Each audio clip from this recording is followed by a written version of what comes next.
by EPCOR, your carefree electricity and natural gas provider. Customers are free to purchase natural gas or electricity services from a retailer of their choice. For a list of retailers, visit ucahelps.alberta.ca or call 310-4822 toll-free. Looking for auto parts without the dealership price tag? You'll save big here at Ed's Auto Salvage in Westlaw. From engines and alternators to doors and glass, we carry quality-tested used parts at unbeatable prices. Why spend thousands when you can spend hundreds? Keep your car and your budget running strong with Ed's Auto Salvage. I'm Lisa, inviting you to stop in soon or visit us online. We offer province-wide shipping and daily delivery. Touchdown! Sackers! Hospital. Husqvarna has chainsaws for the homeowner, farmer, rancher, or professional available in battery or gas-powered models. Like, Take care of leaves with the power of Husqvarna blowers. Second of the game is the equalizer. We're more than repairs. We're more than mowers. The Lawnmower Hospital. When it comes to choosing a hair clinic, the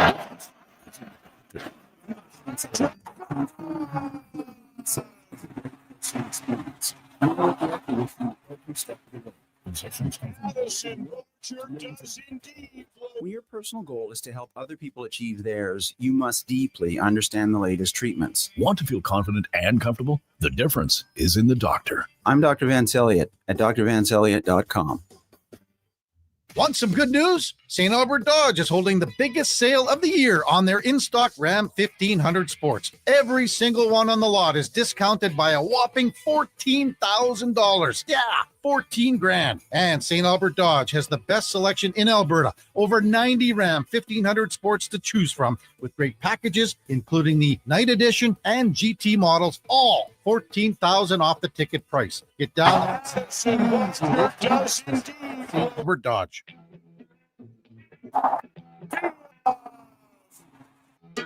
The sixth.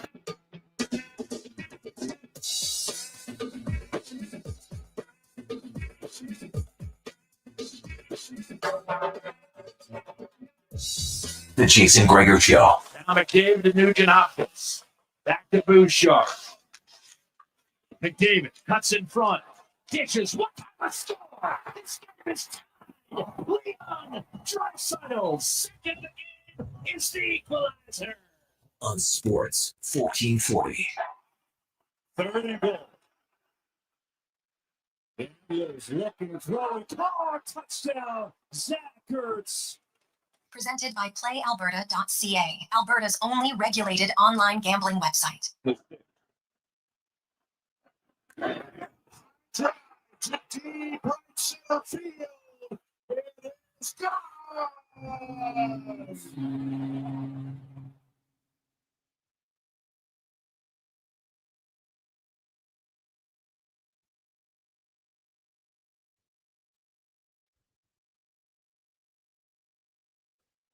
What a magnificent Monday afternoon. How are you? And welcome to the Jason Gregor Show. Sports 1440, sports1440.ca, YouTube, Facebook, X, Instagram. Thanks for listening. Thanks for watching the show. As always, happy to have you along for the ride as it is another game day in the World Series. Game 3 tonight. The Jays in LA tonight, tomorrow, and Wednesday. And it'll be Mad Max Scherzer on the mound tonight against Glasnow. I'm little surprised that Scherzer over Bieber, but hey, obviously that's what they're going to do. And then we'll have Bieber go tomorrow. And you look at the Jays, Bo Bichette is back in. Looks like he will be playing second base again, just like he did in game 1. So we'll go over the lineup and much more a little bit later on. The Gregor Show is always brought to you by our title sponsor, PlayAlberta.ca, Alberta's only regulated online gambling website where 100% of the revenue stays right here in PlayAlberta.ca. And you can get into the World Series. Of course, they got new odds boosts and more for the game tonight. So check it out at PlayAlberta.ca. We got a loaded show for you. Kevin Woodley is going to join us talking goaltending coming up in the first hour. We are, of course, going to talk some Jays and Dodgers. Andy Petrillo is going to join us today. and in the 4:00 hour, talking about her book and amongst other things, Amazon and CBC and anything else. Bill Armstrong, the general manager of the hottest team in the Western Conference, the Utah Mammoth, who are in town tomorrow night to take on the Edmonton Oilers. This is not the Coyotes we were used to. The Mammoth are rolling right now. Winners of 7 in a row. And, man, their top 6 is firing on all cylinders. But you just look at Utah, and 8-2, they've outscored teams 37-24. They've won 7 games in a row. They've got Nick Schmaltz, who is tied for the league in points with 16 points, but that's just one guy. You go up and down their lineup, and right now it's looking really good.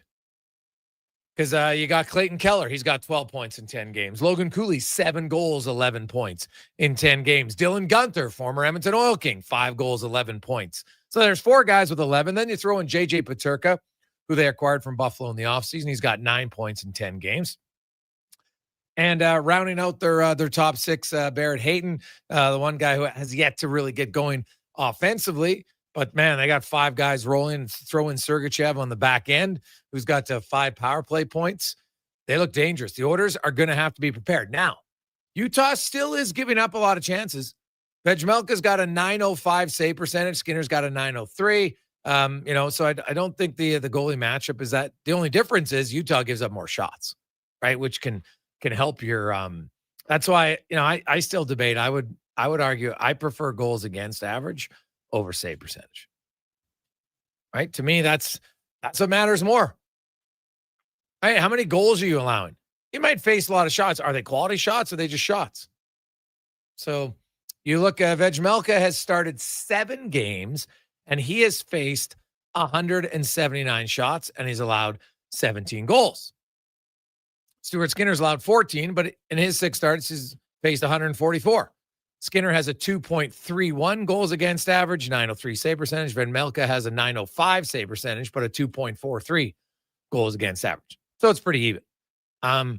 Vejmelka's slightly higher if you're looking at goals saved above expected, but Stuart Skinner, I know there's lots of consternation about the Oilers goaltending. It's not Skinner. Skinner's numbers are fine. He's 9th amongst there's 32 guys, I'll say 32 starters who have started at least 5 games or more. 32 of them. Skinner's got the 9th best goals against average at 2.31. His save percentage is 16th. His goals saved above expected is 16th.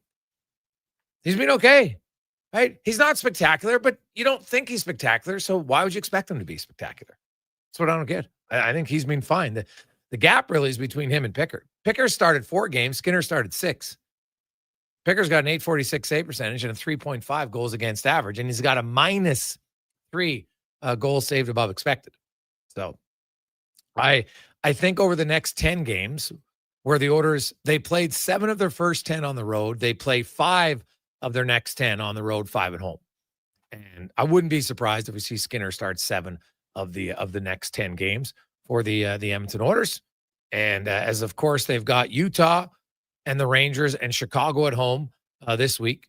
Then they're in St. Louis and Dallas next Monday, Tuesday. Then they have 3-day break. They come home and they play Colorado on the Saturday the 8th, and then Columbus Monday the 10th. And then they head out on the road. They'll have 3 more games on that road trip: Philly, Columbus, and Carolina. So you look, obviously Pickard's going to play twice because they have back-to-back games against St. Louis, Dallas, Philly, and Columbus. And then he'll probably mix in 1 other game. Just a matter of which one you're going to mix him in. So that's kind of how I see their next 10-game stretch going for the Edmonton Oilers. And then after that stretch, if you look at it, then they'll have 5-5 again on the road. They do have a fairly heavy road schedule to start the season. They got another road trip out east in December, a 7-gamer in November, a 5-gamer in December. But then that's pretty much it. You get into January and they've got like 1-game trip, 2-game trip, 1-game trip. Then they got 8 games at home. They do have coming out of the Olympic break, they'll have a 3-game road trip, and then they do have a 4-gamer in March. But all their long ones, definitely to the Eastern Conference, are done actually in December. First time in franchise history that the Oilers will have played all their Eastern time zone games by December. It's a little bit odd, but that's where it is. Coming up on the show, also, we mentioned Kevin Woodley. We'll be talking goaltending. Tyson Shuskowicz will talk World Series Game 3. Oh, buddy, pivotal Game 3.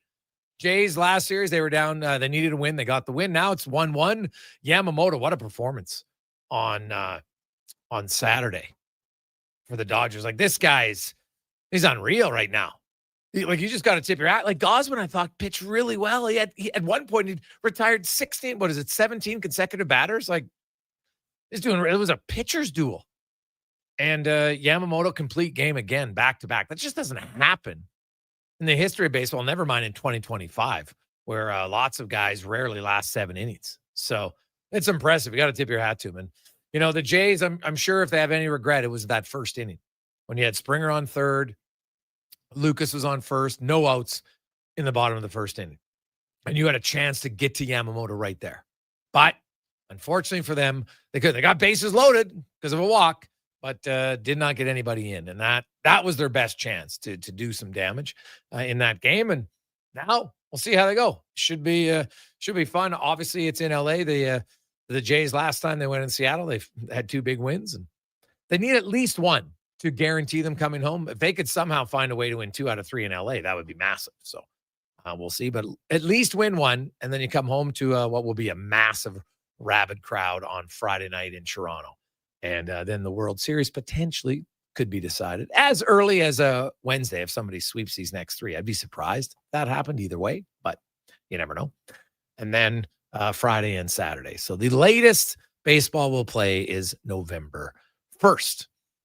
833-401-1440, 833-401-1440. You can text us in our inbox. The Oilers, not a great weekend when you consider they only got 1 out of 4 points. The Seattle game, I didn't think was great offensively. They didn't give up a ton in that game, but when they did, they gave up a lot of odd man rush chances. They had their puck management again was an issue. Kind of continued to be an issue. They didn't generate a ton of chances. 5-on-5. Last night in Vancouver, similar. Without Quinn Hughes, I don't think they got as much pressure as they'd have liked on Vancouver's defense. Now, I give them credit. They came back. They were down 3-1. Probably going to be down 3-0. I get when you watch the replay that was offside. Here's my view, and I've said this many times. I would look at instant review this way. You can only watch it in real time, and if after 2 watches you can't determine what it is, it's not offside. Because at that point, it's so minimal that it's irrelevant. Because think about, you could probably call offside on every snap, or 50% of them, just based on look, he's a little bit over. Just like the because when you go into super slow motion and go frame by frame, yeah, but the human brain and the human eye doesn't work frame by frame. Yet we review it frame by frame. That's the part I don't like. That's not how the game is played. You don't review it that way. So if you want to have reviews on offside, they should only be in real time, and you should get it 2 views over. If it's not obvious, it's done. Because the only reason was we don't want Matt Duchene being 2 feet offside. Okay, sure. You can do that, right? That's what you want. But nothing else. Nothing else. We don't need this, your 5-minute review, and is it skate over? Oh, it's close. Like, give me a break. I don't think that was the heart of the rule. The heart of the rule was get rid of obvious missed ones. Like and they overreacted. The Duchene one was so blatant. They just missed it. Whatever. Happened like 1 time in how many games? Usually the linesmen are more on the ball to that. But I don't know where you come out, Cons, but I'm not a fan of offside reviews. You watch it in real time and move on. Yeah, I'm with you. I mean, I've long said that I think that if you want to make it just a little bit more simplistic, like you said, you get the full speed. If you can't determine that from the angle on the ice, then that's it. You move on. I'm sure, though, that just opens up the can of worms, right? Like, well, you look at it, he was offside. But no, it doesn't. You watch it in real time. You either see it or you don't. But it's that simple. There's no can of worms. It's going to pop up online that, okay, when I slow it down, I can clearly see it's offside. The ref doesn't see it at full speed, but it was offside. Now you're counting it. So I mean, like, I feel just like once they did it this way, it's tough to go back because people are always going to say, well, you got the call wrong. The call was off. He was offside and the league got it wrong. So I just don't know if they can do that. I agree with you. I'm on board for it, but I just don't know if the league will do it. Yeah, well, it'd be smart. I don't think you Yeah. you don't. The game's not played in super slow motion. The human eye cannot see in super slow motion. You can't. So why are we expecting a linesman to call something that they physically are unable to see? They can't see it frame by frame. Plus, how many offsides are offside that aren't or that are whistled down as offside but aren't offside? You don't get to restart the play, right? We live with that. That's what I find funny. We live with taking away goals, scoring chances, but then we only want to take away goals. They never put them on. It was one of the worst rules they've ever put in place. And at some point you should be, rather than double down on it, I think they should just look and say this would be better. But that's just my thoughts on that. So we'll see. 833-401-1440. Otherwise, in the National Football League, interesting slate of games. There was definitely a few blowouts that some that we thought were expecting. Some bad news for the Giants. Scadaboo is out long term for them. Not a great injury, but kudos to the. It's not many guys that the Philly fans will cheer that's not on their team, but I will give them credit that they were respectful in that game for sure. Miami spanking Atlanta on the road. I think a little bit of a surprise. The Jets get their first win of the season. Not sure it matters. What about Houston? I think that's a little bit of a surprise. New England just continues to roll. Tampa Bay, no surprise. They spank New Orleans. Denver all over Dallas in that one. The Colts continue to roll, as did Green Bay goes into to Pittsburgh and wins. So, Cons, any games stand out to you, good or bad? Well, yeah. I mean, you want to give some credit to a team, the New York Jets, with Nick Mangold, one of their Ring of Honor players, passing away. We just found out before the game. I thought that was kind of one of those goosebumps moments. Someone's watching to score 23 points on the road in Cincinnati, and he grew up 45 minutes from the stadium. He played at Ohio State. I thought that was an interesting one for sure. Other than that, though, I think you do have to give the Miami Dolphins a lot of credit going into Atlanta. But I think we just saw who are the top dogs in the NFL just a little bit more. The Denver Broncos, that mile-high advantage is massive. They're 4-0 at home. That was big. And then the Colts doing exactly what we thought they would do with the Tennessee Titans, 38 points.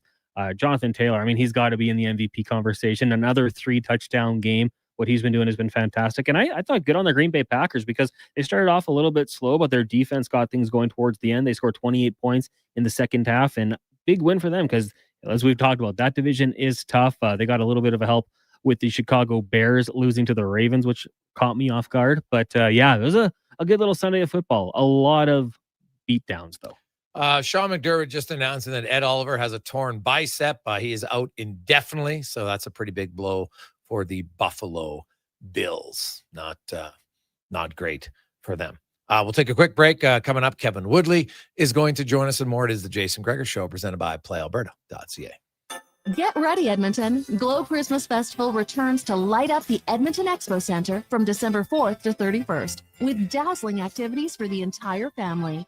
Wander the glowing trails, meet Santa in his sleigh, and shop from over 30 local artisans and vendors with handcrafted gifts and holiday treasures, perfect for everyone on your list.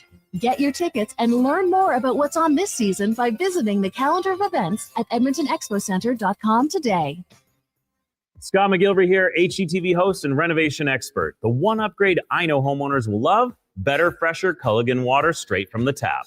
Culligan's Aquacentral reverse osmosis filtration system takes your water to the next level.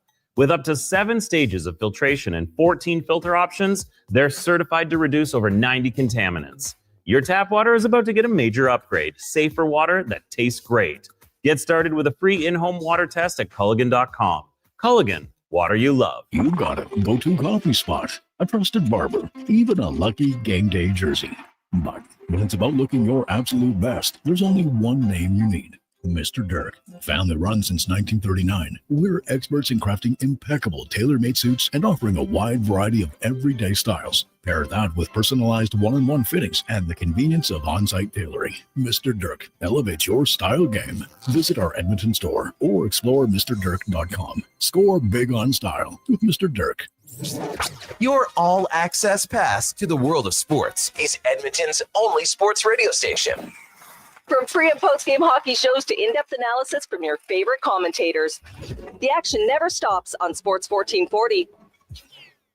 Well, get ready for a silly hockey fans. Your partner in power just skated onto the ice. EWEL.ca, the new e-commerce website for electrical wholesalers Edmonton, is ready for the power play 24/7, 365. UL skates to where the puck will be in 5 years. Now that's forward thinking. Killer selection, slamming products from the best brands, and legendary service. Don't sit on the bench. Get your account today at EWEL.ca and win that project. Plug into your partner in power. Get an EWEL.ca account today. Prostate cancer affects 1 in 6 men in Alberta, and this November we're fighting back. Every dollar raised fuels early detection and life-saving support. Donate today for the men in our province. Visit keepitinalberta.ca to start your fundraiser or donate today. I'm Rick Showers from No Bull RV, and if you're serious about selling your used RV, then I'm serious about getting you the money you want. You're not the only one who wants to spend the winter in selling mode rather than storage mode, and we're happy to help. People come to No Bull RV 12 months of the year, right, Rick? That's right, Bob. A used RV is one of a kind, which means when the one you're looking for comes along, customers quickly pounce on it. So if you've outgrown your RV or you're looking to upsize, downsize, or just turn it into cash, come see us at No Bull RV. You have to be serious about selling, though, right, Rick? Better believe it, Bob. This is for people who truly want their RV gone. If we're going to store your RV for free all winter, it has to be priced to sell. And that's why customers come to No Bull 12 months of the year. Because you never know when the perfect used RV is going to arrive. And if it's here, it won't last long. And that's No Bull. NoBullRV.ca. Day or night, tasting just the right. You can order oodle noodle at oodlenoodle.ca, delivering you the news almost right away. Remember, you can order oodle noodle at oodlenoodle.ca. So sit on your couch all day and order oodlenoodle.ca. Oodle noodle.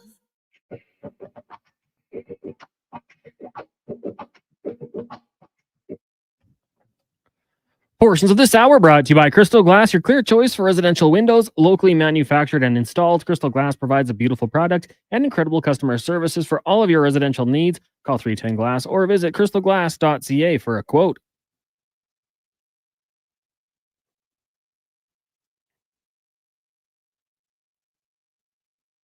The Jason Gregor Show, the best of Edmonton sports talk and beyond. This is Sports 1440. Presented by PlayAlberta.ca, Alberta's only regulated online gambling website.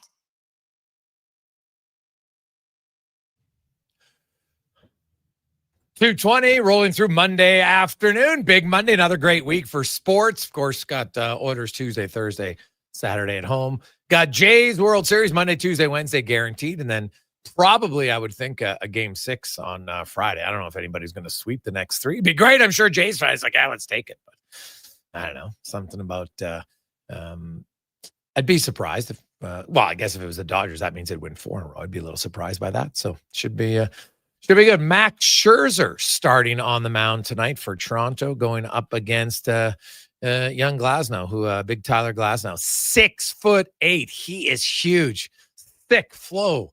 Too going on the mound for the LA Dodgers, and he's a big dude, man, big dude. But he can get hit on. So we'll see if the Jays can get some runs tonight.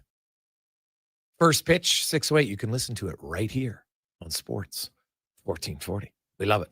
Now let's go around the NHL, brought to you by McDonald's. And McDonald's Canada is celebrating the return of hockey with Fan Day deals every Tuesday, Thursday, and Sunday. You get a Big Mac, McChicken, filet of fish fan deal for only $4.49.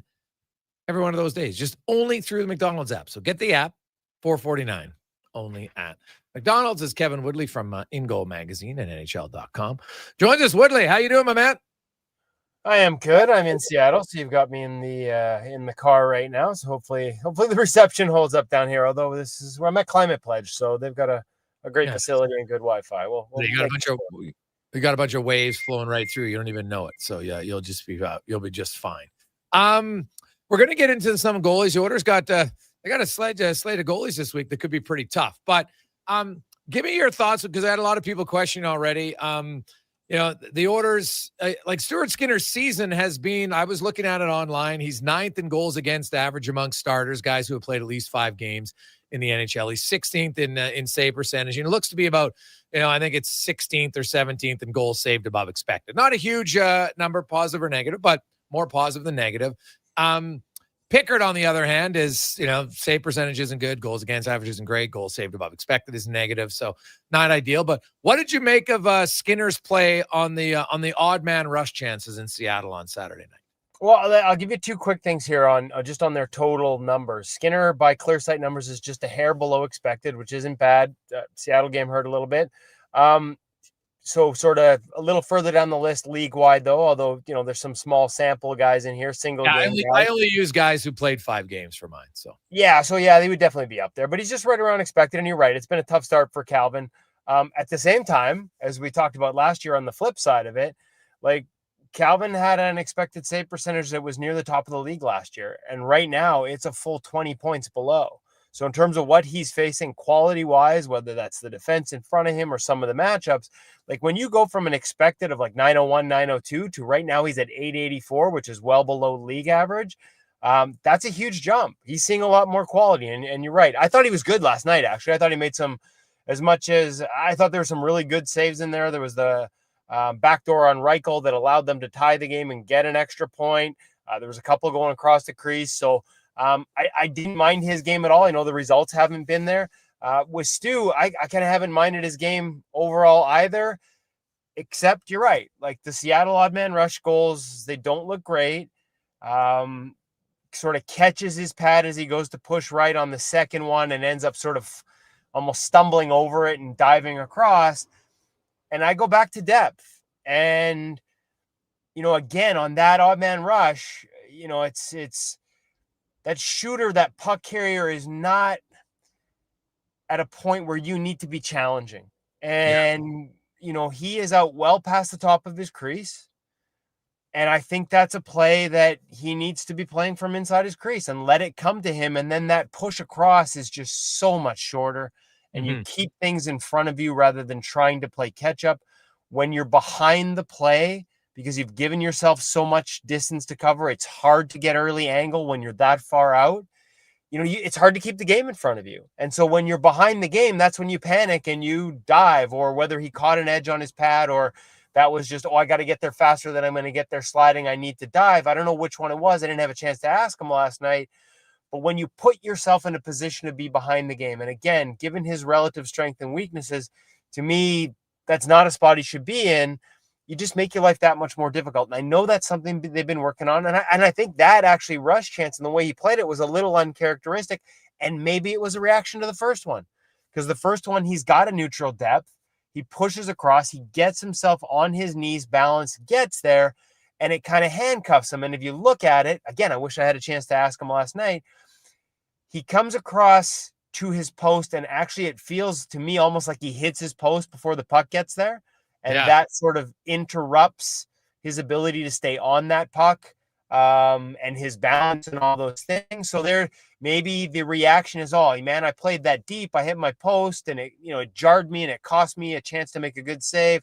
I'm going to play the next one how I used to play it. I don't know. I don't know what's going through his mind. You have to ask him. And I give them the benefit of the doubt on the processing of this.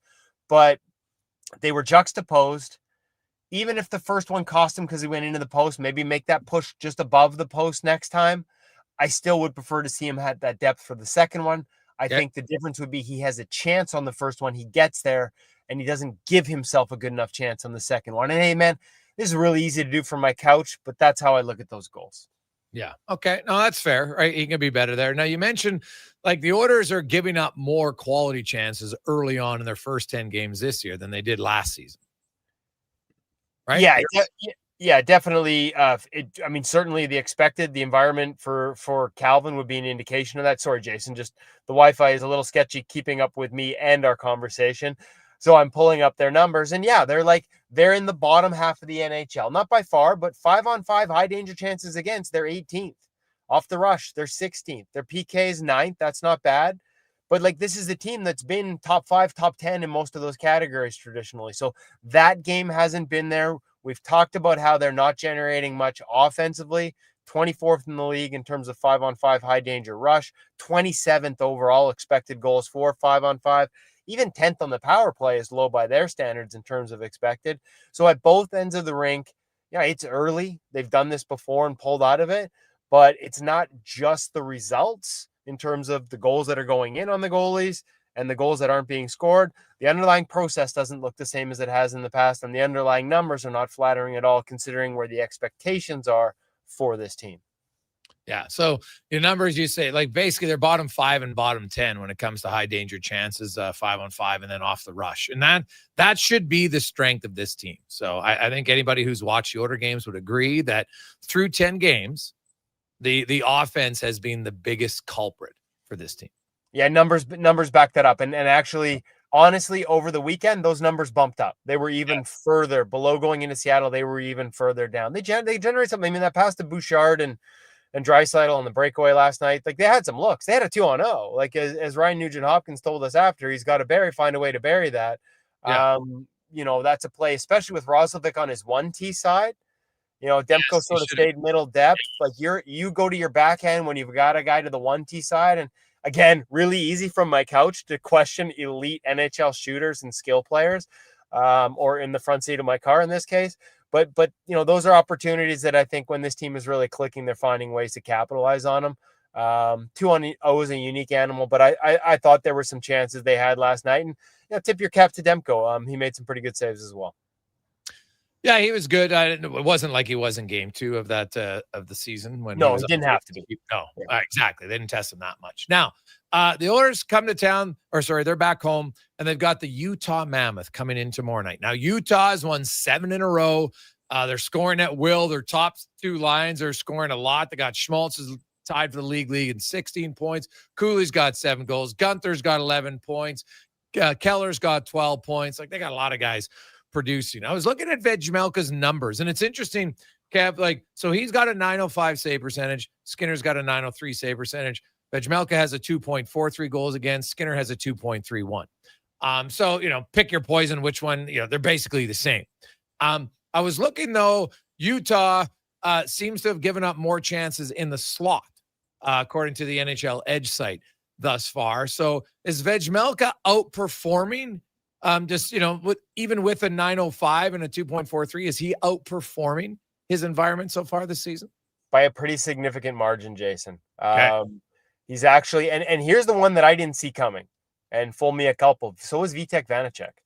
That has not been, as much as the win streak and the offense comes as advertised from Utah, defensively, it's almost like they've decided to trade chances, which is really interesting in today's NHL. Also real interesting given, what I know of their head coach, Andre Tournier, and conversations I've had with him in the past, including with some Hockey Canada stuff where he seems to understand the importance of quality, not just not giving it up, but specifically not giving up chances that, leave your goaltenders hung out to dry, like actually having systems right down to the PK. When he was in Colorado, they would PK different when it was Varlamov in net versus Jaguar, because each goalie had different strengths, and he understands that. Right now, unless there's something in the water that I'm missing in terms of the chances they are giving up being specific to their goalie's strengths, they're giving up a lot. Vanacek has an expected save percentage of .881. He's outperforming it by plus 2.5%. Even with the small sample guys, he's only played a couple games, but even with the small sample guys, that's 14th.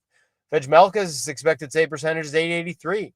And he's plus 1.6% on that. So, if you get down to the sort of minimum 100 shot guys, he's top 10 in the National Hockey League right now. So, you take a look, this is the, apples and oranges comparisons, but Jmelka's raw numbers compared to how he's actually performed, the raw numbers probably don't do justice to how good he's been, because as good as they are offensively, it's been at the expense of giving up chances at the other end, which be interesting for the Oilers to me, because to me, when they're at their best, they're a team that stifles other teams and creates chances off the turnovers that they generate. And that opportunity would appear to be there against Utah. But again, the firepower is so good, you really have to execute defensively or it doesn't matter because they convert so well. Yes, that's very true. Then you got the Rangers coming to town. They lost in they gave up 5 goals to the Calgary Flames, who could barely score 5 goals in their first 9 games. Kev, like the Rangers, it was funny because their first 7 or 8 games defensively, they didn't give up a ton. Well, Shesterkin was playing great, but they couldn't score. But to get lit up by 5 goals by the team who couldn't score to save their life, what do you make of the Rangers' woes right now? Yeah, it's interesting because up until like last night, obviously killed his numbers pretty much. I haven't checked, trying to think of last time I checked on this, because right now I look at Igor Shesterkin, he's 24th in the NHL in adjusted save percentage. And the last time I looked at that was probably actually, the last time we talked, so probably a week ago. Like, he was the guy. He was the best. And the defensive numbers, like, we're looking at expected save percentages, both above 900 for him and Quick. Yeah. And so it feels like there's dysfunction is way too strong a word there. They're obviously missing Trocheck.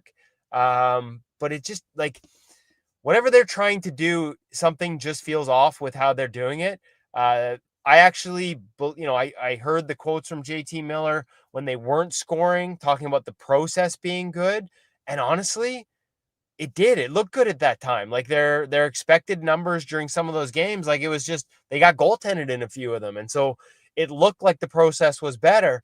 Right now, the process is sort of slipped offensively. They're not scoring. The process is also slipping. They've been great defensively. Like, they've got some of the best, other than the penalty kill, they've got some of the best defensive metrics in the league. Like, we talk about expected goals off the rush, and that should be the bread and butter of the Oilers. So far this season, that's something the Rangers do not give up. And that's something they've always given up until the coaching change. I can't figure out what's going on at the goaltending. I haven't had a chance to look through the 5 goals last night. It was exceptional early on. It would appear that there is really good defending in front of them. And maybe this is just a 1 or 2 game blip, but it looks like the bottom fell out. And when you're struggling to score and you're trying to get guys to buy into the process defensively, but the puck goes in and you're losing anyways, that can become a real uphill battle for a coach who's in his first year. And so I'm kind of curious to see what they look like here in Vancouver, obviously with JT Miller's return tomorrow night, or I should say home in Vancouver when I get there this afternoon, to sort of see what it looks like in real time, because right now the numbers don't really match the results on either end of the rink. You think Shesterkin plays all 3, or do you think the Oilers might see Quick on Thursday? I would have said all 3 because they're spaced out. Yeah. But I do wonder, the way it went in Calgary, if we see a change there. I'm actually nervous because I was hoping to talk to Jonathan Quick tomorrow, and if he's starting, I probably won't get to. And I've had 4 teams come through Vancouver, Jason. I've yet to talk to a single visiting goaltender with today's schedule and no practices and all those things.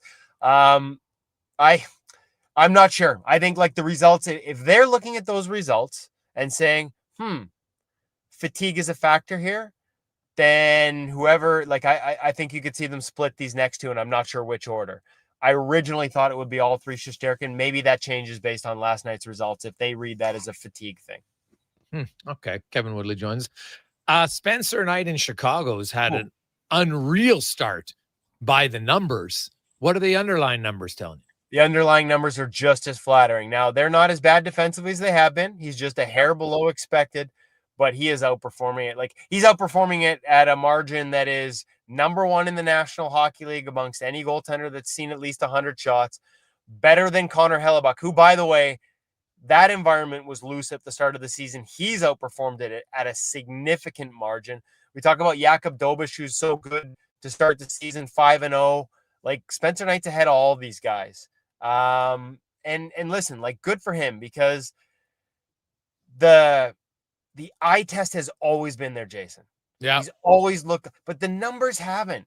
Outside of the start in Florida, like they weren't there last year. Although, again, you're going to a new team, a much looser environment. The numbers just haven't been there to the point where even I was like, geez, everything I watch looks great, but I can't ignore these numbers. Am I missing something here? Do I have to, get, less high on him, so to speak, when I talk about him? So I'm kind of glad that he's doing this because his game has always looked really good. I love how he thinks the game. He's a real no stone unturned. He's done a good job of finding the ability to walk away from it when he's not playing, but he really digs into the game and the minutia and everything he needs to do to make himself better. And he's been not just better, but, like I said, frankly, the best in the NHL so far this season. Now, next step is you got to keep doing it, right? That's the hardest part of being a number one. And as much as he's played a lot for a young goaltender, he got an early start right out of college. It's not been in this role before. And so there will probably be bumps along the road, especially with that team. There will be times where he has to learn how to manage his game, manage his body, manage his rest in different manners. But right now it's a fantastic start. And for the first time in a while, you're sort of being like, hey, that's what it's supposed to happen when it looks that good. That's what's supposed to happen. You're supposed to win. You're supposed to have numbers like that. It's nice to see it coming together for a guy who, hey, I'm biased. Every time I talk to him, I learn something. Fantastic conversations about the position, and I love his approach to it, and it's nice to see that paying off for him. Any goalie early on that's given you some concern for a starting goaltender? If I just look at, numbers, guys like Wolf has an 886. Now, maybe that's environment. Linus Ullmark has an 870 save percentage. Anthony Stolarz has an 885 save percentage. Jake Ottinger's under 900. Darcy Kemper's 887. Vasilevsky, of all people, is 892. Is there any Sorokin's 875? Any starter where you look and say, I'm a little concerned? Well, how about this one from a Canadian perspective? Sam Montembeault has really struggled. I just talked to him here in Seattle. Montreal was down here, came down to talk to all three Kraken goalies, and that's something we can get into next week, how they're managing with three goalies to make sure they keep Joey Decord fresh. Sam Montembeault, as good as Dobish has been, Montembeault's at the exact opposite end of the spectrum, and it's not environment. He's got an expected of 905. I go a little bit up the list, and there's Jordan Binnington with an expected of 896, 56 out of 68 goaltenders. Montembeault 64th. Aiden Hill's hurt. From a Canadian Olympic standpoint, those guys are off to a really tough start. And weird games in St. Louis, so I know enough to know that even though the expected save percentage is decent, it feels like they're an on-off team, and there's been some nights where Binnington's been hung out to dry, but, we know he's capable of better than that. That one jumps out at me a little bit. The other one is Markstrom, who's reportedly talking contract extension, and obviously a name that probably Oilers fans are keeping an eye on. But his adjusted save percentage is just barely above Calvin Pickard so far this season. Now, again, for him, it's a small sample, but those are the ones that jump out the most. There's a few. There's tough start for John Gibson. He's still digging out of that first game hole, but well below expected. Aiden Hill, before he got hurt, well below expected. Linus Ullmark, still well below expected. Bobrovsky, Kemper, these are some really big names that are a full 2% below expected early this season. Don't expect it to last. You mentioned Ottinger. Again, another year where he's below expected. So some things to keep an eye on. Philip Gustafsson as well. Right back to one great year, one bad year. Last year was fantastic. And at least at the start right now, as a guy who's played amongst the most, only Wolf's played more, sitting below minus 0.8%. So too early to panic. We talked about the 20-game mark being before we start to judge these guys, but you certainly have an eye on some that are that far, below that sort of break-even league average level, especially the ones that are starters and playing more.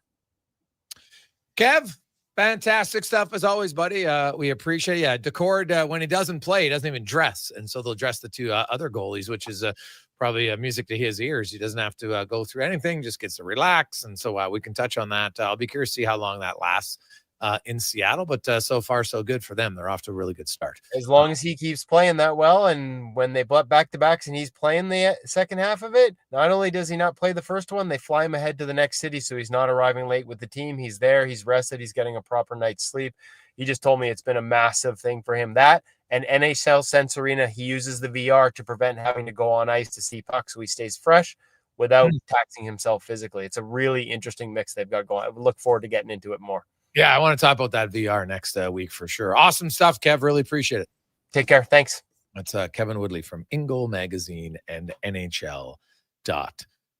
So, by the numbers, Utah is scoring a lot, giving up a fair amount of chances, but Vejmelka has kept them in with a 2.43 goals against average. Some people might just look at the save percentage. That's why you always got to dig a little bit deeper on things. So if you look at it and you go to the NHL Edge stats, Utah is giving up a ton of chances in the low slot. Now, are the Oilers actually going to go to the low slot? That's a great question. So we can talk about that and more when we return on the Gregor Show, presented by PlayAlberta.ca. When you have lifting and material handling needs, Northwest Crane delivers. Western Canada's Sani dealer, backed by the industry's toughest one. 3 years, 3,000 hours, no compromises. They service all crane makes and models with skilled technicians and deep industry expertise. Alberta owned with locations in Leduc and Grand Prairie and fully equipped service trucks. Northwest Crane keeps your operation lifting. For more information on sales or service, visit northwestcrane.com or call today. It's a new season, Edmonton, which means it's time for new offers. Play Alberta is offering odds boosts on every Oilers game all season long. This is your chance to score big. And for a limited time only, our listeners can get an exclusive $50 free bet when they deposit $50 using code Gregor50. That's code Gregor50 for an exclusive $50 free bet. Alberta wins with Play Alberta. Must be 18 plus to play. If you gamble, please use your game sense. PlayAlberta.ca. Did you know The Brick is proudly Canadian-owned and operated? We started right here in Canada over 50 years ago. Now, our 5,000 team members are proud to be your neighbor in more than 200 communities across Canada. And we support all Canadians with a growing selection of quality-made Canadian products and manufacturers. Nobody knows more about furnishing Canadian homes at the guaranteed lowest price than us. The Brick, saving you more. Visit thebrick.com and use our store locator to find a Brick store near you. 5-time Junior Hockey League champions, the Spruce Grove Saints, are excited to be back on the ice at the brand new Thompson Family Arena. Be part of the action and enjoy some of the best Junior Hockey Canada has to offer by experiencing a Saints game for your next outing. Tickets range from $10 to $17 with free parking and some of the best food and drink specials in town. For more information on tickets and how you can become a partner, go to sgsaints.ca.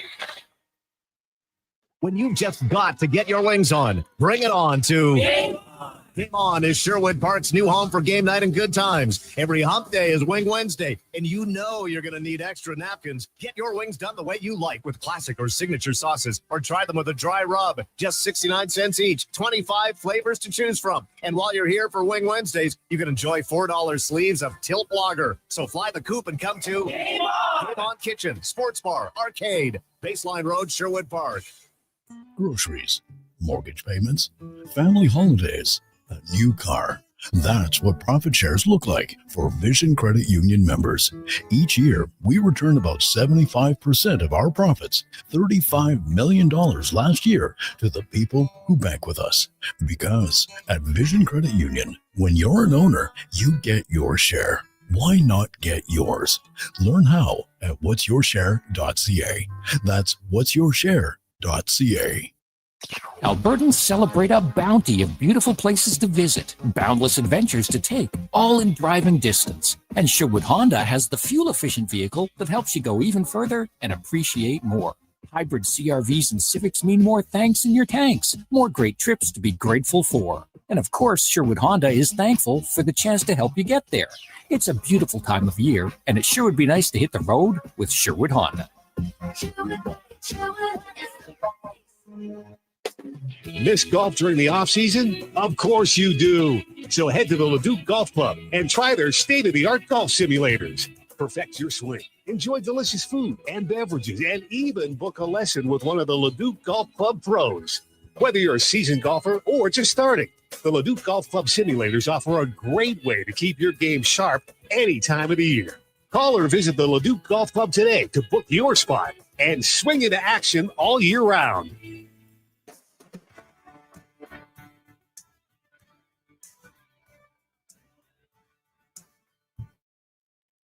Portions of this hour brought to you by CanTorque. What's the best way to beat the tariffs? By Canadian. CanTorque's products are not only made in Canada, but right here in Edmonton. Save money, support Canada at CanTorque.com.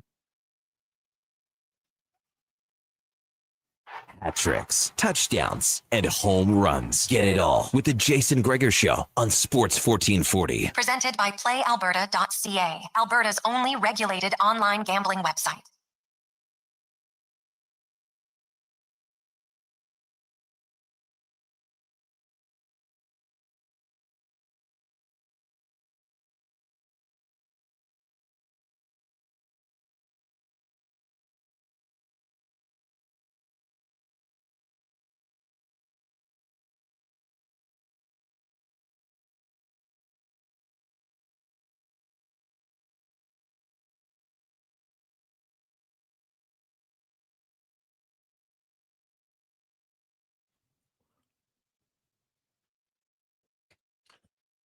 .248, welcome back.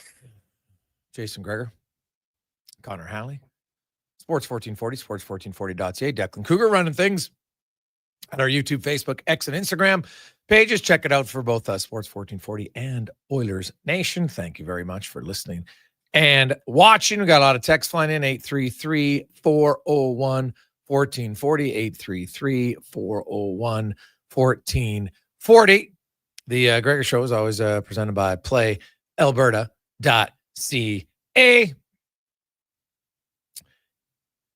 The some news about the Elks. Some bad news. I'm hearing that Joel DeBlanco broke his hand in that game, and so he requires surgery. And wonder if that'll have an impact, because I know he has that window to go to NFL camps and stuff. So that might be impacting that. So we'll see. But I'll say this: I think that's someone that the Elks would definitely like to re-sign in Edmonton. And my understanding is he would like to stay here as well. So we'll see. But that's, it's kind of a brutal way to end your regular season. And now you got a little bit. He had surgery this morning, my understanding. So we'll kind of see where that goes.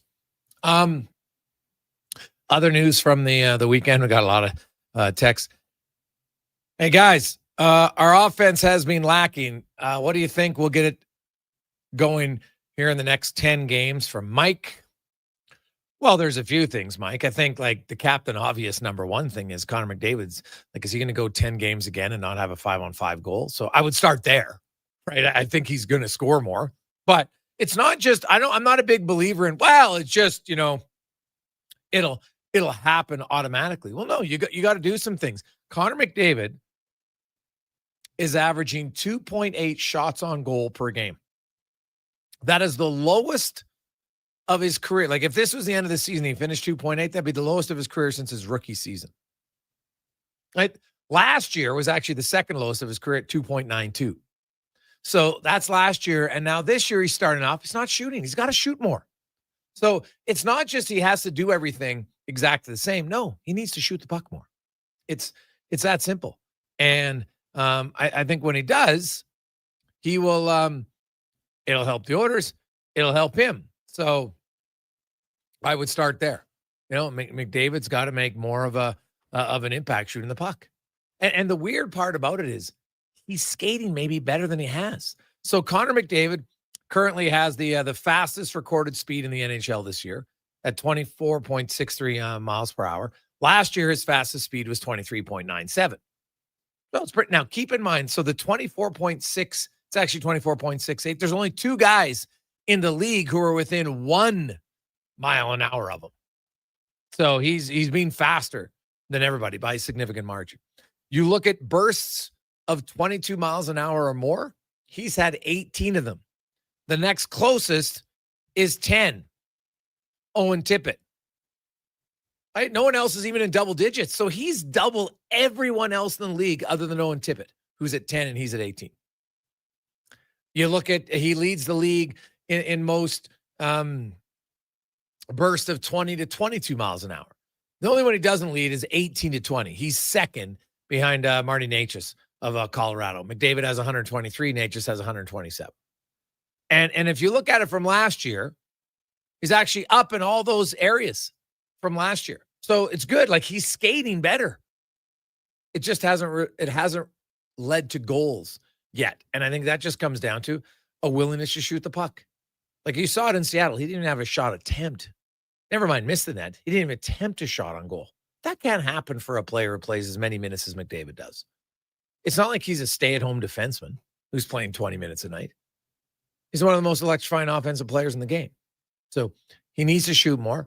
Talked to Connor before, like on Friday, and he is pretty honest about it. He's like, yeah, like it just doesn't come natural to him.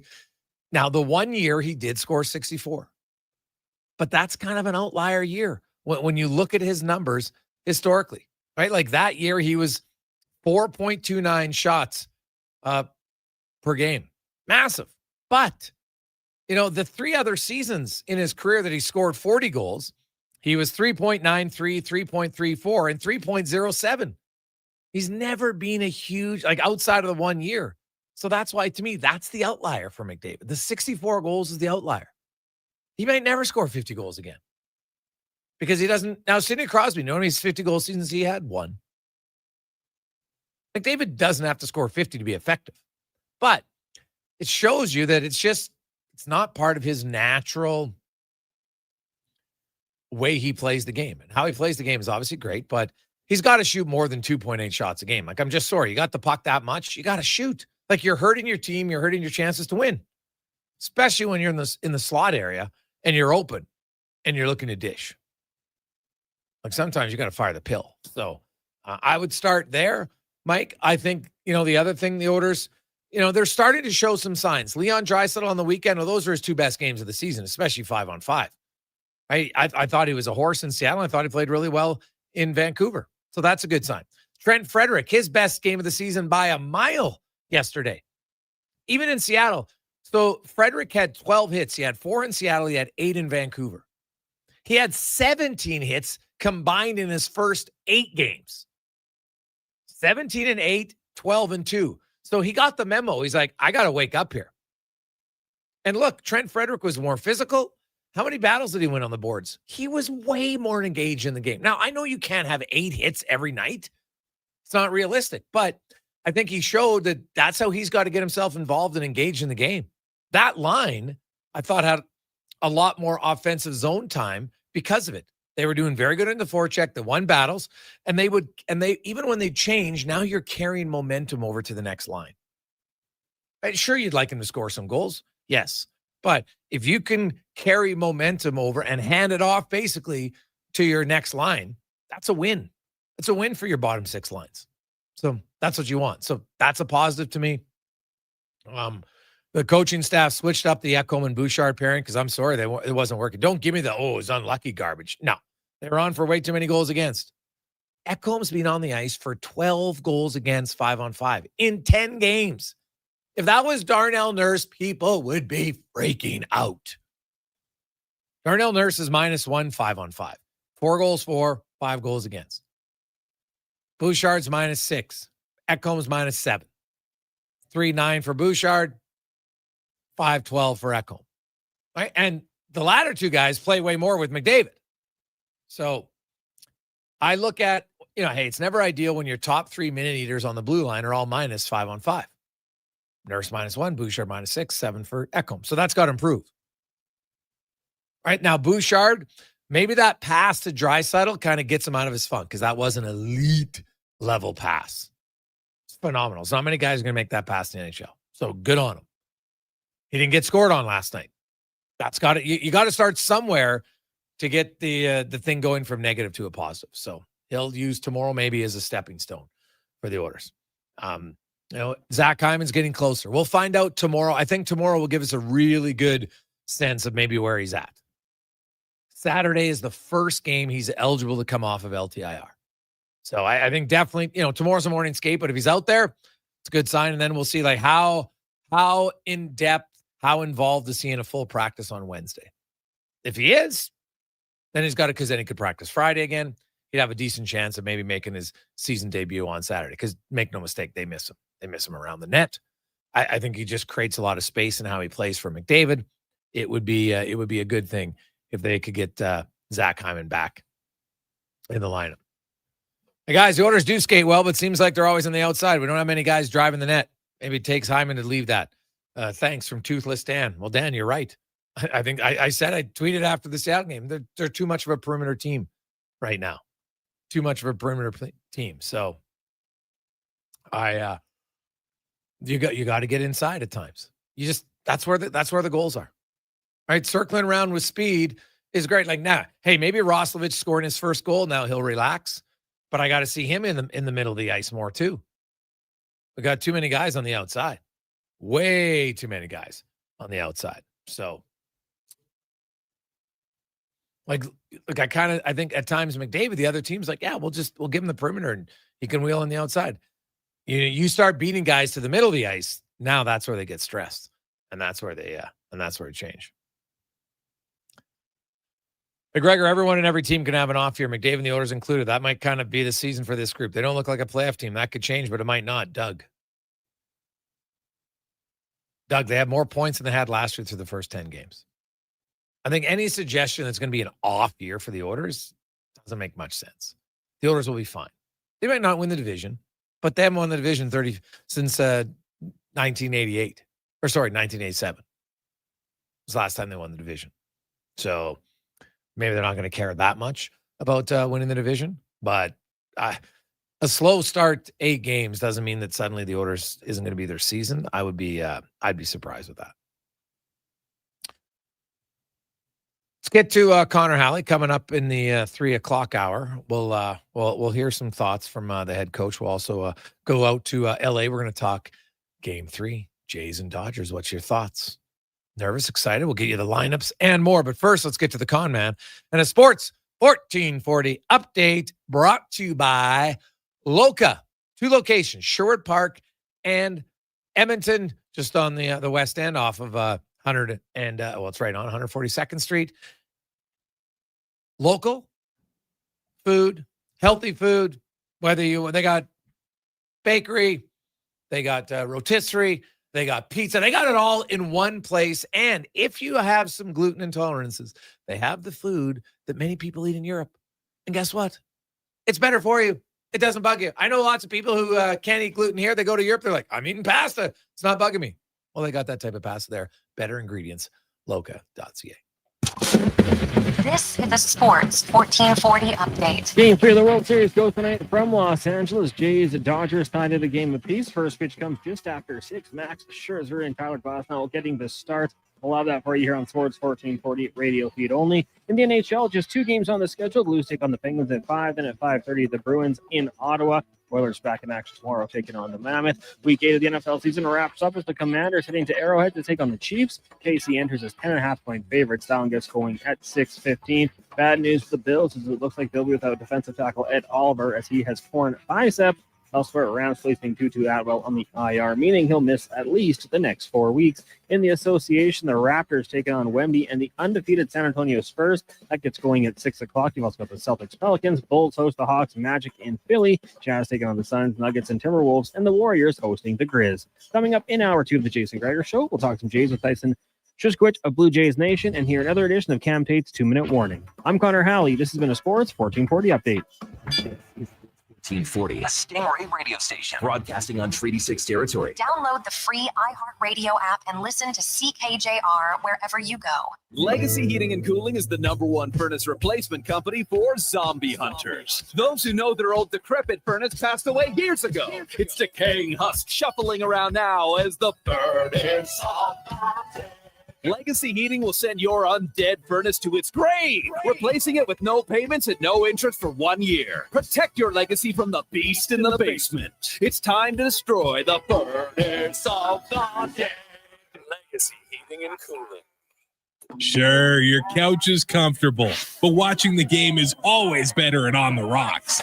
With crystal clear TVs, you won't miss a single play, and the specials are a major league win. Pre-game warm-up starts with specials 30 minutes before the puck drops. Get 69-cent wings and $5.75 Molson Canadian and Coors Light drafts. And play score and win every game for your chance to win big. Be part of the action this hockey season. See the menu online at ontherocksyeg.com.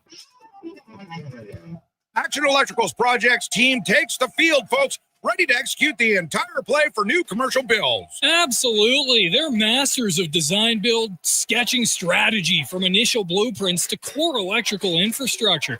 The team never misses on complex projects. Known for handling big league constructions and major renovations, ensuring flawless execution, hire the Action Electrical team to bring home a win for your project.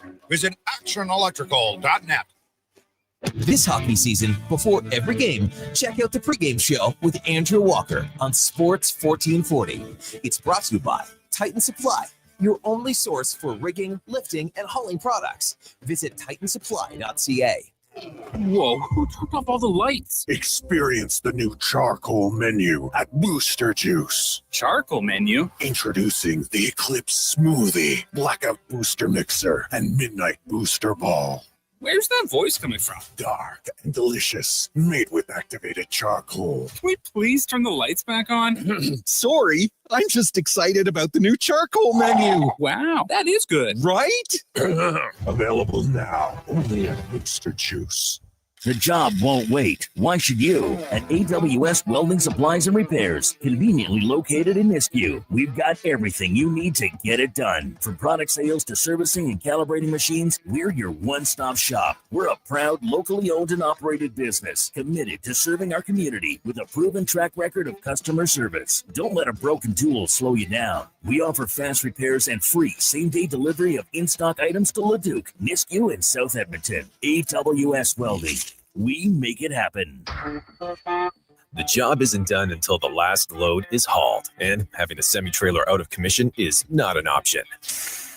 Whether replacing or adding to your convoy, Edmonton Trailer has a huge inventory of new and used semi-trailers, trusted by the gravel, logging, oil field, fluids, and freight industries. Find a trailer right for you online or at one of their 3 locations. For sales, service, parts, rental, and finance, when you're in it for the long haul, Edmonton Trailer.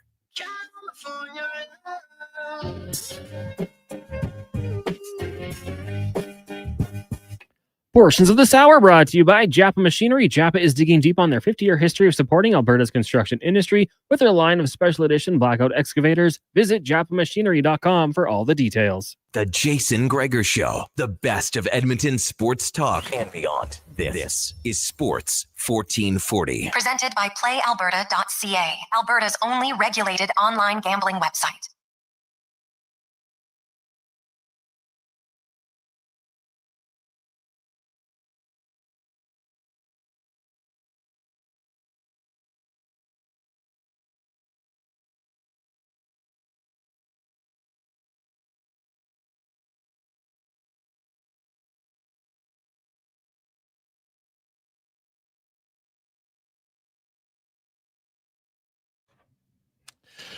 Just after 3 o'clock, welcome back. It is the Jason Gregor Show, Sports 1440. Sports1440.ca, OilersNation, YouTube, Facebook, X, Instagram, as always, brought to you by PlayAlberta.ca. Big night tonight, Game 3, the Jays and the LA Dodgers. We're going to get into all of that coming up in about 20 minutes. We'll preview the Jays and the Dodgers. We'll talk more about it. Excited, nervous? What are your thoughts on it? It was quite the pitching performance by Yamamoto. You got to tip your cap to him on Saturday. My goodness, he was really well, and so was Gosman up until the seventh, man. Like he'd retired, I think, 17 consecutive batters at one point. So it was a pitching duel for sure. And unfortunately for the Jays, the Dodgers got 2 big hits, and that was really the difference in the game. Meanwhile, the Edmonton Oilers had 2 losses over the weekend in Seattle, and then an overtime loss in Vancouver. So not ideal for them. Now they come home. They've started the season 4-4-2. They've played 7 of their 10 games on the road so far this season. And in their next 10 games, they will play 5 at home and 5 on the road. So a little bit better, but they've got it. And everybody knew this. They have a heavy road schedule to start the season. And then we'll see what happens. I'll tell you this, after Christmas, they have quite the favorable travel schedule, no doubt, for the Edmonton Oilers, but you got to get some wins there. But we'll get to the oil report now, brought to you by Go Auto. Over 15,000 vehicles to choose from. Whatever you're thinking, they can have it for you And not only will you get a great deal, you'll get great service at goauto.ca. And the baby owners who have played a few games down there for the Bakersfield Condors to coming off of a split weekend this past weekend, losing 5-1 on Friday night, but then they bounced back against Tucson with a 3-1 victory. So, I know many of you have questions. How's the goaltending? Is Ingram ready? Now, he's only played 2 games. And I think, you know what? Very good in his first game, not as good in his second game, which is understandable. The guy hasn't played a lot of hockey lately. So I think probably got to be a little bit patient in regards to that. And Ryan Holt, the voice of the Condors, joins us now. Holtzy, welcome back, man. How you doing? Hey, I'm good. I guess, the big question, people in Edmonton, they're always talking about goaltending is Ingram. And is it fair to say, like, really good first game and then kind of an average second game? Yeah, I wouldn't put it on him. I think it was 3 bad turnovers, 5-on-5, and no real chances on any of them. 2 power play goals against for the group. So I think collectively, I don't think it was the team's best effort in front of them. Really good the first game, though, especially having as much time off as he had. So basically, from my perspective, I'm looking at the next, week or 2 weeks, basically still in training camp mode almost for him. So as they build him back up, get him going again, he's been great for us, though, and he'll probably start tomorrow night as well, too, here in Colorado. Okay. Offensively, Rem Pitlick, who has scored in the NHL, he's got 7 points in 5 games. Do his point totals match his play? Has he been the most dangerous offensive guy so far? I would say he's the most complete 200 foot forward so far for this group, just in terms of his play away from the puck. He's responsibly defensively, kind of a James Hamlin type of player. I think Rem has a little higher ceiling skill-wise up front on the wing there, but really impressed with what he's done here early on. A veteran who's come in from other organizations who had that NHL time, and we needed to replenish a couple veterans, obviously with Kajula and Peterson and all of them moving on here this past summer. So he's come in, done a nice job. His brother's been terrific as well too, and they've been nice additions to go along with the core of developing youth up front that makes me feel older by the day. Speaking of the youth, I noticed that Robbie Arventi has played, but he hasn't played on the second half of back-to-back yet. He's got 5 points in 3 games. Look good. He's producing, but obviously they're being very cautious with him coming back. He's itching to play back-to-back. He's itching to play every game. He's completely healthy.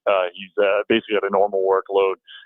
They're being super cautious with him, which is, completely understandable given his injury history from the last, 2 seasons. I think, the plan, is probably still on this trip with the 2 back-to-backs here in Colorado and then Calgary to just play one out of the 2 on the back-to-backs. But I think coming back home in November, I think the plan is, at least without travel overnight, I think the plan is for him to get into back-to-backs if we're at home or in the same city, not having to go on a bus and have your knees lock up or anything like that. So, he's been terrific, can really shoot the puck. And, he's been everything that we had talked about him being for the last year and a half, and it's good to see him on the ice. One guy I know who, if you just looked at point totals, they might say, hasn't done a lot, 2 points in 5 games. But I was told the guy who's maybe been the most consistent at creating chances has been Quinn Hudson. Yes. Yeah. He had 7 shots the other night and couldn't score. I think he's going to break out here in a big way pretty soon. He's, done everything that's been asked of him. He's great along the walls. He's getting more into the mix here as a complete player, I think. And again, it's just been 5 games, but I think his offensive instincts are going to start taking over for this team. He probably has the best shot on the team. Him and Yaremchuk would have the best shots on the team. And, I think pairing him with a guy like Mariala, whose whole game is getting people open for shooting the puck, is definitely a good combo. So I think he's, a guy who's, about ready to break out, and whether the point totals will show it or not here early on, I'm not sure, but he's a guy who has impacted the game. He's playing over 22 minutes a night, I think. So, really, really impressed with what he's done and come in here with a great attitude and a welcome addition, certainly, to the rim. Now, is it pronounced Marhala or Marjala? I go soft, Jay. He says just call me Will and don't even say my last name, but I go Mariala. With the last name. So I'm sure once he gets to the NHL that will change.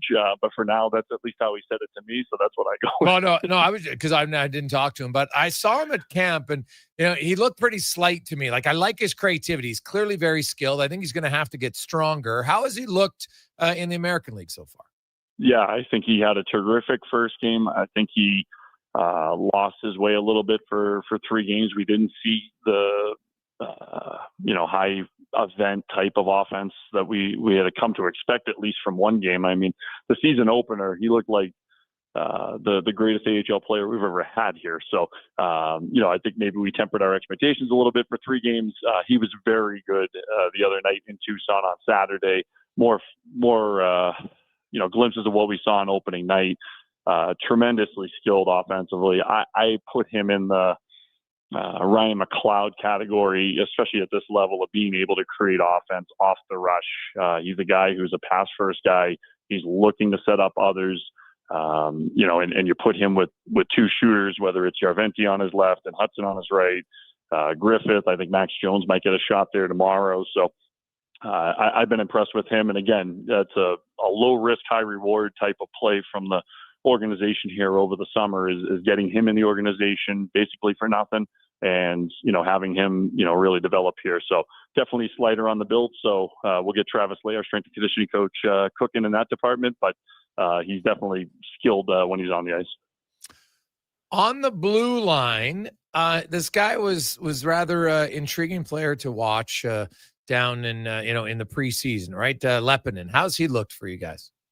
He's been high event at both ends. I think that's something that we'll need to clean up here moving forward. But I was chatting with him pregame on Saturday and kind of joking with him. Tonight's the night. And he had some opportunities, he had some sniffs. It hadn't gone in for him. Scores on the power play. Hopefully that unlocks, the offensive nature of his game. He didn't go many games without a point last year in the Finnish league. So I think it was getting to him maybe a little bit. And again, it's an adjustment, right? Yep. You're coming over the first time in North America. It's a huge adjustment. The lifestyle's different. The back-to-backs are different. The travel's different. Everything feels a little different. So I was kind of joking with Keith Gretzky. I said, I'm gonna give him 10 games to see what he ends up being, but I think he's going to be a guy this team's going to depend on throughout the season. Offensive instincts are going to come to the forefront. Certainly has areas of his game on the back end that need to be cleaned up, and Keith McCambridge does a great job. Developing defensemen like that. Obviously, Atro's a little bit older at 26, but still could be a guy who can blossom here in the latter stages of his 20s. Who has he been playing with? He's with Cam Dineen. Yeah, Okay. The D pairs have stayed the same pretty much since Carfagna got healthy here over the weekend. So Carfagna's been with Prokop, who's been very good here early on this season. The 2 veteran kind of stay-at-home defensemen with Stillman and Brown, and then Dineen and Lepinen as kind of the top pairing, and then both of them quarterback either of the power play units. Okay. One guy who was a fan favorite in the preseason was Connor Clattenburg. Like, just kind of knows his role. He's physical. He runs around. He's aggressive. I noticed on your lines he'd gotten bumped up a bit for a game, but I don't know if he's a top line player at the American League. How has he looked down in the American League his first year as a pro? I tell you, he made a big mistake on Friday night. He came out from behind his own net in a 3-1 game, a game where we had, momentum, had some power plays building, and, tried to, do it all himself and go 1-on-3 out in front of the net, turned over, end up in the back of the cage. I liked what the coaching staff did in a young player. You're going to make mistakes. This is the league to make the mistakes in, not the National Hockey League, because one, it's likely not going to be seen and you're not going to have to think about it. I loved what the coaching staff did. And I was talking with Colin prior to the game Saturday and mentioning about Clattenburg being with Mariala and Hudson. And he said to me, hey, big mistake last night. Let's see how he responds tonight. And I thought he had a fantastic game on Saturday.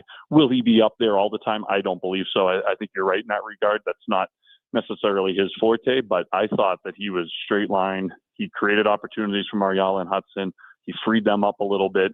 And yeah, he gets in the mix all the time. I've joked with him, hey, you only get 10 fights in this league. Let's make them all count at home, please. Give the home fans something to watch. But yeah, it's been great to have him. I think, he's a throwback kind of player. You don't have many of him left in hockey, which is great. He can play, but he's also tough and physical, and he's done that so far this season.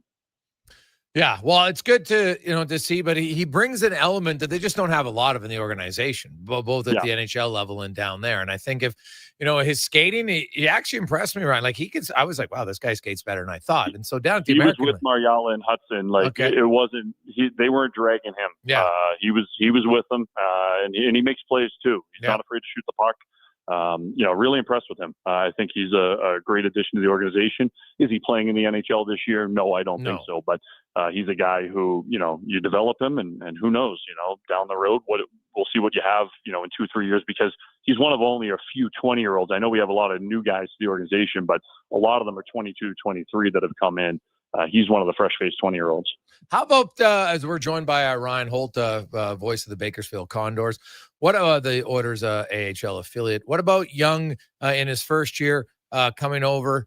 The big center iceman, I think he's got 2 assists, Josh Szymanski. How has he looked overall? Yeah, really confident kid. He's a guy who, is built, like a Ram truck. I think he's 6'3" and 230. He's a big kid. Has some offensive awareness as well, too. He had probably the best morning skate I've ever seen the other day on Friday. And a couple of the club hockey teams from the University of Colorado and the University of Arizona were watching. And there was oohs and ahs at him in morning skate. Now, that needs to translate into the game. The offensive skills are there. It's the 200-foot game. It's being able to be physical. And again, this league is more of a grind than it is in the DEL. So learning his way early on. He's played, right down the middle of the ice. He's PK'd as well, too, which is great. That'll be a tool for him moving forward. He's really hit it off with a guy like James Hamlin, who actually speaks German as well, too. Not that Szymanski doesn't speak perfect English. He speaks better English than I do, but he's been great. I think, just another young kid that we've added into the mold here that has had a great impact early on and will continue to develop. Ryan, thanks so much for joining us last minute, man. We really appreciate the rundown, and enjoy the week. We'll talk to you again throughout the year. Appreciate your time. Not a problem, Jason. I appreciate you thinking of me. There you go. That's Ryan Holt, the voice of the Condors. Always like to get the baby Oiler update for you diehard Oiler fans. I will say this, having talked to some people, I don't think, honestly, if the Oilers got into a rash of injuries, I think the players that would be recalled first would likely be Max Jones, because you know what he is as an NHL player, and James Hamlin. Robbie Yarventi, Quinn Hudson. Robbie Yarventi's looked really good, but again, he hasn't played back-to-back yet. So they're still cautious about him, not giving him too much physically coming off those injuries, right? He's had a few years of injuries, so it's better to play safe. Now, eventually he'll get up to speed, but he's big, he can skate, all that. But I'm just saying, if it was right now today, he wouldn't be coming up, is my understanding. Now, the Oilers have extra fours, and Zach Hyman's coming back, so I don't think it's going to be much of an issue. But, I think long-term, there's no question Yarventi probably has the best potential, but I would recommend you probably got to be some patience with him, see where he's at. We'll see how he does and how he feels once he starts playing back-to-back and maybe 3 and 4 nights, and then you kind of just get onto a regular schedule. But I think it's been smart for them to just kind of rest him and not throw him in. Of course, he wants to play, but sometimes you've just got to look out for what's best for the player. As much as they want to play right away, coming off the injuries that he's had the last few seasons, it's better off to be safe than sorry. Take a quick break. We will return, and it's the Jays and the Dodgers. We'll get your thoughts, 833-401-1440, 833-401-1440. We'll discuss the starting pitching, lineup, and more when we return on The Gregor Show, presented by PlayAlberta.ca. You'll see us digging holes. No, we're not looking for buried treasure. You'll see us digging trenches as well. And no, we're not building a fort. We're GS Construction, and you'll see us in neighborhoods throughout the Edmonton area. So what are we doing? GS Construction provides rehabilitation and upgrade services to Edmonton and surrounding communities. Some of our underground utilities have served us for years and are past their useful lives. We replace them, so they're around for years to come. Find out more at gsconstruction.ca. You got a go-to coffee spot, a trusted barber, even a lucky game day jersey. But when it's about looking your absolute best, there's only one name you need, Mr. Dirk. Family run since 1939, we're experts in crafting impeccable tailor-made suits and offering a wide variety of everyday styles. Pair that with personalized one-on-one fittings and the convenience of on-site tailoring. Mr. Dirk elevates your style game. Visit our Edmonton store or explore MrDirk.com. Score big on style with Mr. Dirk. Day or night, tasting just so right. You can order oodle noodle at oodlenoodle.ca, delivering you the news almost right away. Remember, you can order oodle noodle at oodlenoodle.ca. So stay on your couch all day and order oodlenoodle.ca. Oodle noodle. Got a car you're ready to part with? Find out what it's worth, fast, easy, and totally free at Go Auto. We're talking top dollar trade-ins, whether it's a little worn or still rocking that new car smell. Just a few clicks, and boom, you've got your value. Text value to 780-777-7777 to start. That's value to 780 all sevens. Why guess what it's worth? Let Go Auto show you the money. Start your day with a blast of sports. Kevin Carius, along with Brandon Douglas, brings the fire, the fun, and the fearless takes. Weekdays, 7 to 11. Text Kevin, 883-401-1440. Mornings with Sports 1440.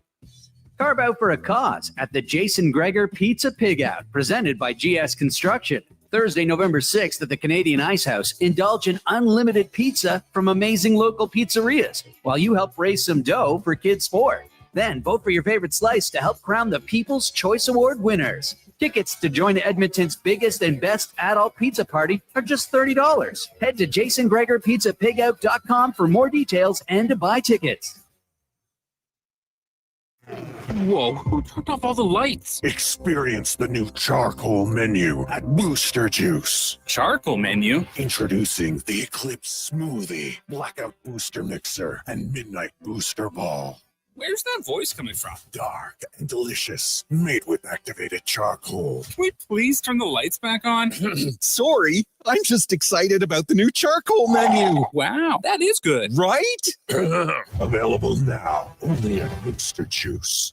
Hey, sports fans, we've got a clear choice for you. At Crystal Glass, we provide customers with the perfect glass for any job. From home to auto and even commercial, installation or repairs, we're your team. Call 310 Glass or visit crystalglass.ca. Crystal Glass.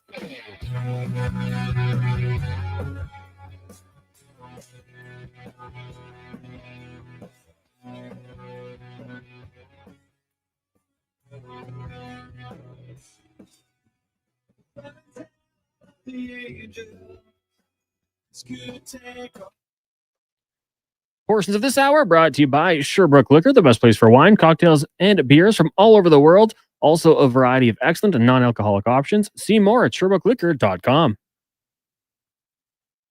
The Jason Gregor Show, the best of Edmonton sports talk and beyond. This is Sports 1440. Presented by PlayAlberta.ca, Alberta's only regulated online gambling website.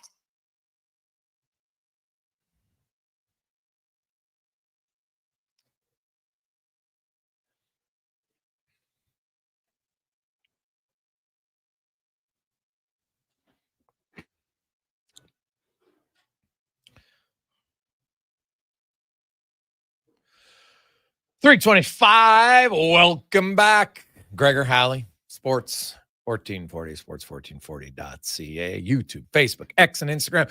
Remember, if you're watching on the Sports 1440 YouTube, hit the subscribe button. Give a thumbs up, Cons, and Deck will very much appreciate. Maybe even leave a comment, see what they're talking about. You know what? You probably should talk with Declan about the fact that college football is firing coaches like it's the NHL right now. Are you kidding me? That is 10 coaches, I think, that have already been fired this season in college football. And make no mistake how much money those colleges have. And you see how much they're paying out coaches not to coach for them. It is absolutely wild. And what is wild is that tonight, 8:08 will be the first pitch. Game 3, the World Series. The Jays and the Dodgers. Glass now on the mound for the Jays going up against Scherzer and man, Glasnow, he's got a zero. He doesn't have he doesn't have a win or loss officially, but he's got a 0.68 ERA and 18 Ks in the playoffs. This guy throws heat, but the Jays, they don't strike out a lot. So we'll see. Can they get bat on ball tonight as we get to our World Series report? Brought to you by Legacy Heating and Cooling, home of the no payments, no interest for 1 year on your furnace. Stay warm all winter. LegacyHeating.ca from Blue Jays Nation. Tyson Triskowicz joins us. Tyson, welcome to the show, man. How you doing? I'm doing well. Thanks for having me. Well, Tyson, are you surprised that Scherzer over Bieber tonight for Game 3? I don't think so overall, just because when you look at the resume that Scherzer has when it comes to pitching in the postseason and, you know, being in these big moments, I think it's a good idea to kind of go to him, mostly because you also kind of have to measure expectations on what happens if he doesn't go long tonight. You know, you can turn to Bassett, you can turn to Lauer to kind of eat up some innings. And I think the Jays going into this might have a little bit more confidence that Bieber might be able to go a little further into the game. So I don't think it's too crazy to have them kind of flip-flop like this, but I think they're really just going with the veteran experience kind of with Scherzer right out of the hop. Glasnow has been absolutely throwing heat in the postseason. But the Jays, hey, we saw it that they don't strike out a ton. Now Yamamoto was unbelievable on the mound, and you just got to kind of tip your hat to him. How do you see them approaching Glasnow tonight? Yeah, with Glasnow, you kind of got to wait him out. He has the strikeout stuff to be such a dominant presence on the mound, but there's a lot of times where he can really just kind of lose that strike zone presence. So if I'm the Jays, you know, I just kind of stick with the status quo that's been working with them for all season, and that's wear down your opposing pitcher, keep fouling off those pitches that don't make sense, and staying away from the garbage outside the zone, right? And there's a reason the Jays ranked really well when it came to strikeouts and just not getting themselves into those situations. And I think if you can have the top of the order, you know, the Springer and Lucas, you know, set the stage and just keep fouling off those pitches and doing damage on those mistakes if he's not finding the zone, that's how the Jays win this game today.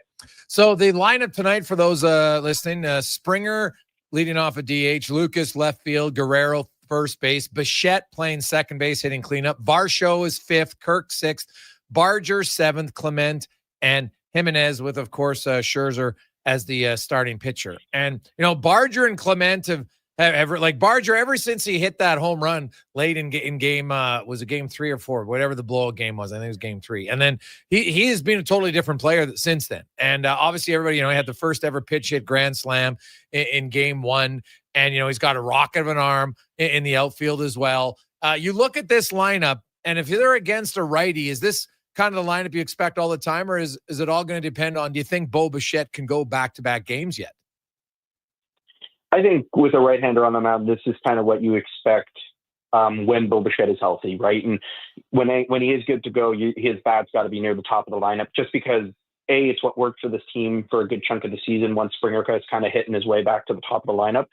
And I think it really helps with Bichette being in that 4 spot, because with how Guerrero's been playing this postseason, like, pitchers got to attack that guy, or if they want to miss him, well, now you got to deal with Bichette. And Bichette was, you know, hitting the ball well before he went down with injury. And even in the first game there, he was hitting all right too, and just, you know, putting together some strong at bats. So when he's healthy, I think this is kind of your go-to lineup. And then if he's not ready to go and you have Kiner Falesa in, then you kind of can move Barger up in the lineup to kind of occupy that power 4 spot, just because, again, you know that he can really hit the ball well if he's seeing it well. And I think with how this lineup stacks up, I think overall you're going to see this be the go-to when Bichette is healthy. And I think that just kind of stands testament to Clement and all the guys at the bottom of the lineup just being able to turn it over for Springer and Lucas and Guerrero to do damage along the board. I really like how it's shaping up.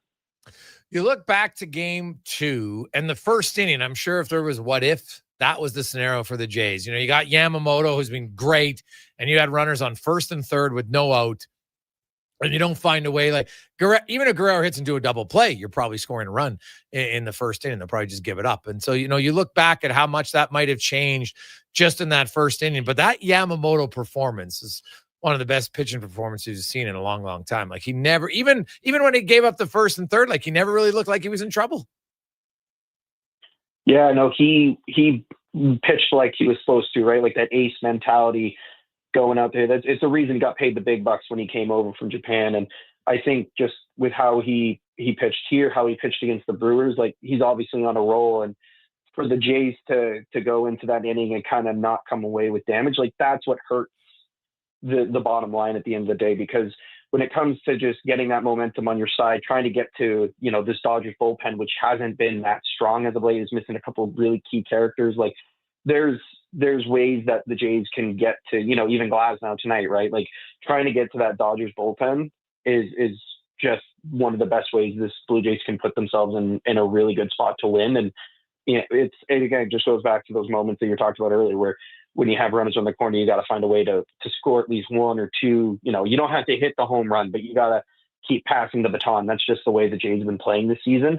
And it's that same mentality that's going to go a long way for them tonight if they can continue to find that rhythm that got them to this moment. What did you make of, Bo Bichette starts game one, didn't go back to back. So do we know yet, could he play tomorrow, or is he a guy who's going to play game 3 tonight? Then he's a pinch hitter. Then he'll play game 5. Do we know yet? No, that's a card the Jays kind of keep close to your chest, right? Like you don't want to, if everyone else knows, then the Dodgers know, and everyone can kind of plan accordingly. And I think it's really just a touch and go thing, right? Like we all know he's not 100%, but at the same time, there's a fair argument to say that, George Springer, with how many times he's been hit this season, he's not 100%. Like Dalton Varshaw's not 100%. Like all these guys are just laboring right now as the World Series is kind of, hitting its stride. And I think the Jays are just taking it one game at a time, because at the end of the day, they know that when Bichette is healthy and swinging like he can, this Blue Jays team becomes even more dangerous than what we've seen when he's, hasn't been in the lineup prior to the World Series. So I think it's really touch and go. The Jays have been pretty heavy on doing the matchup play, right? Like that's why we saw Barger come in off the bench on game one. And even though that left-hander Banda came in, like he still got a good hit on. And I think the Jays are still going to keep doing that, but I think it's still pretty close to their chest on what they want to do with Bichette. But I think if he says every day that I'm good to go, like he's going to be in that lineup unless Schneider thinks something differently with matchup wise. What's your thoughts on the probability that Bo Bichette re-signs with Toronto at the end of the season? It's a unique situation because we think back to this previous winter, right? Like the two biggest questions were the future of this Blue Jays organization when it came to Guerrero and Bichette. And with Guerrero now locked up, right, now that attention turns to Bichette, and it makes sense why he didn't sign after last season, right? He didn't have the year that he wanted. He struggled with his health, and just when he was healthy, he wasn't putting the best swings on the ball. And this season, he really exploded onto the scene again and became that guy that, if he was healthy to finish the season, he was probably going to lead the league in hits and potentially doubles. And that's the kind of player that the Jays expected. And I think when you look at the overall arching future of this organization, there's a lot of merit when Bichette comes out and says, I want to play for this organization. I want to win with Guerrero. Like those are things that, for people who have been around the clubhouse and have talked to Bichette before, like he's not the biggest media personality out there. He's not on the Crustables commercials and whatnot. And when he talks, like everyone listens. And I think when it comes to him and the future of this organization, there is a lot of merit when it comes to his potential of re-signing with Toronto, whether that's, maybe a 1-year prove-it deal to see if he can, do it again, or maybe cash in more lucratively in the future, or maybe it is a long-term deal, right? And I think when it comes to the Blue Jays and Bichette, there's just got to be a middle ground on the number that works. And I think the Jays have a bit of an advantage when it comes to they're making money this postseason. Rogers has proven before that they're willing to spend in the right scenarios and use money accordingly to bolster this roster. And you have a couple players like, the Scherzers and the Bassetts that are coming off the books now, and a couple more off the next year. So if you're trying to find a way for the salary for Bichette in the future, you got a couple ways to make it work there too, right? So I think at the end of the day, it's just the business side of baseball. And as much as Bichette says he wants to be here, he also wants to cash in on a free agent year that he's 100% entitled to do. So I think if I'm a betting fan, I think the Jays are definitely going to be close in the running. And I think when it comes to, it'll go a long way if they win the World Series, obviously. But I think right now that it's looking pretty positive. Wow, that would be fascinating. If they could get him on a short-term deal, I'd be blown away. Like you look at these big-term deals that other guys have got. Like Bichette led the league in hits, but it is it's something he doesn't, as he's a good hitter. He was leading the league, would have led the league in doubles, good contact hitter, but he doesn't seem to carry that superstar status with him. Like, I don't know, maybe other teams will view him that way, but you kind of get that sense, like, really good player, but he's not in the category that maybe teams like, I don't know if I want to go 12 years with this guy. Well, I think it just kind of boils down to, if you look at other shortstops across the league, right? Like, you're always going to be playing the comparison game, and you have, the guys in the upper echelons of your Trey Turners and all that, and obviously a couple names I'm not thinking off the top of my head. And when it comes to Bichette, like, there has been questions about his defense at shortstop, right? Like, maybe his second base is his future when it comes to, securing a long-term deal. But at the end of the day, when you sign Bichette, you're signing him for his bat. That's what stands out. That's what's, his go-to bread and butter. And that's what we've seen from him this season. So I think it just gets a little bit interesting because, like, the Jays are going to give him a qualifying offer. Like, that's just a given.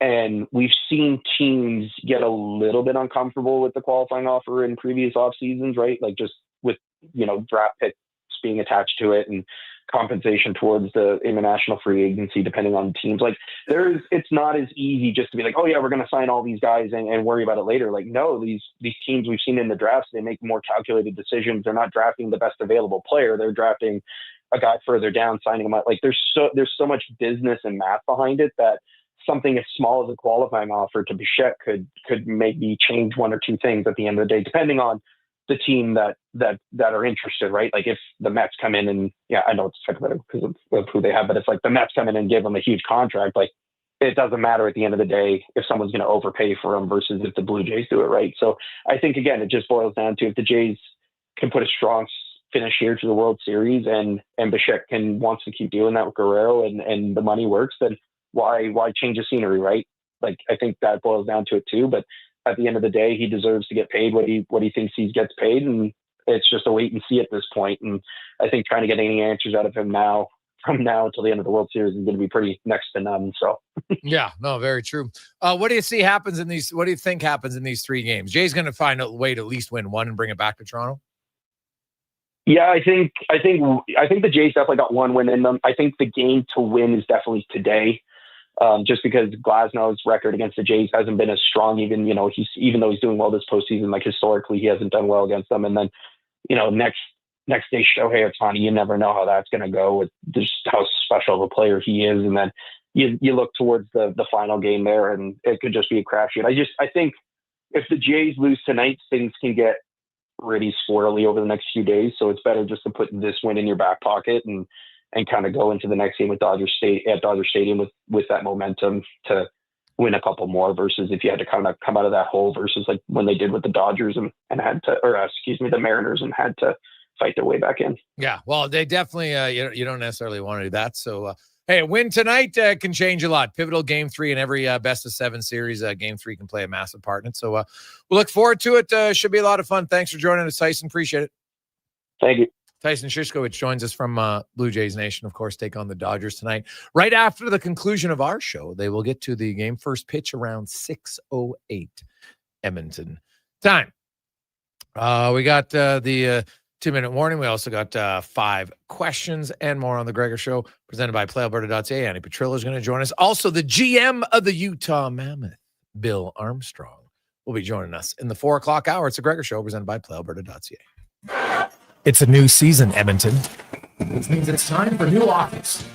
Play Alberta is offering odds boosts on every Oilers game all season long. This is your chance to score big. And for a limited time only, our listeners can get an exclusive $50 free bet when they deposit $50 using code Gregor50. That's code Gregor50 for an exclusive $50 free bet. Alberta wins with Play Alberta. Must be 18 plus to play. If you gamble, please use your game sense. PlayAlberta.ca. Are you looking for an affordable business, group, or team outing this season? Why not catch the excitement of a game with the 5-time Junior Hockey League champions, the Spruce Grove Saints? With extremely affordable group and suite packages available and some of the lowest food and drink prices around, Saints games are the perfect night for your next group event. Get your group in on the action. For more information, visit sgsaints.ca.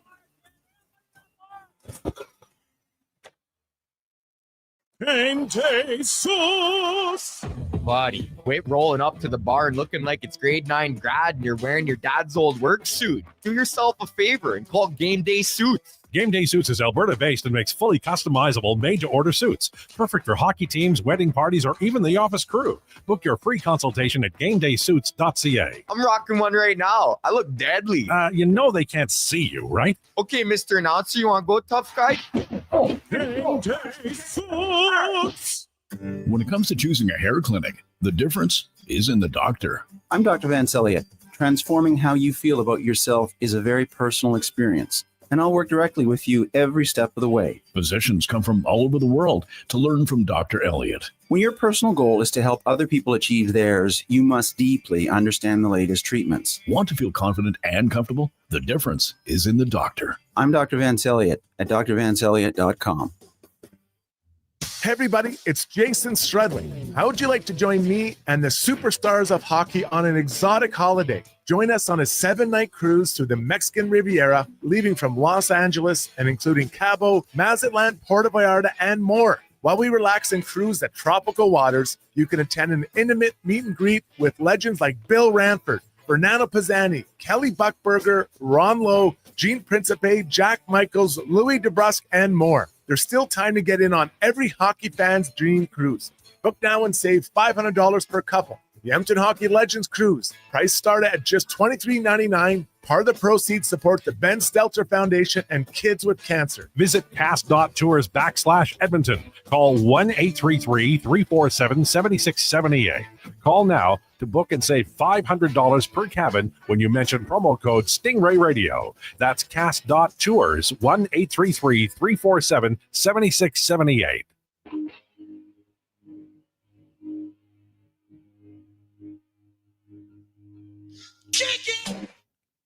Portions of this hour brought to you by Papa John's. Enjoy a taste of Hawaii with Papa John's Aloha Trio. Try the classic Hawaiian, Super Hawaiian, or Hawaiian barbecue chicken pizzas for only $19.99 each at papajohns.ca or on the Papa John's app. Hat tricks, touchdowns, and home runs. Get it all with the Jason Gregor Show on Sports 1440. Presented by PlayAlberta.ca, Alberta's only regulated online gambling website.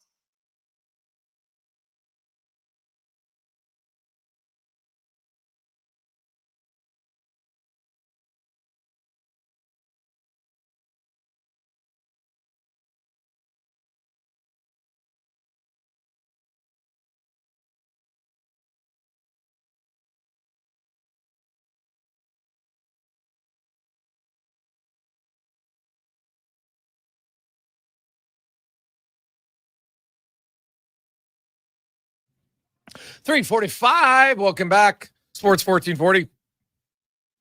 Sports1440.ca. OilersNation YouTube, Facebook, X, and Instagram, as well as Sports 1440 YouTube. Check it out today.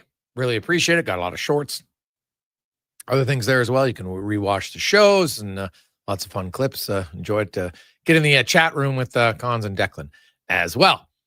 I got a lot of texts to get to, and then we'll get to the 2-minute warning, 833-401-1440. Hey, guys, I know it never gets discussed, but whatever injury McDavid sustained seems to be hampering his shooting ability a lot. Prior to this, he was shooting harder and harder each year and able to beat goalies with wrist shot at distance. That doesn't seem to stop because he wants to pass more.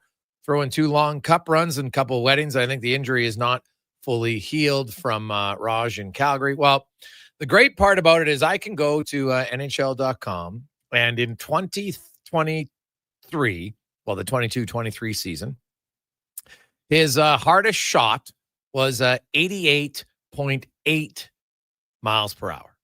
The year before, it was 8-22. It was 88.17. In 2024, it was 87.05. And in 2025, it was back up to 88.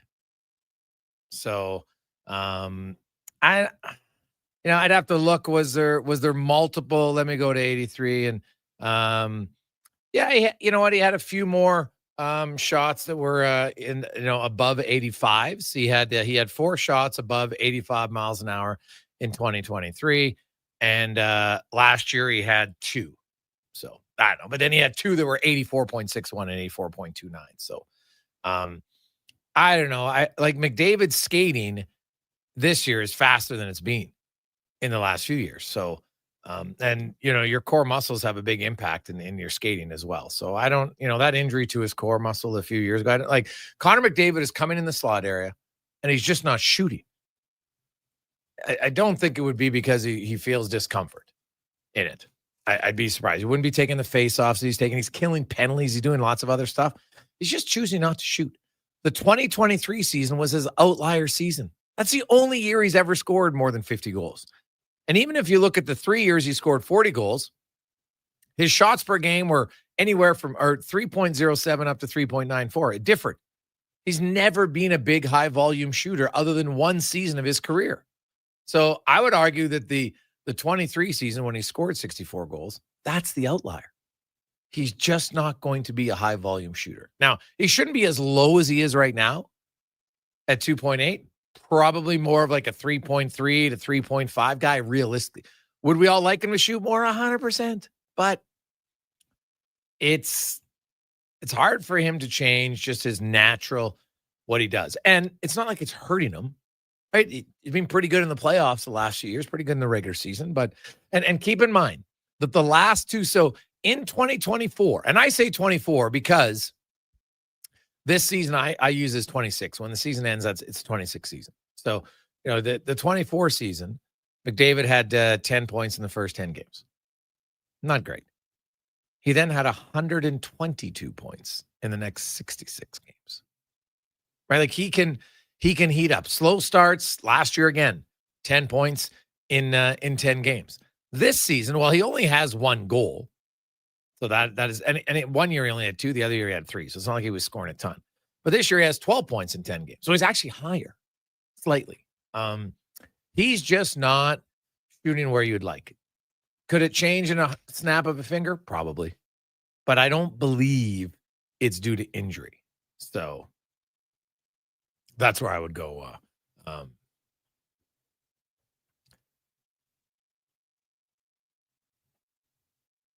Hey, Gregor, the best player in the world doesn't have 34 goals in their last 100 games, especially when you don't win the Art Ross from Dusty. So are you saying that McDavid isn't the best player in the world? Who is then? Who's better? Right? It's a fair question. If you want to say he isn't, I will listen. Who's better? That's my question.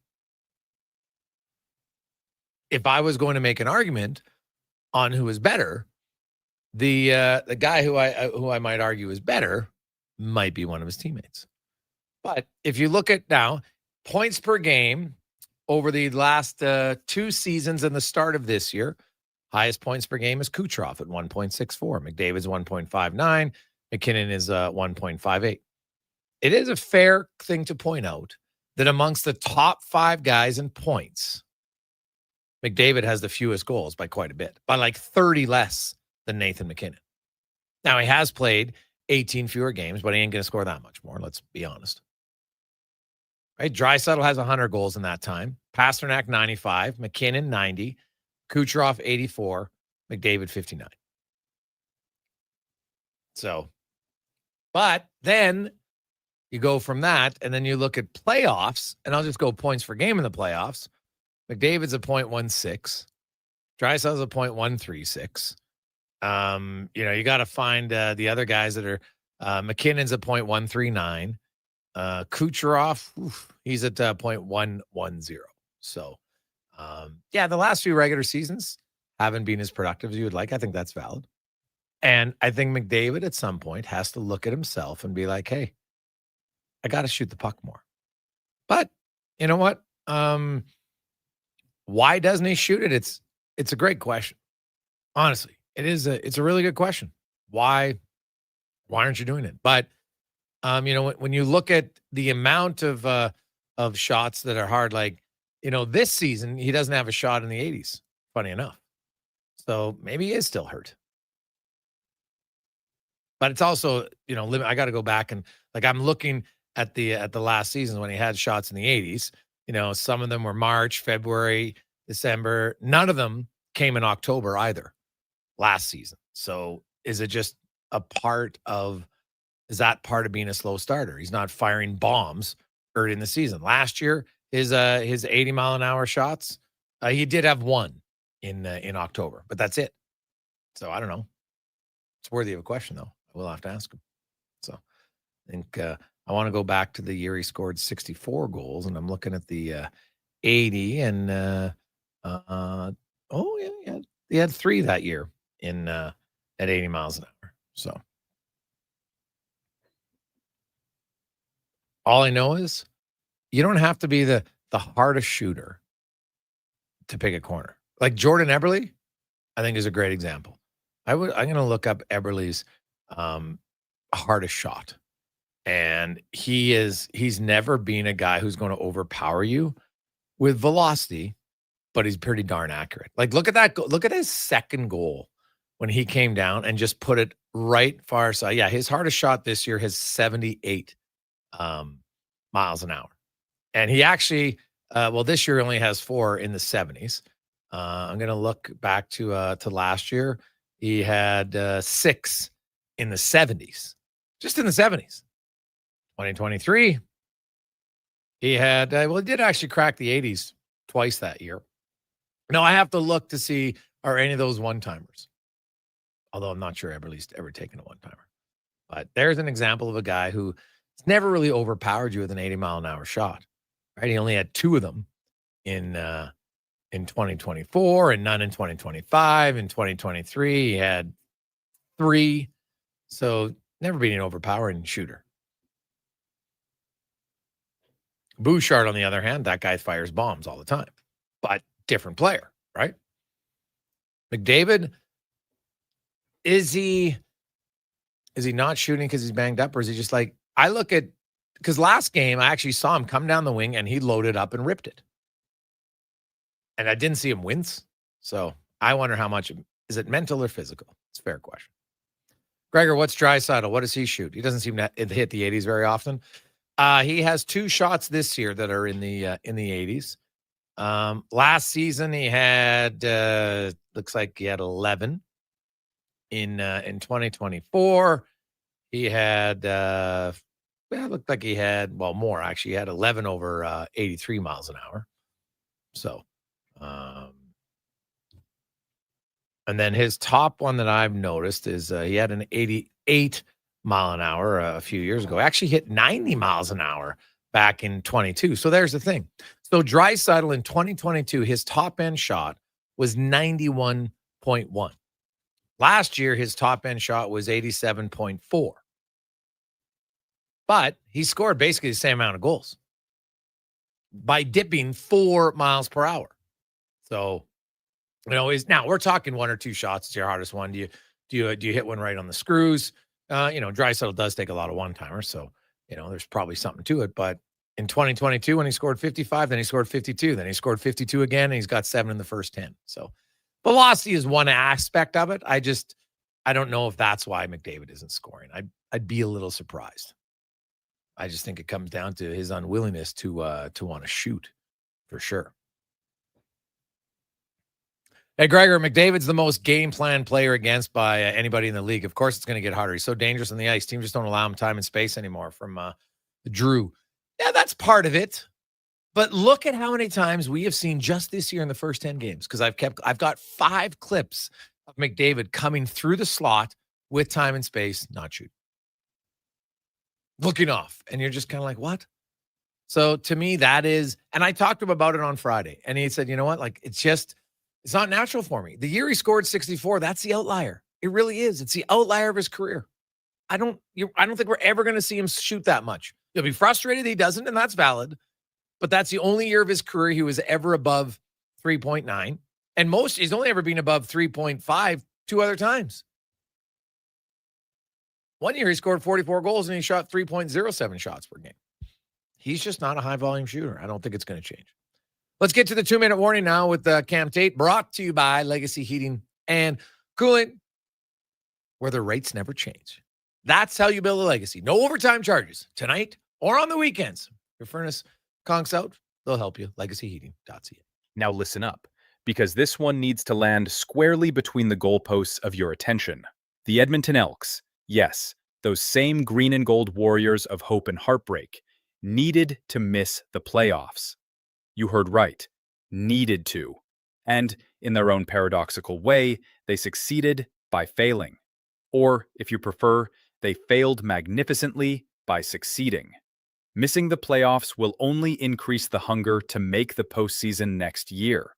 Because this season wasn't about the parade route. No, sir. It was about the pilgrimage. They stumbled, yes, but they stood taller for it. Mid-season, the Elks found their spine. 2 wins in a row, competitive games, stands no longer silent but singing again. The sound of hope, cautious, cracked, but there. And then, Justin Rankin galloped into the frame. A prairie freight train on cleats, over 1,000 yards rushing, 13 touchdowns, 667 through the air, and 12 bursts past 20 yards.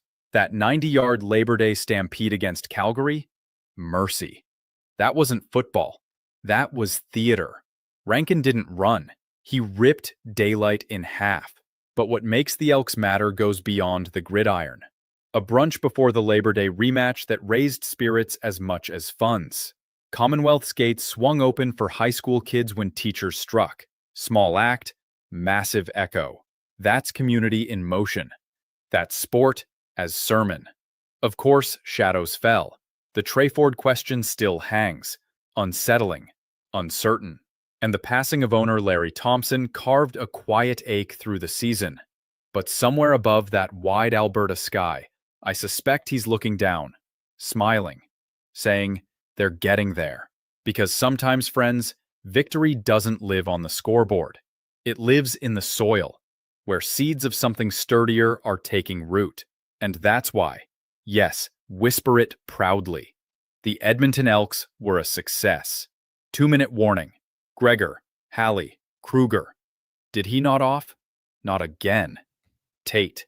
Weekdays, sports, 1440. It's always a little chirp on deck. It's becoming a tradition. I kind of like it, Cons. It's I don't know if the 2 minutes complete without that at the end. I don't know whose relationship I like more, Tait with young Josh or Tait with Declan, but both fun for us. Yeah. Speaking of Rankin, man, that was unlucky. What did you make of that play though, and the fact that like the Elks guy just kind of stood around? I mean, they heard the whistle, right? Yeah. So you played with the whistle, you hear the whistle, you're assuming, okay, I think we're done here. Usually in football, I feel like you do see one of the offensive linemen still like keep on going because they just want to get that extra hit in. But I mean, I guess it's hard for me to fault them. They heard the whistle, assumed it was dead, and nope. Yeah, that was definitely an odd situation. Unfortunate for Rankin. He's had a fantastic year, no question, and locked up for a few more seasons for the Green and Gold, which is huge for them. I think they got some other guys that would like to lock up here. I think we're gonna have Ed Hervey on the show this week, but I'm guessing he's got a few priority guys. Him and Chris Morris talked about it when they took over at the start of the season. They wanted to build some continuity on this team, and that's something that they're going to look at. So we'll probably have maybe tomorrow on the show. I think we're going to tomorrow or Wednesday, we might break down kind of like who are some guys that we obviously should bring back. You, me, and Declan will get into that on Wednesday's show, I think. Let's take a quick break. We'll come back with Sports 1440 update with the comment brought to you by Fountain Tire. Oh, it's coming. It's coming. You need winter tires. Stay safe. 15% off all winter tires right now at fountaintire.com. This is the Sports 1440 update. Game 3 tonight, World Series goes from Los Angeles with the Jays and Dodgers meeting 1 game apiece. First pitchers after 6. Max Scherzer, Tyler Glasnow get this start. 11 for you here on Sports 1440 radio feed. Only 2 games on the ice tonight in the NHL. Blues taking on the Penguins at 5. Then at 5:30, Bruins up against Ottawa. Oilers will be in action tomorrow, taking on Utah. Week 8 of the NFL season wraps up tonight with the Commanders heading to Arrowhead to take on the Chiefs. That gets going but just after 6:15. And bad news for the Bills. The test confirmed the defensive tackle Ed Oliver has torn biceps. He's going to be out indefinitely, while Rams placing wide receiver Tutu Atwell on the IR, meaning he'll miss at least the next 4 weeks. And in the association, Toronto Raptors in action. They'll take on Wemby and the Spurs. Tip-off just after 6 o'clock. Coming up in hour 3 of the Jason Gregor Show, we'll be joined by Andy Petrillo from CBC Sports and Amazon. Plus, we'll also hear from the GM of the Utah Mammoth, Bill Armstrong. I'm Connor Halley. This has been a Sports 1440 update.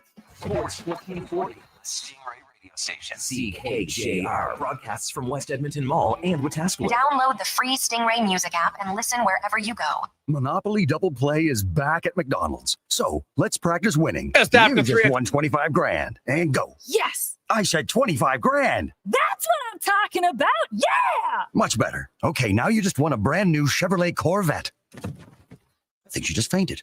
Impressive.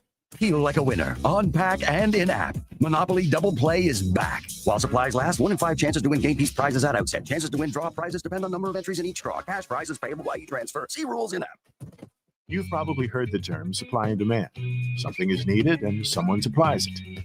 We're GS Construction, and we're in the supply and demand business with you. Edmonton and the surrounding Swung area open for continue high to grow.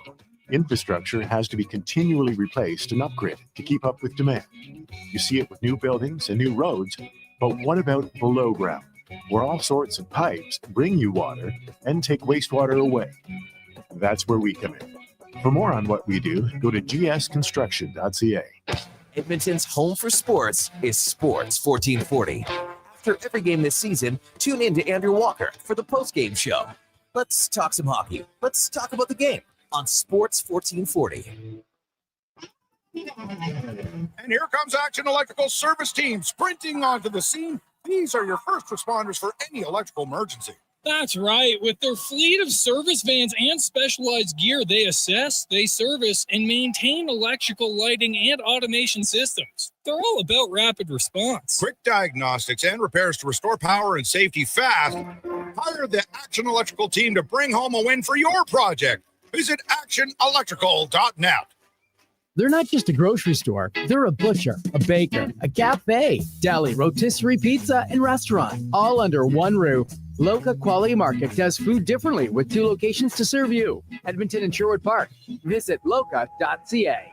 Hey there, this is your wake-up call. It's time to change to your winter tires. Unless you want to be sliding and swerving around icy roads like you're some kind of dummy. Head to Big Toy Shop and get it done right for a great price. We won't lie to you, inflate your bill, or waste your time. Time to change your tires. Big Toy Shop, 8315 Argyle Road. 780-298-2797.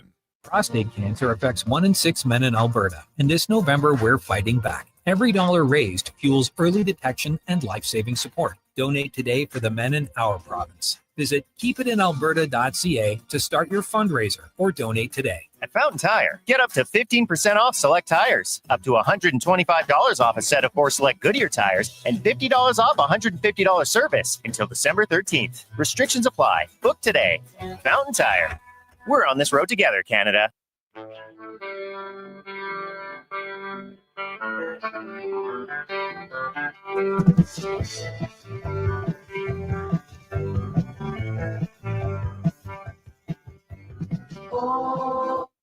Portions of this hour brought to you by Culligan for all your residential water needs. Your local water treatment company, more than just big bottles, Culligan.com. The Jason Gregor Show, the best of Edmonton sports talk and beyond. This is Sports 1440. Presented by PlayAlberta.ca, Alberta's only regulated online gambling website.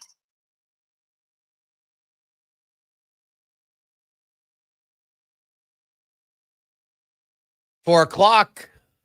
Lovely Monday. Oh, let's be honest, a little rainy. I don't know if it ever got to snow.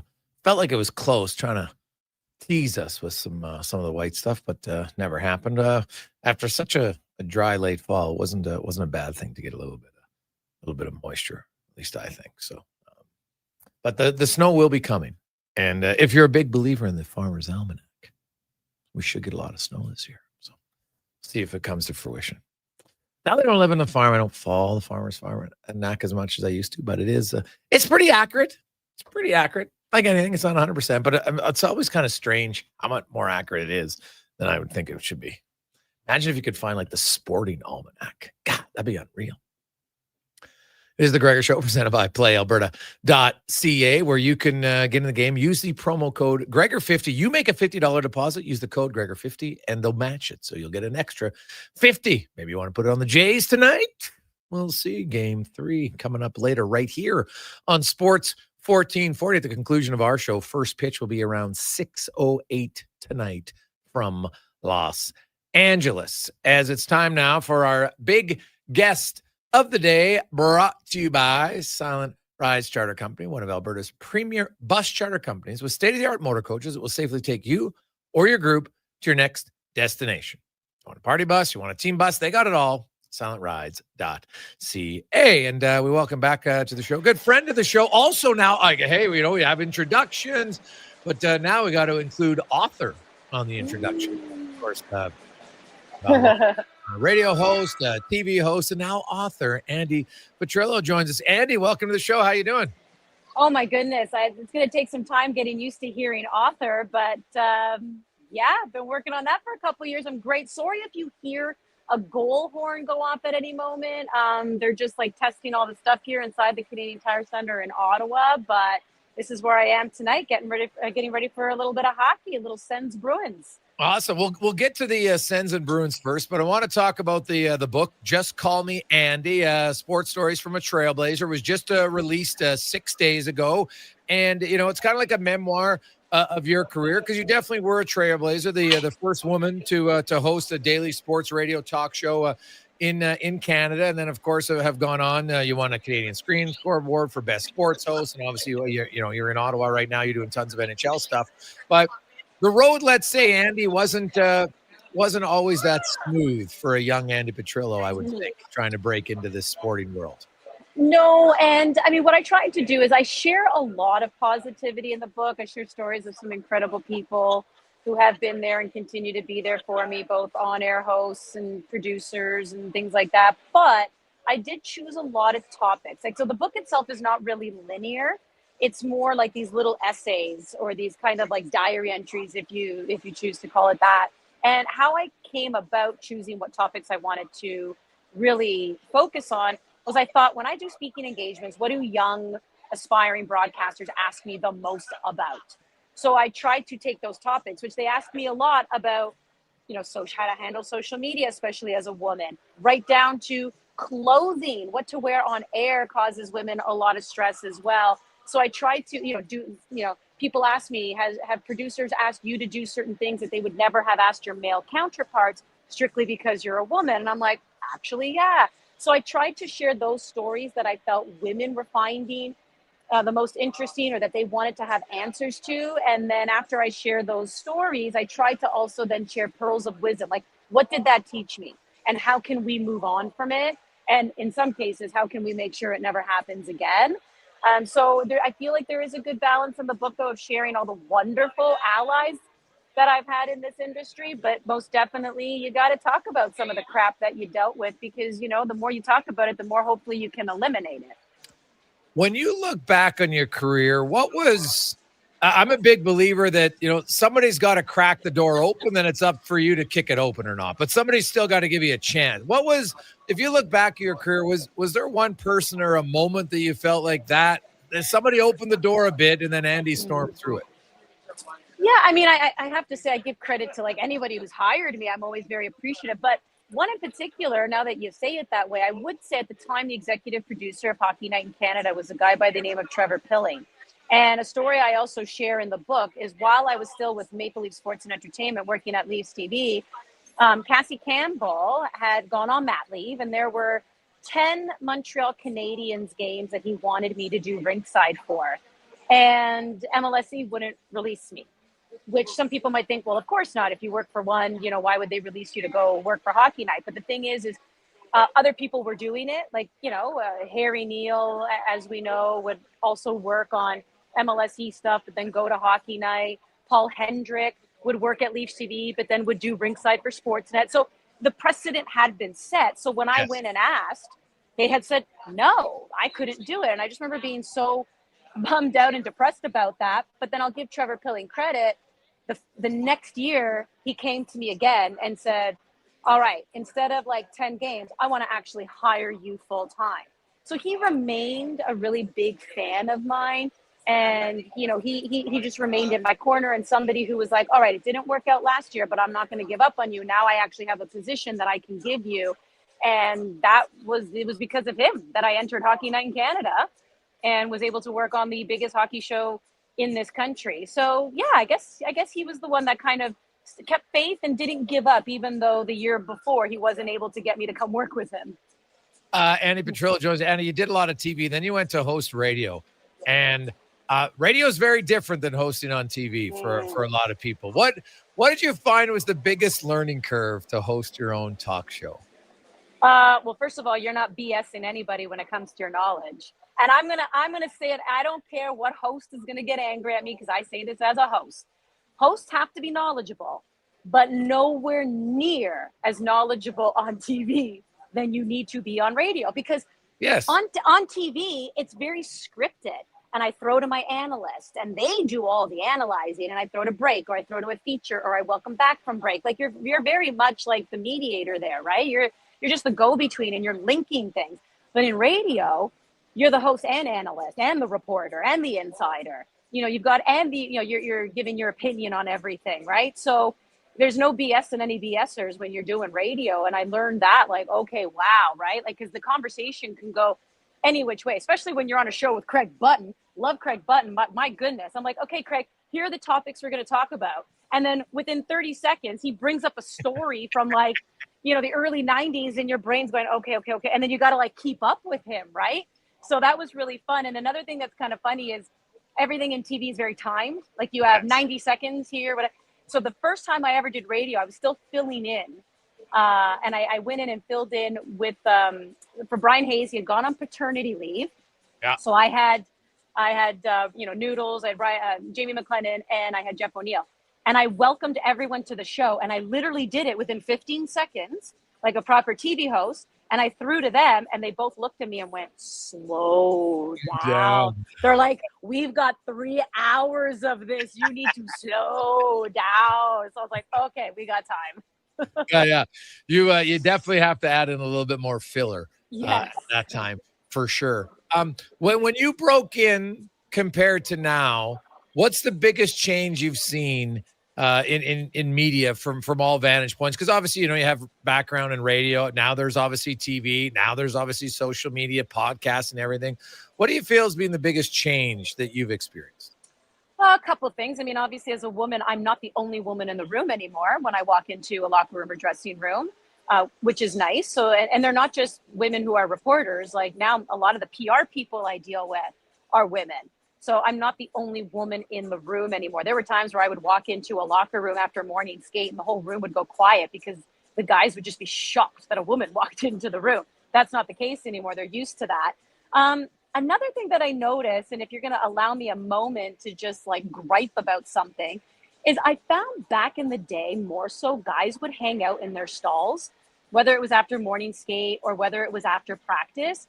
And you could go do your interview, whatever you need to do. Certain guys would have scrums around them, fine. But then you could just go and sit and shoot the breeze with guys. Yes. And like that's oftentimes how you even learned about the chemistry or what's going on with the team. You're just shooting the breeze. You're developing a relationship, a rapport. And because of that, you also develop trust with the player. Now I walk into rooms, man, I have never seen guys change out of their gear so quickly in my life. They are in, they are out. And if you want them, you have to put the request in through PR. And then it's always a massive scrum, and you're never really getting that proper one-on-one. And I'm like, listen, I don't want to interview Austin Matthews today, but maybe I want to sit and just shoot the breeze about life and get to know him. Like, I don't want to come here and maybe interview Shane Pinto, but maybe I just want to figure out who is Shane Pinto, like that. And that's what you got from sitting in the stalls and just being able to do it. But these guys, man, they change, they get out, and then PR puts like gatekeeping up, like who do you need to talk? And yeah, so it's not as I don't know. There's not as much camaraderie, which I think is a bit of a lost art in this industry now. Yeah, that's very well said. The book, of course, it's been out for almost a week. Give me your thoughts on early feedback.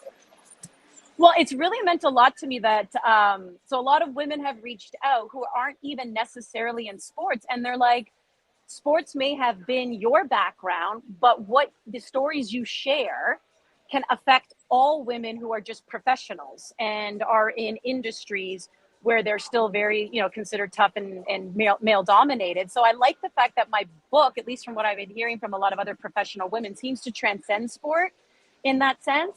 So that actually, really means a lot to me. And at the end of the day, a lot of women in the industry have come up to me and said, "You've motivated me to write a book." And that means a lot, because when the literary agent reached out to me, I'm like, so we know in the States, women in the States have written books, but no Canadian female sportscaster has written a book yet. And I was like, all right, I'll do it. I'll take the egg on my face if it ends up being a flop. But the fact that I did it, and other women in this country now are saying, "You've now motivated me to do that," that right there it's worth it. How long did it take you to write the book? Oh my goodness, I learned this. This is quite the process. I started writing it in January of 2023. And it took me a year and a half. And then it took like a year and a half of editing. Really? So it is a process. Yeah. Oh, it is quite the process. The editing process was like, whew, this is intense. Yeah. But it took so what, 20, I can't do math here. What, 2.5, what is that, 2.5 years? Yeah. Well, you're process. saying about 18 months to write it. And, you're writing parts of it, and, you're going through your memory bank. And then are you like they have to double check, everybody to make sure, okay, like this is the date and this is who it was. Cause sometimes, hey, I thought it was Tuesday the 8th, but it was actually Tuesday the 15th. You know what I mean? Like it's still a Tuesday. You got to go through all that process. Yeah, I had to make sure that some of the stories that I was sharing, I'm like, does my memory recall? Okay, so you want to make sure they vet it. And then there's also just like, I think sometimes I took for granted that people knew what I was talking about. And so the editor, which was great, that's like, hey, maybe somebody doesn't understand that reference. Maybe that's a little too inside hockey. Okay. Can you just explain it a little bit more? So I had to do a little bit more explaining. So people who are just casual sports fans can still understand and relate to my books. Because sometimes I got a little too inside, and anyone who follows the sports that I was talking about, be it soccer, be it hockey, they would know exactly what I meant. So there were things like that where I just had to do a little bit more explaining that I hadn't been doing before, because I just took for granted everyone knew what I was talking about. Yeah, no, that would make sense. Annie Petrella joins us. Her book you can get online or in stores right now. Just Call Me Andy. It's sports stories from a Trailblazer. It's only been out for a week, so there's lots of copies for you to get. Andy, we'll get you to put on your analyst hat for a sec. Of course, you mentioned you got Ottawa and Boston. The Ottawa Senators, of course, without Brady Tkachuk, it hasn't necessarily been the start that they would want. And the Boston are kind of two similar teams here with goalies who didn't get off to a great start, but their numbers seem to be coming around. What do you make of tonight? And, how different are the Senators sans Tkachuk? Well, they're in a very good mood. This morning, it was funny in the room. There are a ton of media, and Linus Ullmark, who's getting the night off. He's not even the backup in this one. They called a player up. I think the Hunters, who they called up from the AHL. He walks into the room and he goes, "Oh, look what happens when you win 2 games in a row. Suddenly the media wants to come around, right?"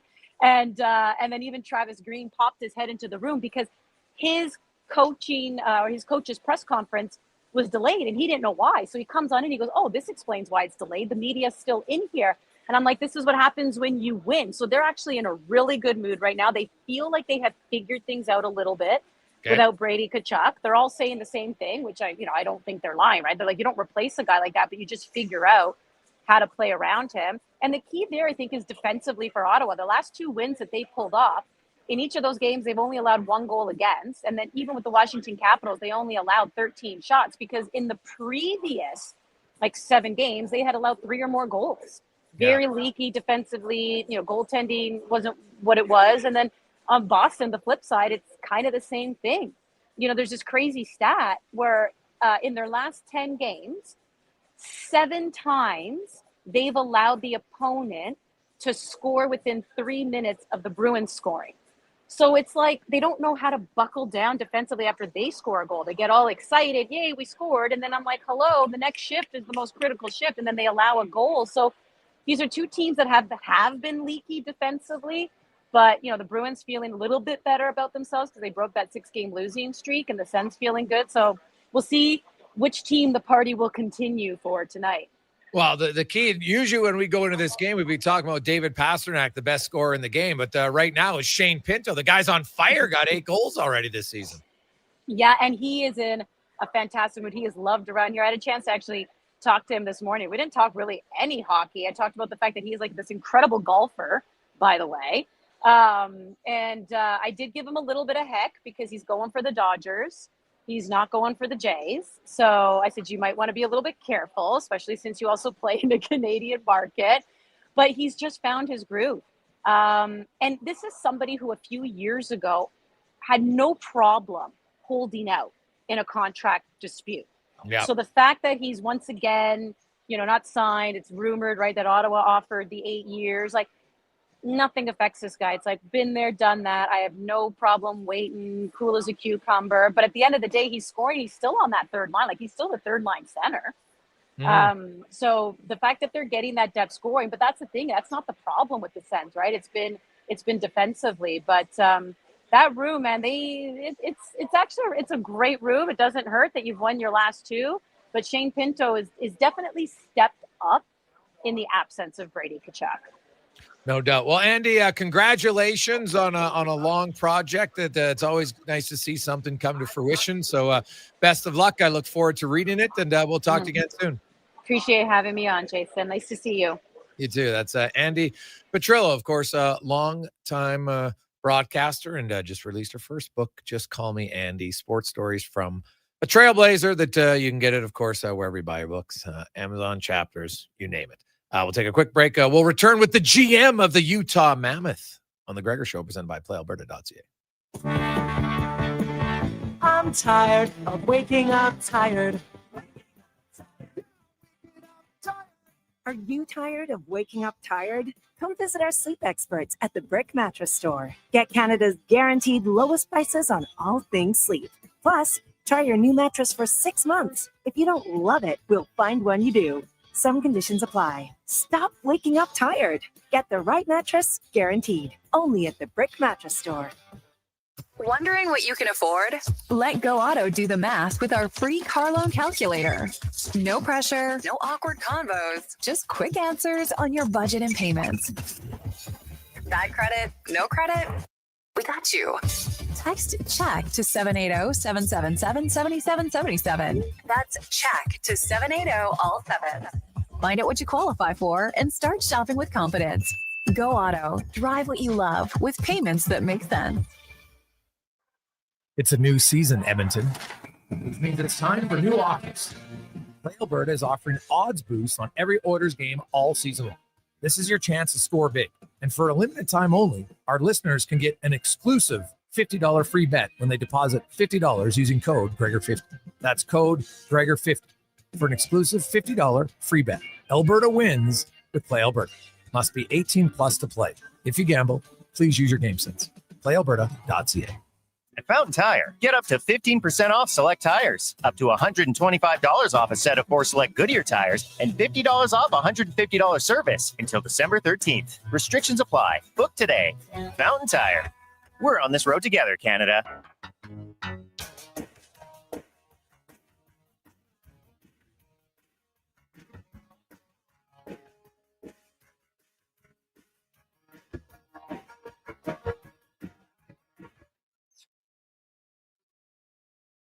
Portions of this hour brought to you by Leading Edge Physio. From weekend warriors to professional athletes, kids playing soccer to grandparents in the garden, rotator cuff tears and tendonitis to post-surgical knees and hips. We fix your body. Life shouldn't hurt. LeadingEdgePhysio.com. The Jason Gregor Show, the best of Edmonton sports talk and beyond. This is Sports 1440. Presented by PlayAlberta.ca, Alberta's only regulated online gambling website.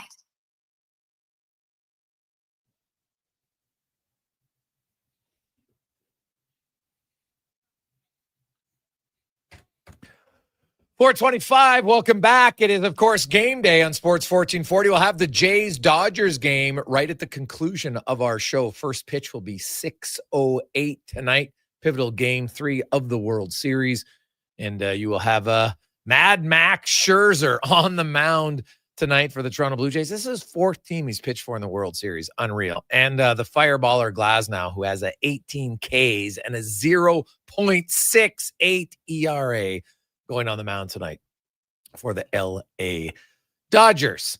Tomorrow, of course, the Edmonton Oilers hosting the hottest team in the Western Conference. Winners of 7 in a row. The Utah Mammoth are on fire. And the gentleman who built that team is going to join us right now as we go in the room, brought to you by Action Electrical, where they're 53 years in business. They continue to grow, and they are hiring second, third, and fourth year electricians. If you want to spark in your new career, apply today. Careers at actionelectrical.net. Bill Armstrong, it's his second year as GM of the Utah Mammoth organization, but he's been the GM of the group since 2020.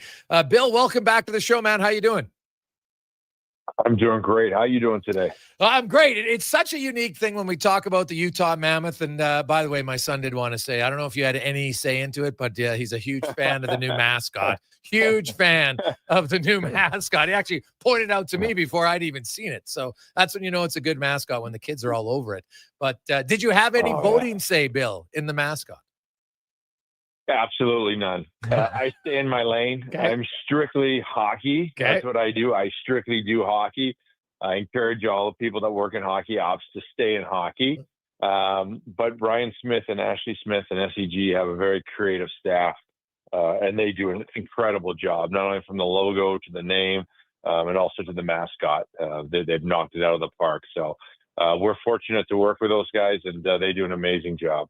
Bill, it's second year with the Utah organization. You guys became your own organization, but a lot of your hard work of building this roster came, previously with Arizona. And man, I look at your top 6 and oh my goodness, you're probably sitting there, hey, this is what we were hoping when we got some of these guys. Cause we can start, hey, Nick Schmaltz has been there a long time and Clayton Keller's a veteran, but then you throw in Logan Cooley at that natural hat trick. He's looked unreal. You acquired JJ Paterk in a very good trade. Like, when you're building a team, it never happens as quick as anyone would like, I would think, is probably the thing you've learned the most as a GM. But can you sit back and at least take a moment to enjoy, to say, hey, the pieces are coming together here a little bit more? Not one moment. No, there's no time you just go, oh, it feels so good. No, there's none of that. It's, you're just constantly trying to get your team better and better. And it's an ongoing process. Every morning you wake up trying to improve the team. The only thing that someone sent me a roster about, I think it was my first year there to where we are now. And I'm like, okay, we have come a long way when you look back. Now there's a team that, it resembles a team that could take a step, and there's some good pieces in there to help you win a championship. So we're very confident about, our team. I love the fact that we're young, we're hungry, and we're playing to get in the playoffs. So it's definitely a good feeling in that way. When you see as many players as you have off to a good start for your group, like your top 6 guys, especially 5 of them, Schmaltz is tied for the league for goodness sakes. Keller's got 12 points. Gunther, Cooley each have 11. Paterka's got 9. What is it about that group that impresses you most on the offensive side? Well, we're fast. You're going to see a group led by Logan Cooley through the middle of the ice, JJ Paterka and Dylan Gunther, and they might be the fastest line in the National Hockey League together. They can absolutely fly, and they push the pace. And when they're on, they almost create a scoring chance off every rush. So they're unique in that factor. I think that when I look out onto the ice on our group, the other day I look out and, Gunner, is 22, Cooley's 21, Paterka's 23, Simashev's 20, and our old guy is Sergachev, 27. So I like the youth, but they're talented young players, and they want to make a difference. They came in to this season with one goal in mind, is that play every game like it's game 7, and we've done that so far. You talk about the speed of that line, and then you've got Schmaltz and Keller with Barrett Hayton, and Schmaltz and Keller are killing it right now. As a GM, obviously you want to see guys have success, and we're looking at it, Bill, and a lot of teams have been able, for the most part, to maintain their top end productive guys. when does serious conversations go on with a guy like Nick Schmaltz, who's a pending UFA? Does it change from player to player, and some guys want to talk about it during the year, others don't? How does it work now that the season started? Well, it's also a process of us, as an organization trying to get into the playoffs. That's the big thing. We want our guys to be able to lead us in there. And, I think sometimes you don't talk to players about contracts. Other guys you can. It's different all the time.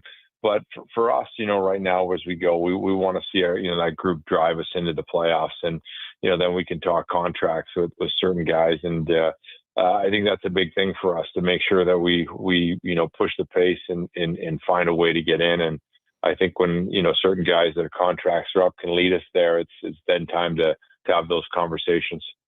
You mentioned speed down the middle. You also, I look at your third and fourth line centers. You got Jack McBain, and I know the points aren't there yet, but I'm a big fan of how he plays the game. Then you got Kevin Stenlund, who won a Stanley Cup in Florida, playing a ton of minutes for you on the penalty kill, 5-on-5. Bill, you're a pretty big man yourself. How important is it when you look at certain, like building your team to have different dimensions? You got some skilled guys who are maybe a little bit small at time, but you've got size up and down your lineup. How important is that, do you think, to win? Well, it's a combination of having some size in some areas, and you have to have that, and we were fortunate to draft Maverick Lamoureux and Dmitry Simashev, 6'5", 6'7", but they can also move. They're good skaters. So, I think you got to have some size in there. Daniel Boots, another guy that's in the minors for us, that's a first rounder. He's like 6'8".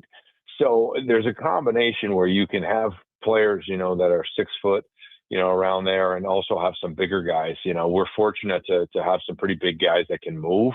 And that's the new NHL. And especially in the backside, I think you got to have some size, some size and durability to get through, not only the season, but into the playoffs. And, when I was with St. Louis, we had some big guys back there, the Prekos and the Bouwmeesters of the world and the Robert Bortuzos. They were monsters, and the Joel Edmondsons.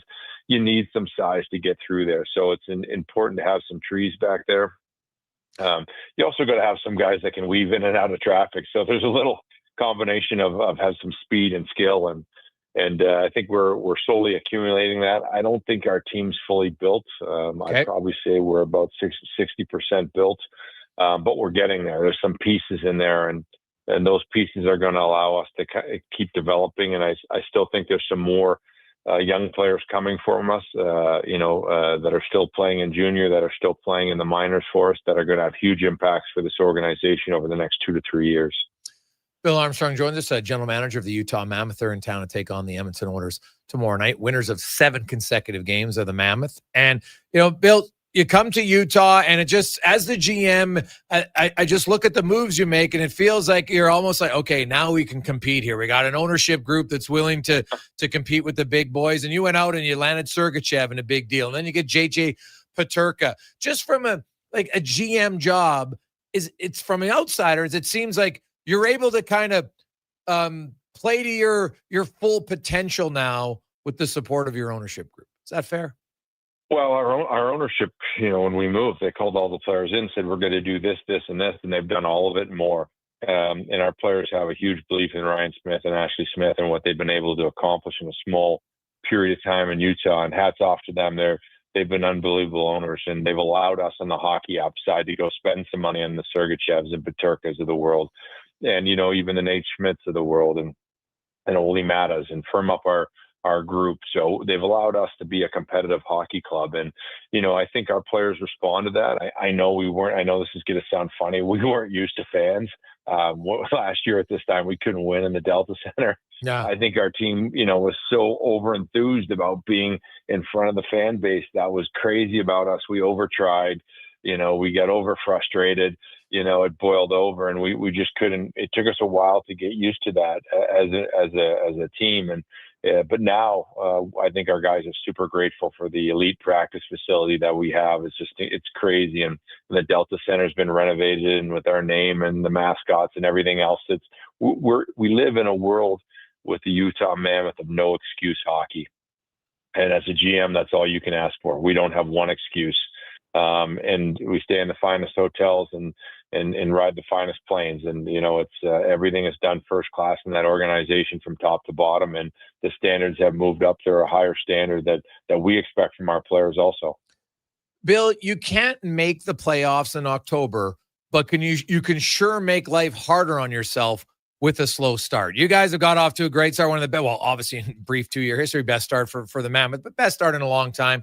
8-2, first in a very difficult and competitive Central Division. And because, there's going to be hiccups along the way. Every team has them. The Florida Panthers have won back-to-back cups, so they don't have smooth sailing all the way through the season. But being around as long as you have, and you look at this start and just how much it can set your team up, maybe more mentally than anything else, because you don't necessarily have to be like in chase mode, which at times can be mentally draining.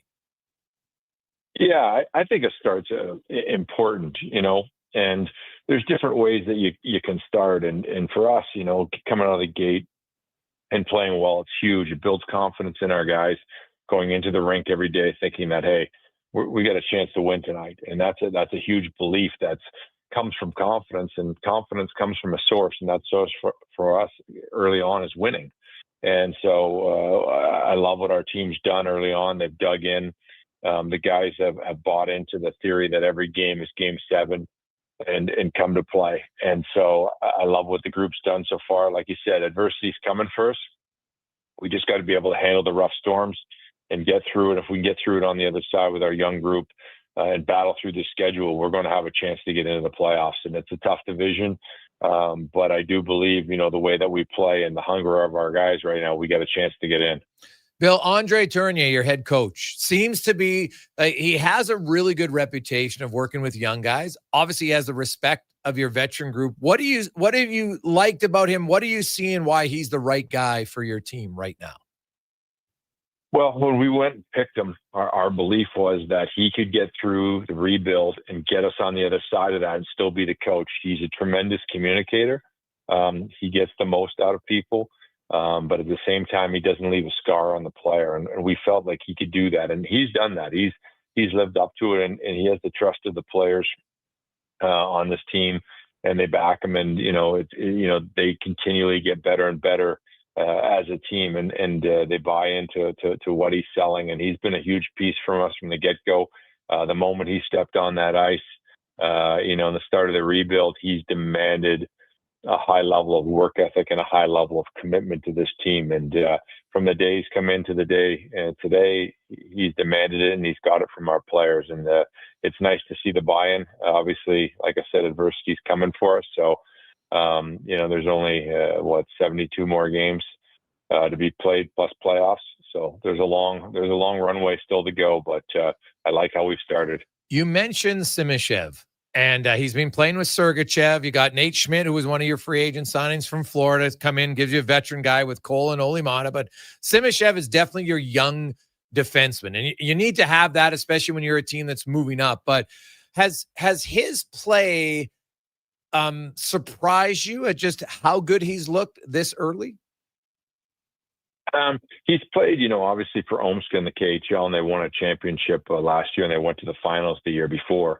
So he's got a ton of experience at a high level. He's the best skating big man, D man I've been a part of drafting in my life, and he's a special player. And it's not so much offensively gifted; it's his ability to be 6'5", 230 and move like he can on his coverage. And he's got unique instincts on the D side of the puck, and with the size of him and his ability, he can cover ground. He's hard to beat. You almost got to beat him 3 times, and. I've seen him go up the ice where, he's been playing against Kyrou and the Nate McKinnons of the world, and they couldn't get a step on him. And that's an impressive feat as a young player, and he's going to keep pushing. But he's definitely, when he plays with Sergachev, they're 2 of our best defensive D on the ice, and, they're going to play against the other team's top line every night. So it's going to be a battle for him, but he's a special player for us. Well, and the other advantage you've had, Bill, this year that you didn't have last year was your defense is pretty healthy. Like last year, guys were decimated by injuries, and it almost. I know you mentioned the crowd earlier, but I would argue that your defense injuries kind of derailed the season before you could really get going. We struggled last year, just in our defensemen just got banged up, and it just went down the line. And we were fortunate to make a trade for Ole Mata and recall Lamoureux and give us a little bit of stability at the time and battle our way back into it. But it took us a while, and so I think this year we built, basically the club with 8 good defensemen. So it's been great. And, you can see that depth paying dividends. And, with the Olympic schedule and us playing, every other night plus back to back on the weekends, it takes its toll on your D-men. So it's nice to know that we've got a little bit of depth back there and we can withstand some injuries at times. Bill Armstrong joins us. Bill, a few more quick ones. I really appreciate your time. You mentioned the Olympics this season. The off season, you guys made a big deal, but there wasn't a lot of free agent movement. Lots of guys end up going, and a lot of guys now that were supposed to be free agents next summer have already re-signed. In your conversations with GMs, because there is a lot of available cap space for a lot of teams out there now, more than ever before. Do you get a sense is this going to be a busier time because of the potential cap space of some teams, or is this one where lots of teams have a lot of their guys signed already? That means we'll see less moves leading up to the deadline. Well, first of all, it's a great question. And I think every GM wakes up every morning looking at the free agents and trying to figure out whether they're going to sign with their teams. And I just think teams are going to sign their free agents. I don't think there's going to be a lot of guys out there, kind of like last summer. There's a lot of guys that get eaten up early on by their teams. They look what's out there and they say, oh, our guy's better. So that will go on during the course of the year, and you'll see some more free agents sign with their teams. I think that'll be a part of the process. And, it continues to go.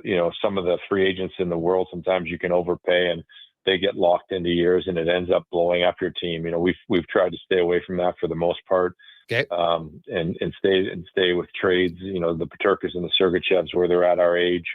And they're talented players, but, we've had the assets to give up to go get them. So we've kind of gone down that path and kind of stuck to the plan. One last one for you, Bill. Of course, with the Mammoth, you guys also in kind of your circle are the Utah Jazz. Are you taking in more basketball games? And do you ever do NBA and NHL GMs kind of converse? Do you have similar problems, similar solutions? We do converse. I think there's a great pattern inside our organization where there's a lot of information exchanged. There's a lot of ability to kind of go in and look at their analytics, or we open up our analytics, and there's a lot of transparency that helps us, just be able to run, certain questions by them and what they do in certain situations. And, Justin Zanek's there, Danny Ainge is there, Austin Ainge is there. They are totally transparent with us 100%, and they come to our games and we go to their games. It's truly a dream come true. It's just to be able to kind of pick their brain and get different ideas from their sport.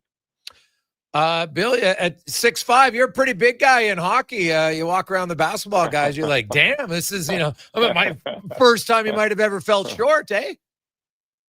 Oh, it's amazing how big they are. You get around their team. And the Jazz are a big yes. Team. So it's pretty incredible to walk around with those guys. They're giants.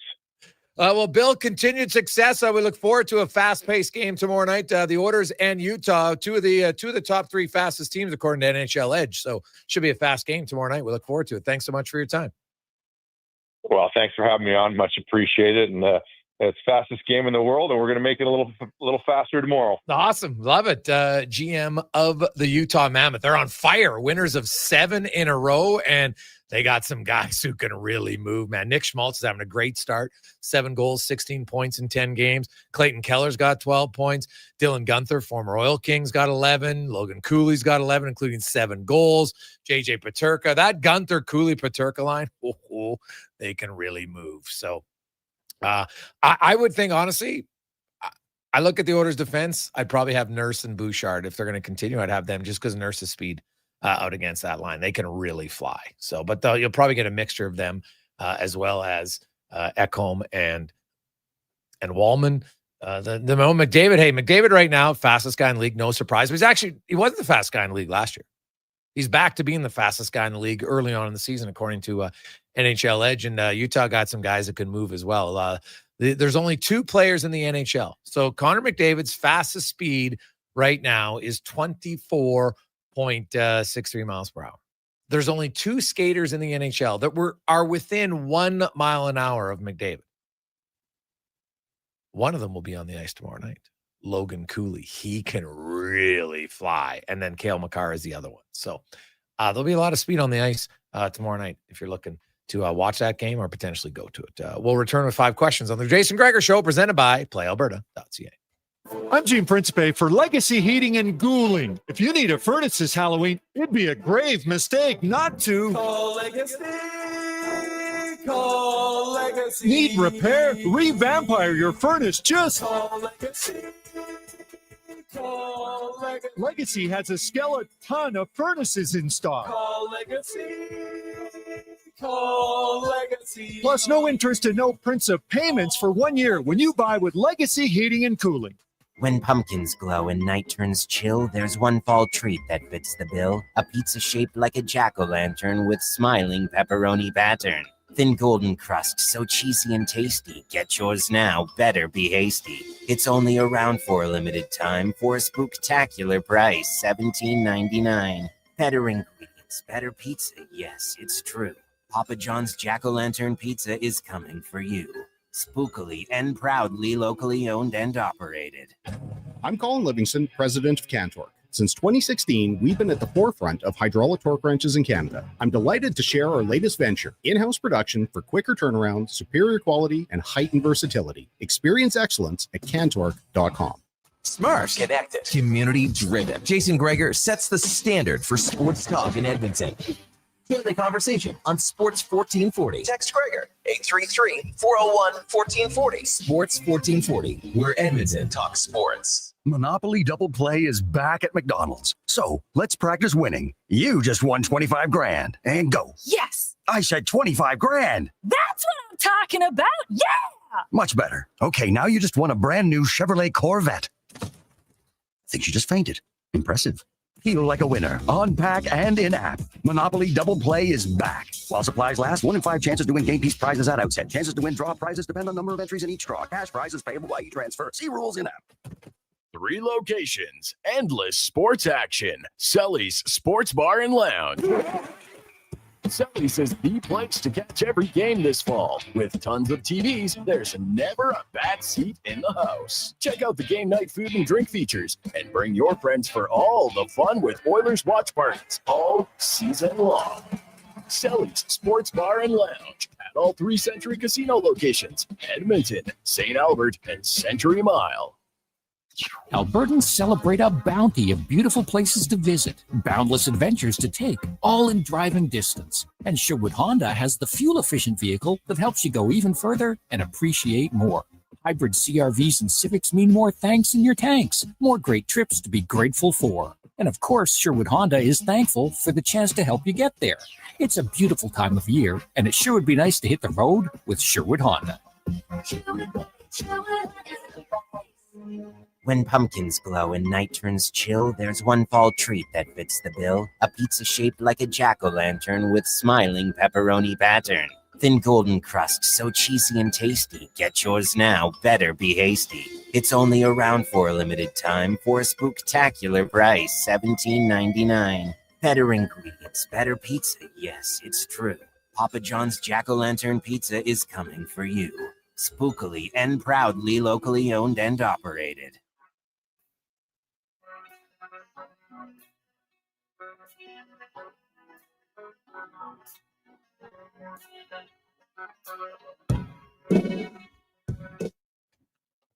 Portions of this hour brought to you by CanTorque. What's the best way to beat the tariffs? Buy Canadian. CanTorque's products are not only made in Canada, but right here in Edmonton. Save money. Support Canada at CanTorque.com. The Jason Gregor Show. The best of Edmonton sports talk and beyond. This is Sports 1440. Presented by PlayAlberta.ca, Alberta's only regulated online gambling website.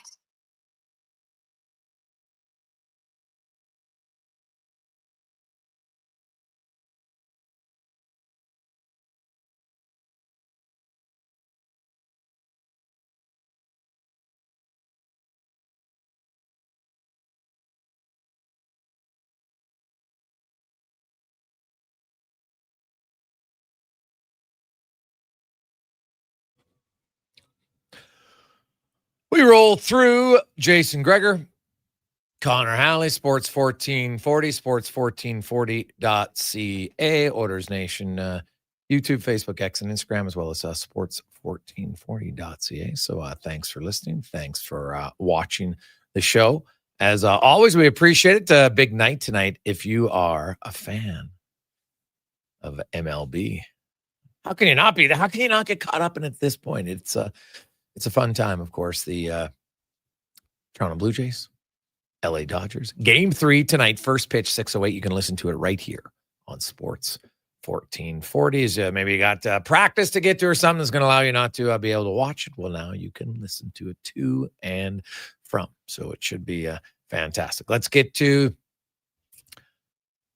5 questions now, brought to you by The Brick, where saving you more, that's their guarantee on furniture, mattresses, appliances, and big screen TVs. It's The Brick and thebrick.com.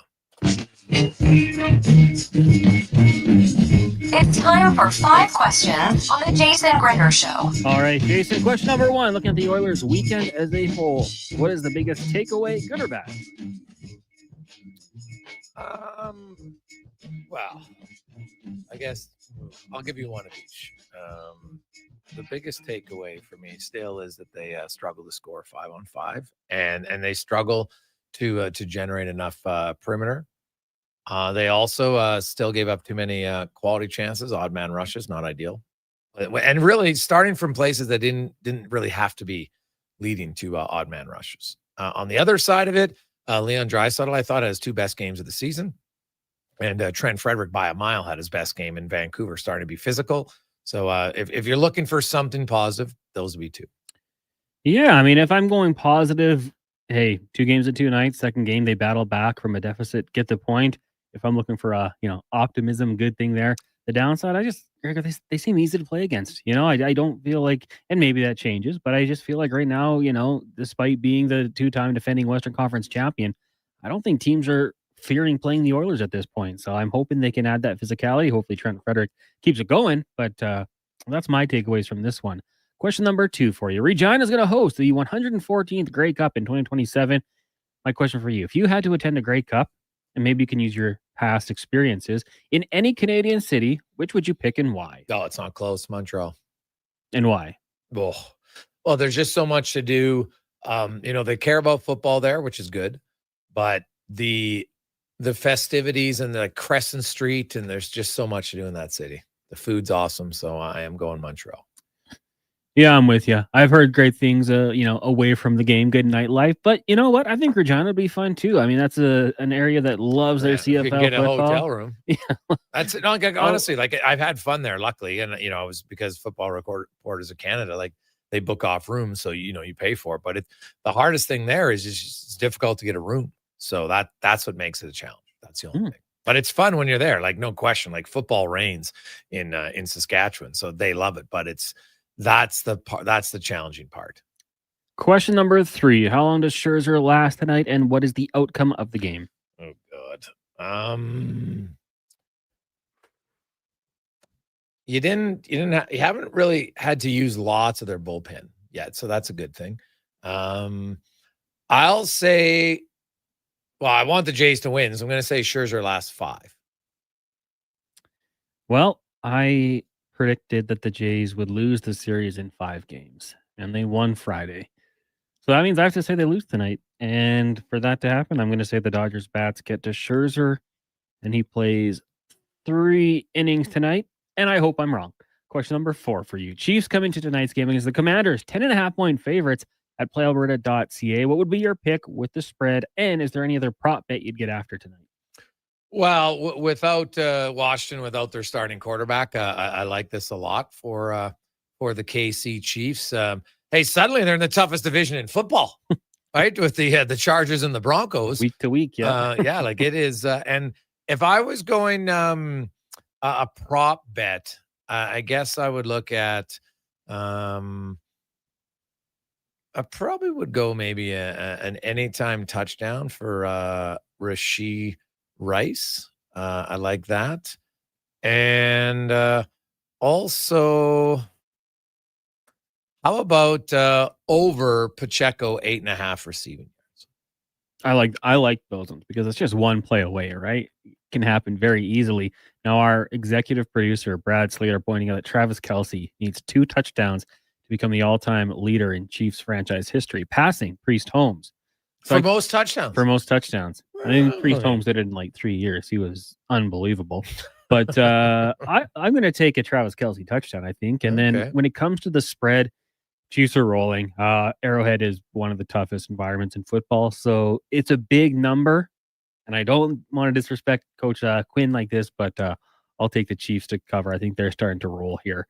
Question number 5 for you today is National Black Cat Day. In honor of that, if you could own any fictional cat, who would you choose? Go ahead. Well, I mean, I did have lasagna for lunch today, so Garfield kind of seems like the natural answer, but I'm not really a cat guy. Mr. Bigglesworth from Austin Powers. Really? I mean, to me, they're all meh. They're all kind of okay. So why not just go with one that's kind of funny looking? Yeah, that is a tough one, man. I mean, literally, I could use one that hunts mice. So I don't know which one would be best for that, but maybe a lion. A lion to hunt mice? Well, I don't think lion are hunting mice. They got to eat. I'm probably gonna go with Puss in Boots from Shrek 2. Ooh, pretty funny. He could hunt my mice with a sword. No, you'd have to be on guard. Plus, we'd have a conversation with them, so that would be better. Like I we always had a cat growing up, Fluffy, but it was like a cat, but she was a mouser and she'd be outside. So I don't know, like cats are very, cats are either you like them or you're just like, God, they're the worst. So it depends. Like my cousin Michelle, when I lived with her, so she had a cat. His name was Kiwi, and he was a machine. Like he's one of the biggest cats I've ever seen, and he obviously liked to scrap because every now and then, like he'd come home, and I'm like, who is this guy in? But anyway, so this is when I was going to college, and we lived just off of it was 110th Street and like 77th Ave. Right, just south of White Avenue. And we had like a basement, and this place was like, my bedroom was so small. I had a single bed in there, and I didn't even have room it had 2 doors. I don't even know why. Had one door that would go into the living room, the other door into the hallway. But the room was so small, I couldn't even put a real dresser in there. So I had to have like the dresser down in the hallway, right? But I didn't care. You're young, you're not living at home. It's like, hey man, I'm living the best life. Like I chuckle at people like, oh, I can't move out. Like I don't own a home yet. I'm like, what are you talking about? Like rent. It was a basement suite. Fine. But so we actually had, for one of our couches for the time, we had those milk crates underneath it, and then we had mattresses over top of that. Was our couch. So, whatever, you're young. Hey, that's what you can afford. Who cares? I was like, I want money to go party. I don't need a couch. And so Kiwi would sleep on the end of that couch all the time. She had like her blanket there. And one time, one of Michelle's, where the couch was, you'd walk down because it was a basement suite. You walk down the steps, right? Open the door. You would walk about 3 feet, and then you'd go left, and then the room would wide open. And so she used to lay right on the corner of that couch, or he, not she. And so one of Michelle's friends one day, I'm sitting on the other couch, and I don't know, watch TV, and Kiwi, he's sleeping on the couch, and one of her friends, knocks on the door. I'm like, yeah, come in. So walks in, and I don't know if it startled him, and she was wearing shorts, and Kiwi she walked by, and he just dove and like got his paws like dug right into her leg. And I'm just like, oh my, and she was screaming. I'm like, oh my God. So trying to get the cat off of her. Like, oh, I'm just like, this isn't my cat.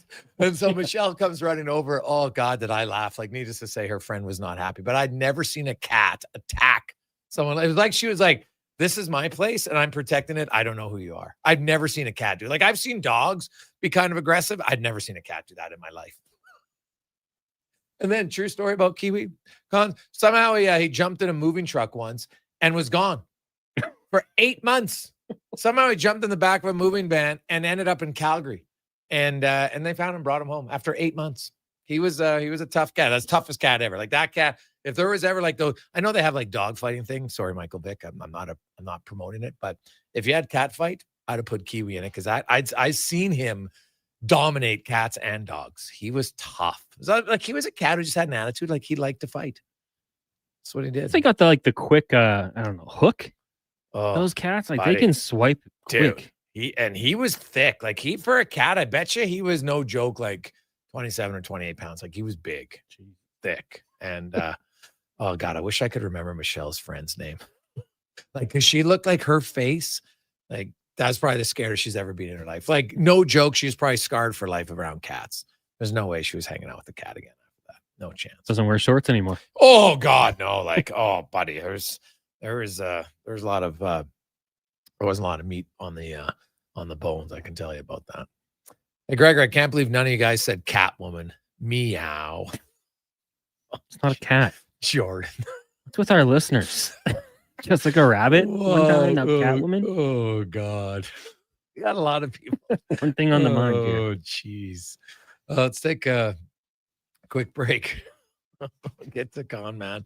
Sports 1440, then Spec will join us. Sports 1440 update brought to you by Northgate Chevrolet Buick GMC. We got 5 days left in October. They are so close to their goal of feeding 500 families.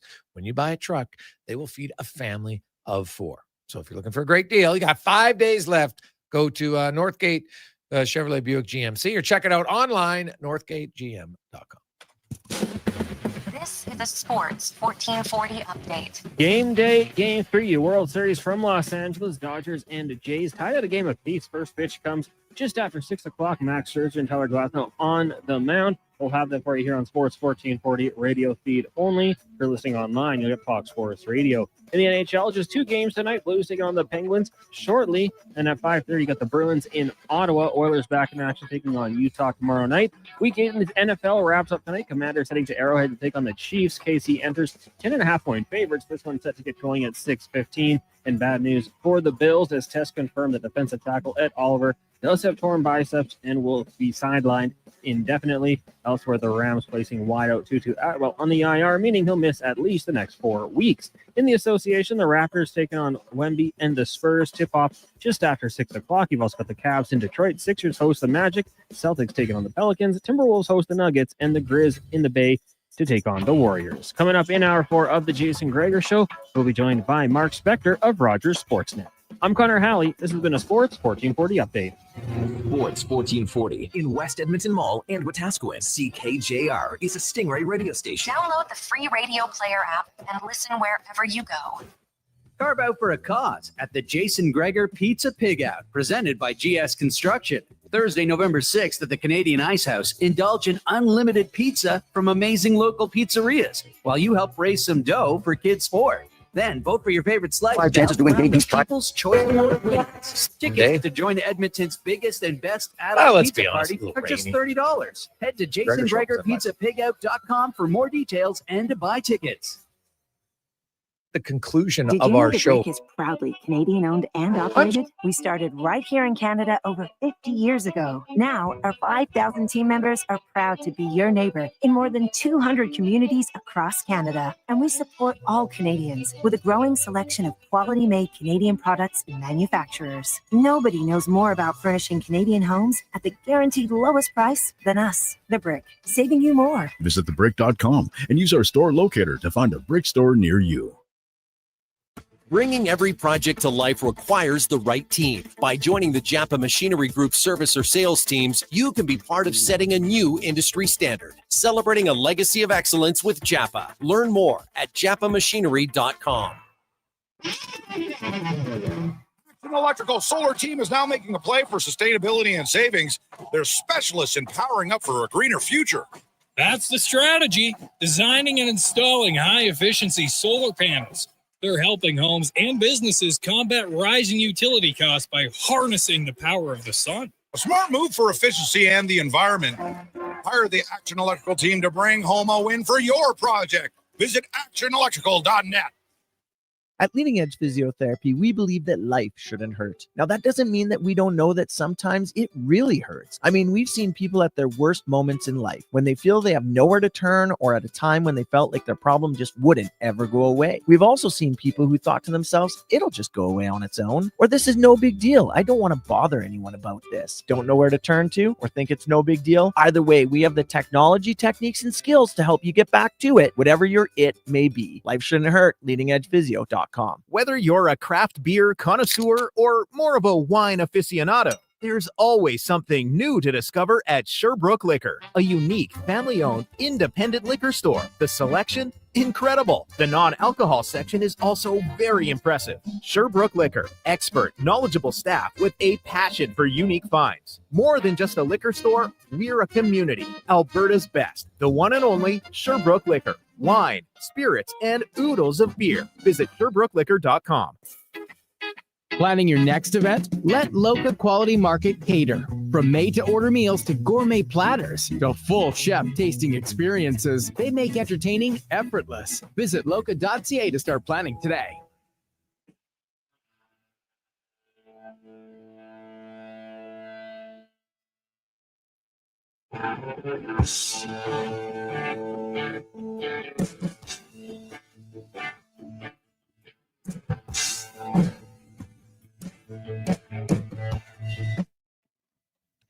Portions of this hour brought to you by Elks Nation, 2 weekly podcasts with Eddie Steele and Declan Kruger breaking down the green and gold, the most in-depth WE football coverage on YouTube and anywhere you get your podcast, elksnation.ca. The Jason Gregor Show, the best of Edmonton sports talk and beyond. This is Sports 1440. Presented by PlayAlberta.ca, Alberta's only regulated online gambling website.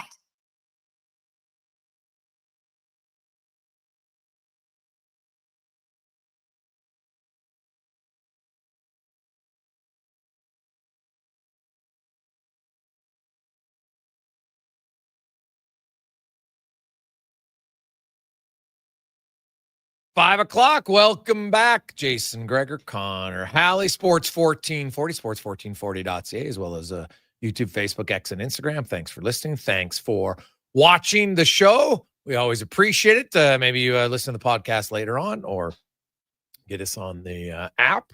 However you're consuming it, we appreciate it and very much happy to have you along. It is the Gregor Show, as always, brought to you by PlayAlberta.ca, where you can get in the game. The Jays game tonight on the road, taking on the Los Angeles Dodgers. If you're going to wager on something you like, remember to use the promo code Gregor50. You make a $50 deposit, use the promo code, they'll give you another 50. It's 2 for 1. PlayAlberta.ca.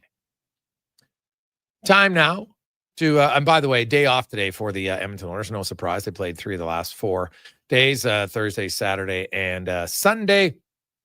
Day off today, and then they're home for a stretch. Games Tuesday, Thursday, and Saturday. They had 3 of their first 10 games on home ice.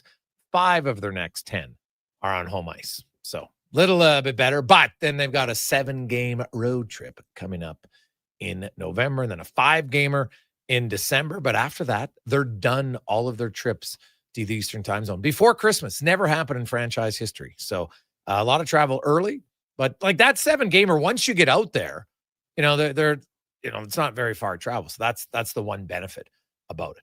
As we get to the Spec Report, brought to you by GS Construction, your underground infrastructure specialists, and they are hiring. If you're looking for an opportunity to build a career, not just a job, go to gsconstruction.ca and look up careers. As Mark Spector from Rogers Sportsnet joins us. Spec, how you doing?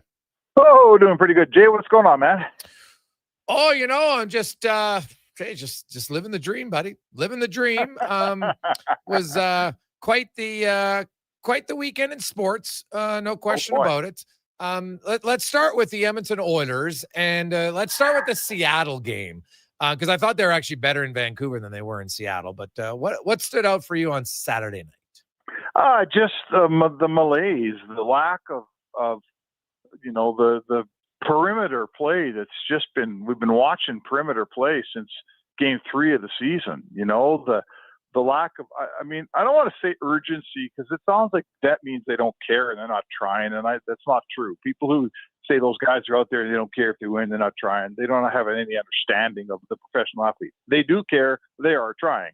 It's just not working, man. And the Seattle game was a great example of, there was 35 minutes of hockey the Oilers played, or I should say, probably about almost 50 minutes of hockey the Oilers played with.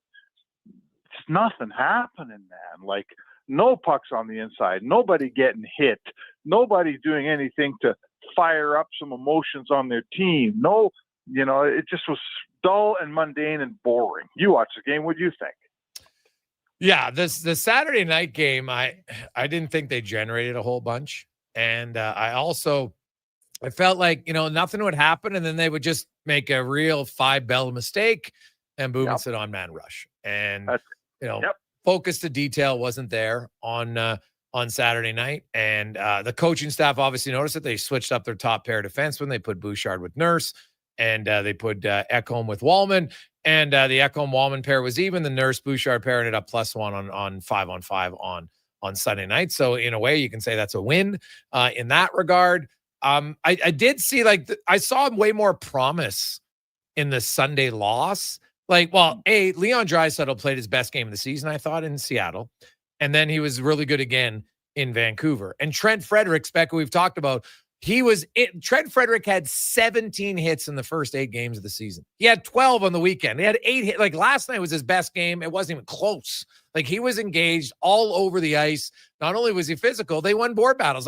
How many times did they hem the other team in? I thought that line did a good job of giving you momentum building shifts. So, it's a low bar, but that was easily his best game. It wasn't even close.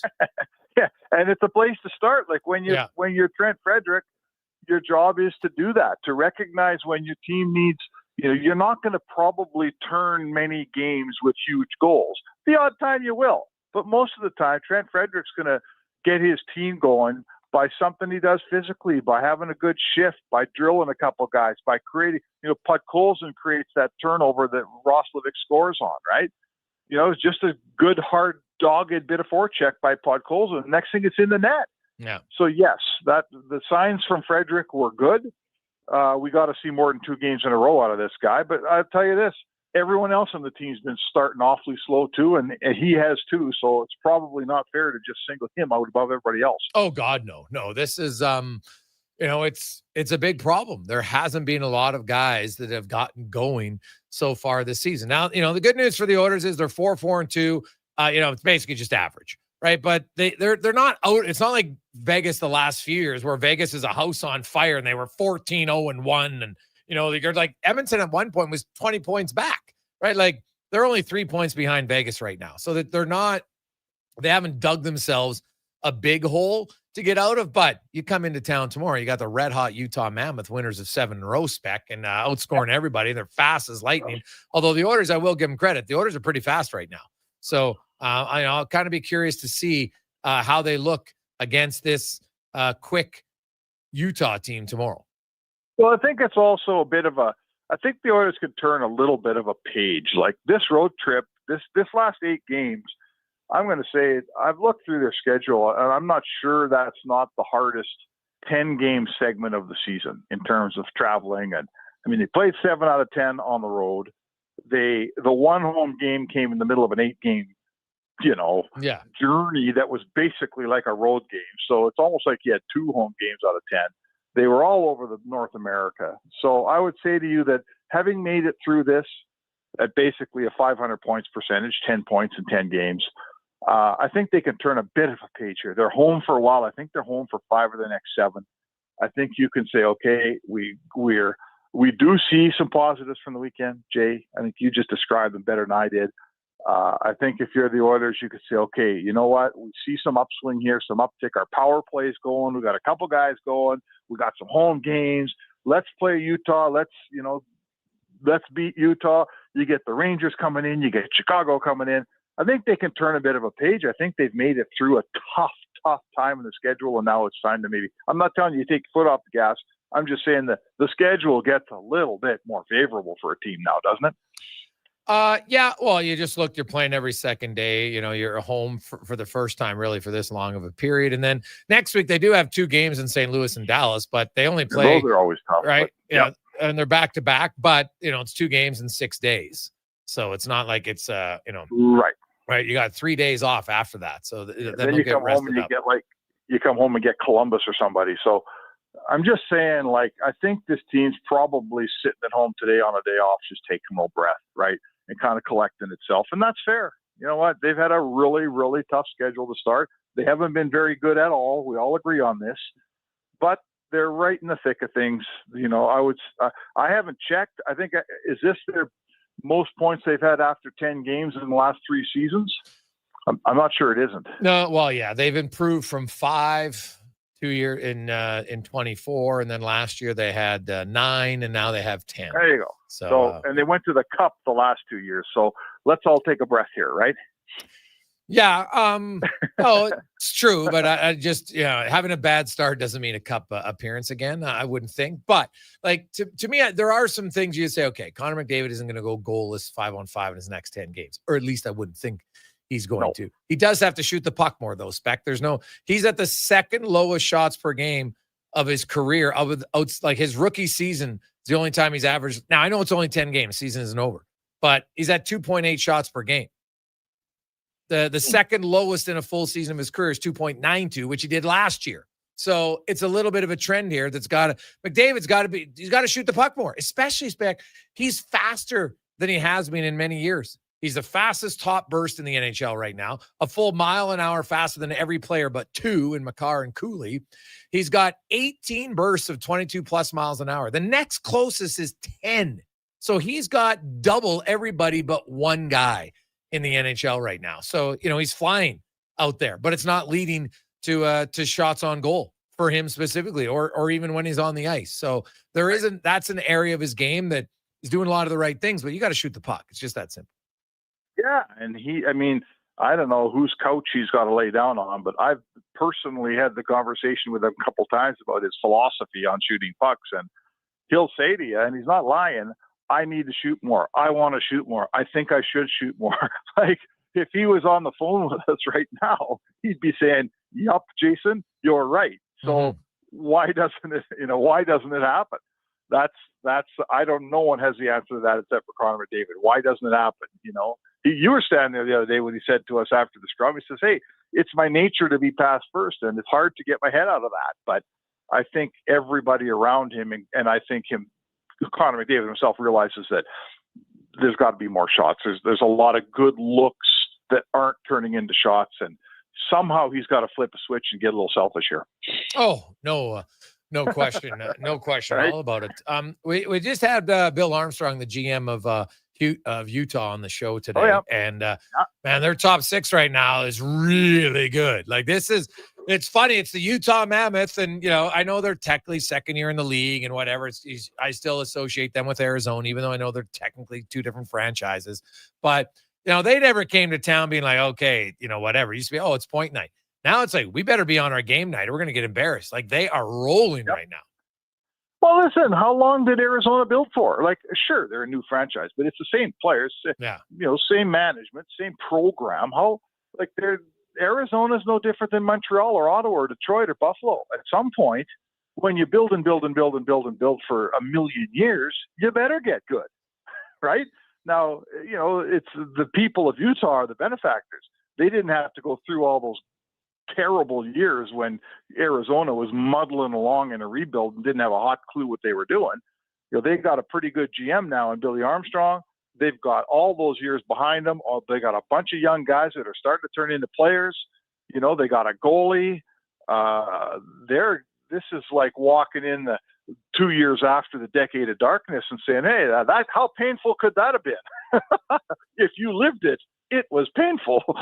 So, you know what? Good for Utah, but this thing didn't happen overnight, man. They've been slugging away at this rebuild for 7 or 8 years. I'm going to say to you, Jason, it's about time this team was any good, don't you think?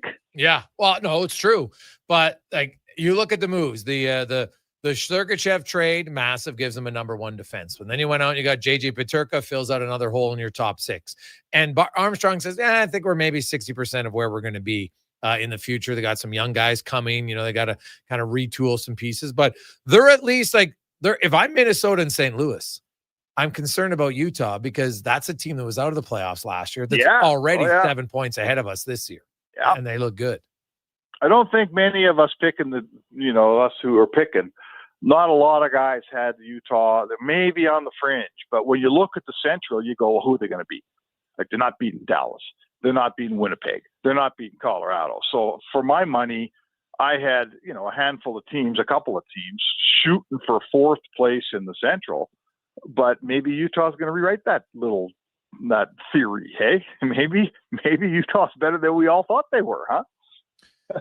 Yeah. Well, no, they are. They look really good, and they can really skate, man. They can really move. So that's good. I'm looking forward to the game tomorrow night. Quickly, let's get over to the World Series spec. My goodness, Yamamoto, what a performance. And even Gosman, what was it, 17 batters, 16 in a row? It was a great pitcher's duel. And then, the Dodgers got the 2 home runs there. But I look at that Yamamoto performance, and man, he was unreal, and you just wonder if the Jays somehow could have got a run in the first inning, then maybe that have changed things up.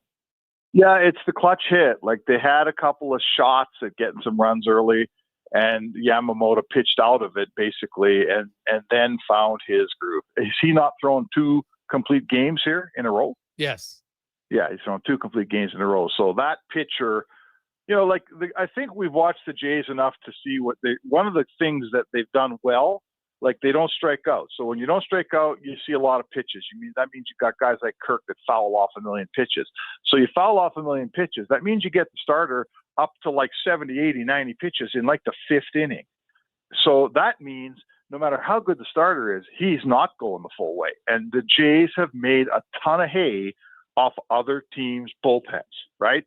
They hang around. They get that starter tired out. He's out in the 5th. He's out in the 6th. And then they beat you up. They're the comeback team of the year. Well, who do you think they're doing that against?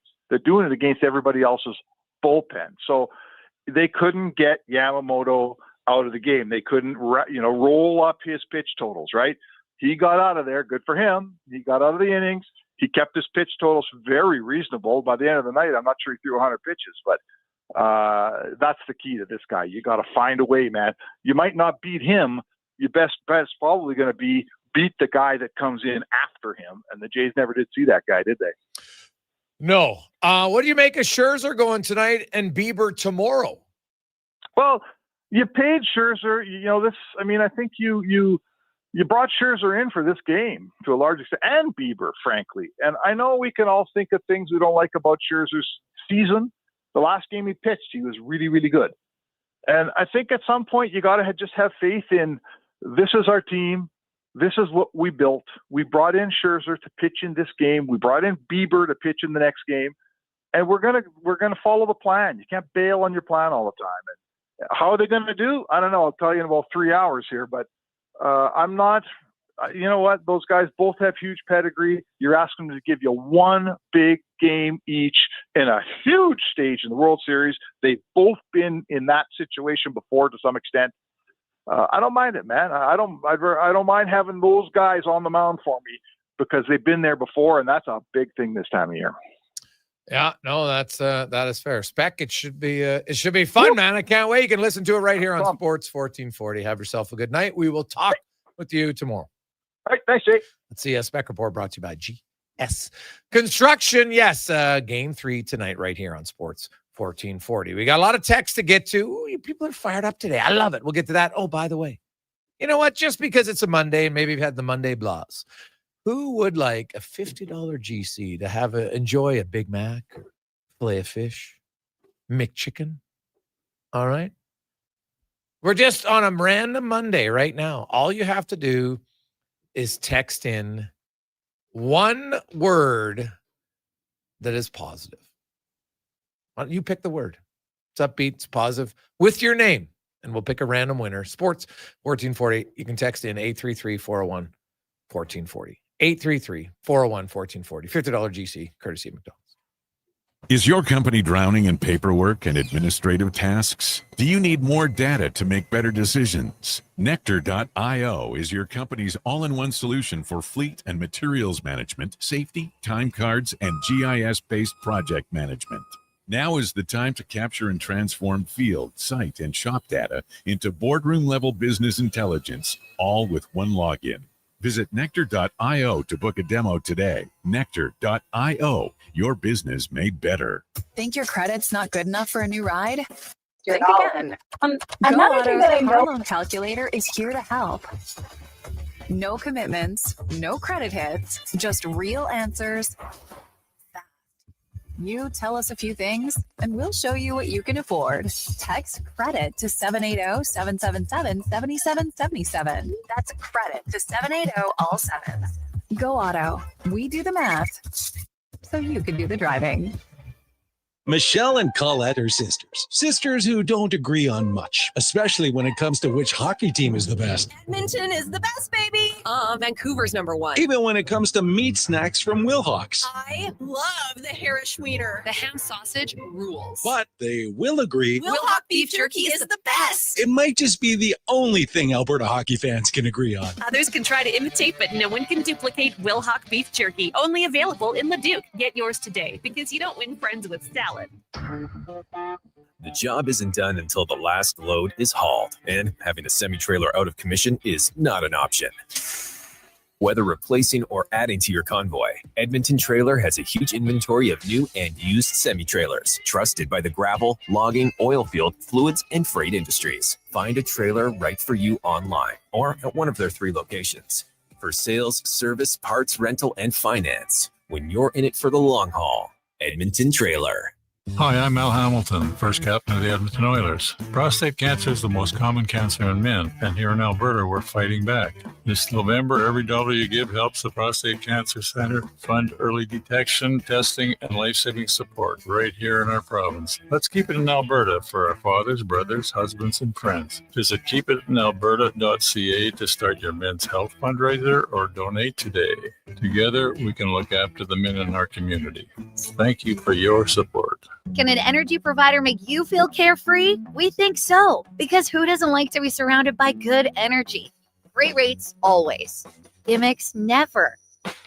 Perks that reward your loyalty and energy experts who know what's what. Carefree just feels good. Encore by Emcor, your carefree electricity and natural gas provider. Customers are free to purchase natural gas or electricity services from a retailer of their choice. For list of retailers, visit ucahelps.alberta.ca or call 310-4822 toll-free. Well, looks like those hot sunny days are done.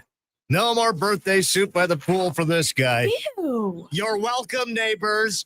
Back to faux fur and flannel because it's fall, and it's also the perfect time to tackle those projects we've all been putting off, starting with the trip to Metal Supermarkets, of course. Metal cut to your precise measurements fast. The local convenience stores for Southside, West End, metalsupermarkets.com.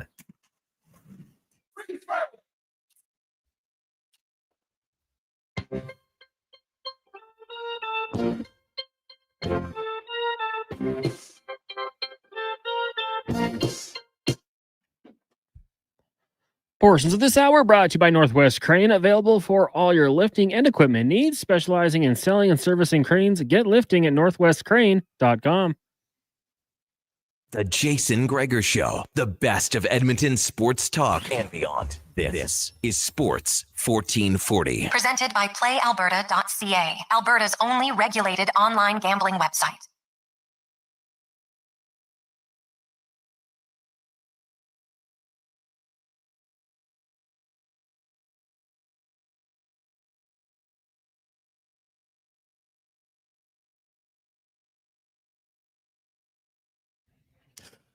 $5:30.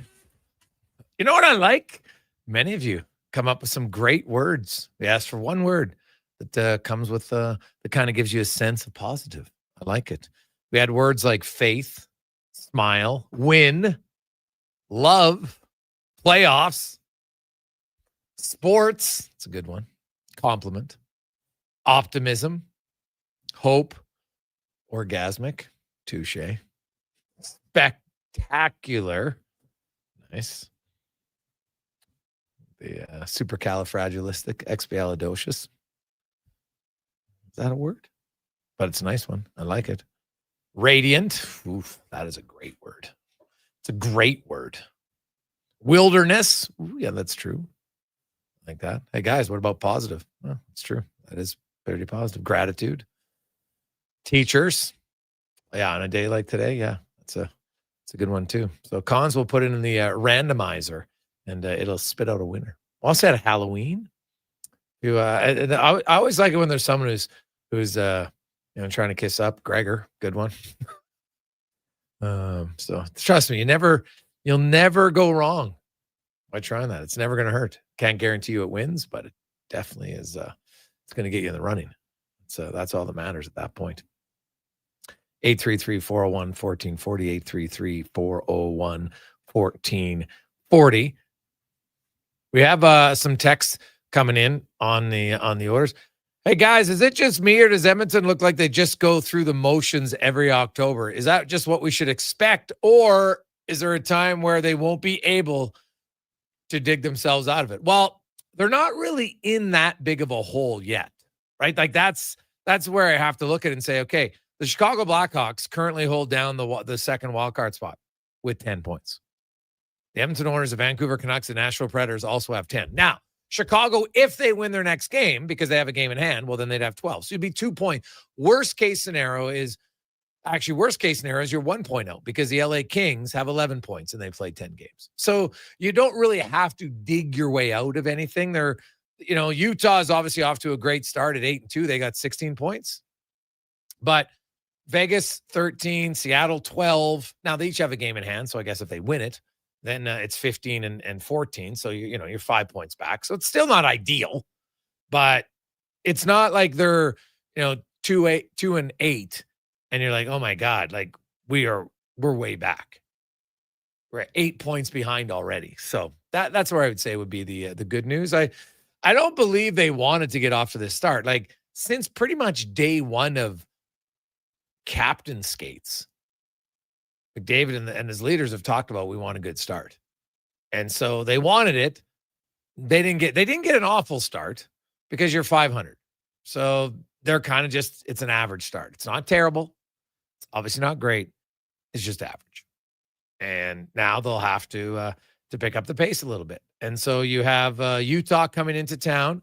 Utah is red hot. They've won 7 in a row. Now, we had Kevin Woodley on the show in the first hour. If you missed it, Woodley talked about how, Utah has given up a fair amount. Like Vejmelka has been really good considering what they've given up. So, they're winning because they're scoring lots of goals. Their top 6 guys got lots of confidence, but they're giving up stuff. So can the Oilers, what do we say about Montreal on Thursday? The Habs, they give up chances. And the Oilers, who couldn't score, did score 6 goals that night. Yeah, now, regardless of the power play or not, they still scored 4 goals 5-on-5. So they showed a pulse. Now you have Utah. Then you have the Rangers. Now the Rangers are in Vancouver, so you kind of have the exact same schedule, except they're traveling. It's not a big travel at this point. Then you got Chicago Blackhawks coming to town, and the Blackhawks. Hey, Spencer Knight has played. He's played pretty darn good to this point. So that's a good thing for him. But I don't believe for a second that the Edmonton Oilers can't beat the Chicago Blackhawks. That doesn't mean you will. Like they're playing pretty well, but that's a team that if I'm the Edmonton Oilers and I'm on my A game, I should be able to beat the Chicago Blackhawks. Like they're not that much of a juggernaut yet where you're like, oh my God, we can't beat them. Right. And so Chicago, similar schedule as Edmonton. It's not coming in on a back-to-back. They're coming from Winnipeg on Thursday. They're playing Ottawa at home tomorrow night, excuse me. Oh, by the way, tomorrow, the Oilers are going to debut their new jersey, Connor Halley. I'm fairly certain of that. So we'll see. I'll be curious to see how they look on TV and in person. What do you make of the like, I don't know what you call it, like kind of taupe color? Kind of, is it off-white? I don't even know. Off-white, yeah. Off-white. I like it. I mean, honestly, I've seen my uncle had a sweater when I saw him last week, and I was like, it's kind of growing on me. At first, I didn't know if I really liked it. The font was interesting, but, you got to try these things. You're going to go do something different. Go for something a little more bold and different. And I think it's going to look good when it's on the ice. Like you, probably give my final verdict at that point. Not now, but I think it's going to look good. And like those jerseys are going to sell. People are going to be buying them up like hotcakes. So yeah, I think it's going to be a kind of a cool wrinkle. We'll see how they look on the ice.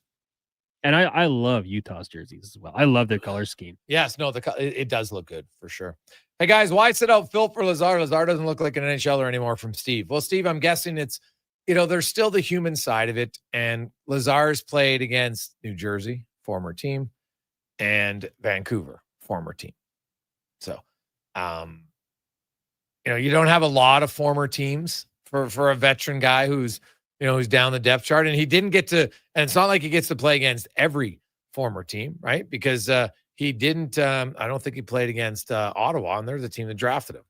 Or did Lazar play in that game against Ottawa? I have to look. No, he's only played 2 games, New Jersey and Vancouver, right? And he played for Calgary, and he played for Ottawa early in his career, but Vancouver, New Jersey, the 2 most recent teams he played on. So I think that goes into it a little bit, right? He's played 2 out of 10 games. I would think Noah Philp probably comes back in the lineup tomorrow night, but we'll see at practice. That would be my guess.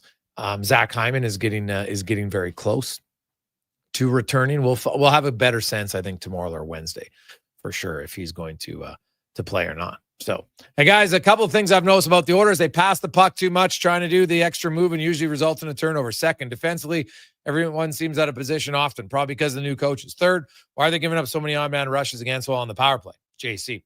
Well, I don't think the defensive position has anything to do with the new coach. Mark Stewart was here last year.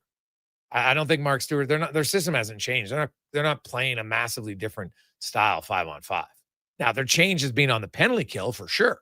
And the penalty kill is better, right? It's 14th in the NHL, so above average. That's a win.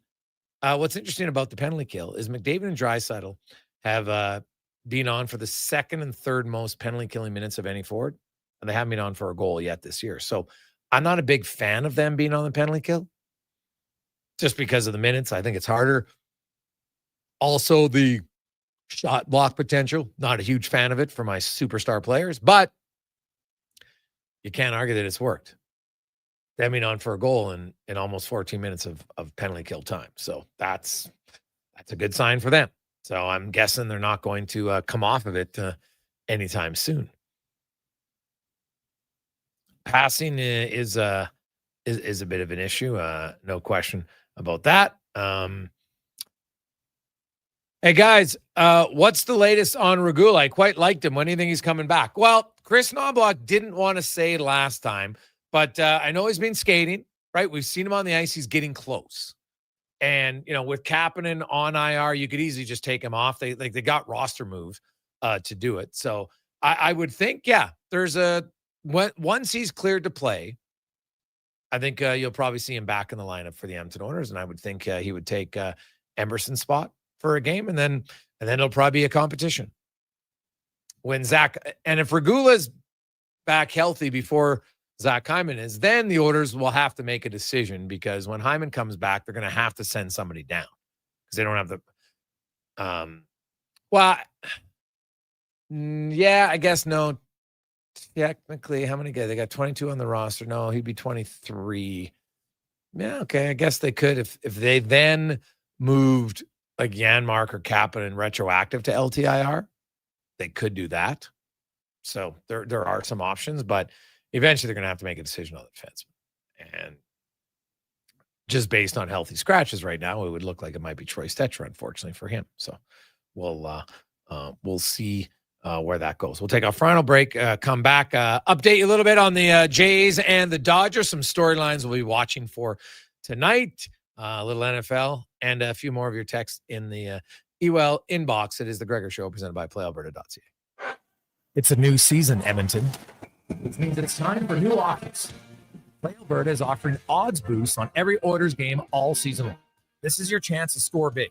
And for a limited time only, our listeners can get an exclusive $50 free bet when they deposit $50 using code Gregor50. That's code Gregor50 for an exclusive $50 free bet. Alberta wins with Play Alberta. Must be 18 plus to play. If you gamble, please use your game sense. PlayAlberta.ca. Hi, Mike here from Northgate Chevrolet Buick GMC. I'm super excited to tell you today that we have fed over 250 families so far with our Feed 500 Families event.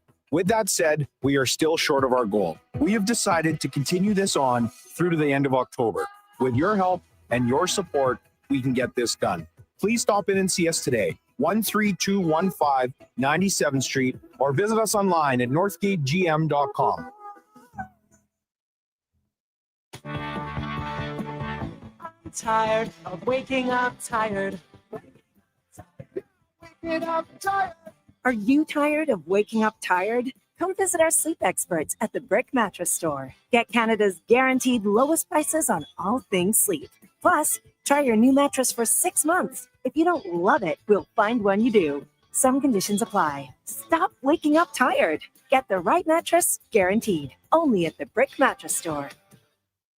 Japa Machinery Group knows that XCMG may not roll off the tongue, but Japa's team will help keep your construction jobs rolling on time and on budget with heavy equipment sales and rentals. Visit japamachinery.com to find out more. Top quality flooring, locally owned, and Canadian products from Beaulieu. Yeah, that's CFI. CFI what? No, CFI, Custom Floors Inc.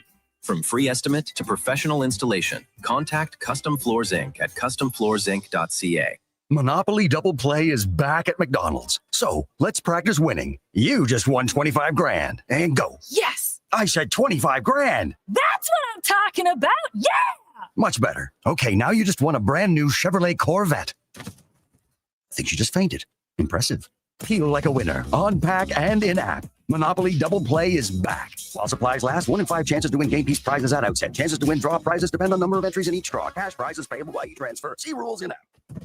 Bring in the new year with a Canadian country legend. December 31st, in concert at the Silent Ice Center in Nisku. Brett Kissel. She drives me crazy. Multiple CCMA and Juno Award winner, platinum-selling recording artist, and top 10 hitmaker. Celebrate the new year in Alberta, country style. Bring your friends, your cowboy boots, and your party spirit for a night full of hits, celebration, and unforgettable memories. The countdown to 2026 starts with Brett Kissel live on stage. Get your tickets now at silenticecenter.com/events. From the local rinks to homes and businesses across the province, Alberta's rural natural gas utilities are here to fuel life affordably, reliably, and safely. We're members of the Federation of Alberta Gas Co-ops, providing natural gas to keep our rural neighborhoods warm and connected every day. It's local, dependable, and it's ours. To learn more about the Federation of Alberta Gas Co-ops and our members, and how natural gas fuels your community, visit fedgas.com. Alberta's energy.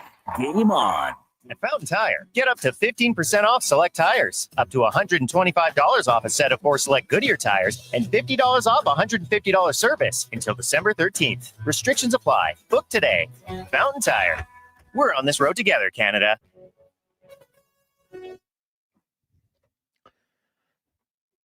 Portions of this hour brought to you by On the Rocks. The Oilers are back in action, and OTR is ready to be your hockey headquarters. $5.75 Molson Canadian and 69-cent wings, plus play, score, and win every game. See more at ontherocksyeg.com. This is Sports 1440, where Edmonton talks sports. On YouTube, Facebook, and X. Here's Jason Gregor. Brought to you by playalberta.ca.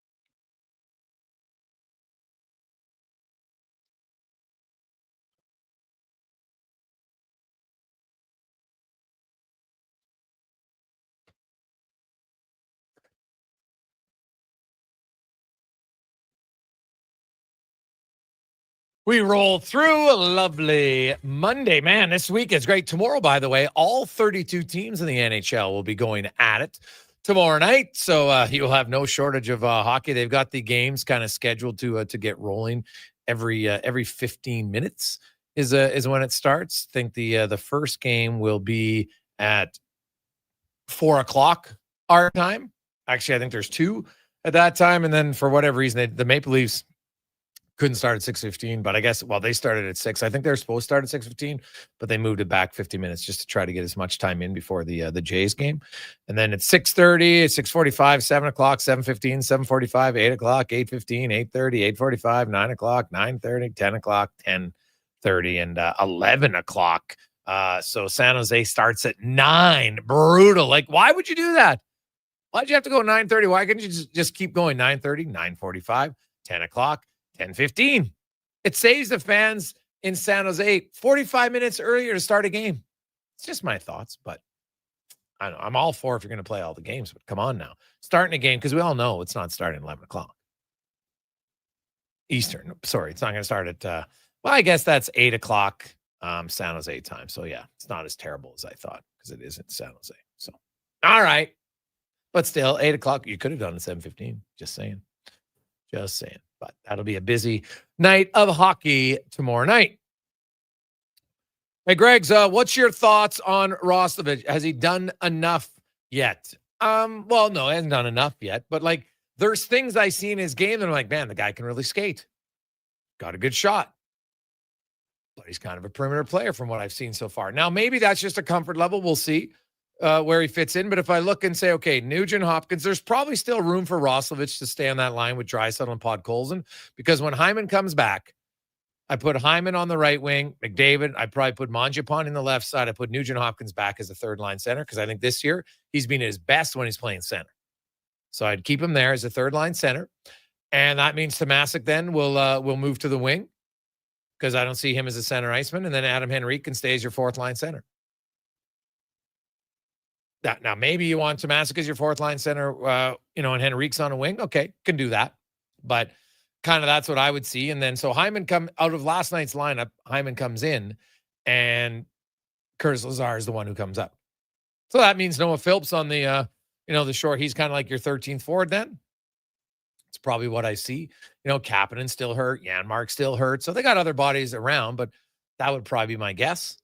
Right. Noah Philp, Ike Howard, depending on, how many minutes Ike Howard's going to play when Hyman comes back. That's a factor for sure. But yeah, Roslovic's been he's been okay. He hasn't been great. He hasn't been awful. He's just kind of been okay. Right. He's the, not good, not bad, just kind of okay. That's how. Cons, anything for you? Sorry, I was just diving into this text about buying out Evan Bouchard. Oh, we don't need to read stupidity. Oh, surely. Like, come on. There's not going to happen. No. Why would you? Why would you? Just his pass to Draisaitl also unbelievable last night. Was it about Roslovic here, the question there? Yeah. You glad to see that goal? Thought that was like a goal scorer's goal. Want to see more of it, taking the shot from those areas. Other than that, I don't know. He hasn't wowed me. Kind of just been waiting for him to heat up. If you talk to people out in Carolina, they'll tell you a streaky goal scorer. He was very hot last year to start the season. So I guess I'd say I'm intrigued to see how he builds on it. Yeah, like there's things I like about him, but we'll see. Look at a few other ones. 833-401-1440. Hey, Gregor, what do they think of doing all the teams playing on the same night besides ruining my fantasy? I just don't understand why they do it. From Franny. Well, I don't play hockey fantasy, but if all the games are on one night, why does that ruin your fantasy week? I don't get it.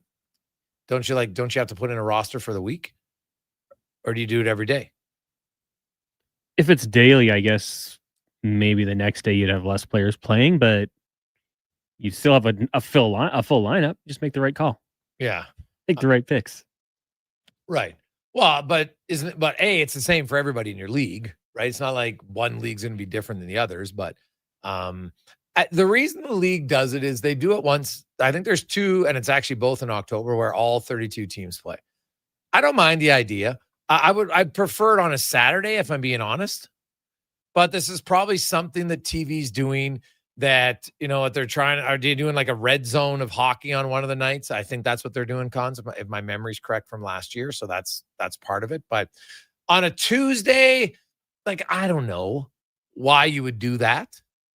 Especially on a Tuesday when the World Series was going to happen. Like, the World Series dates were pretty much predetermined, right, for the most part. So could you not have waited and done it, right? Like, what if you do it next week, right? Next Tuesday. There's no NFL. There's no MLB. There's just NBA. That's it. Right? You could do it then. But I like it when they have it on Saturdays. And you got games starting at like 11 a.m. in the morning, and you just rotate there. It's awesome.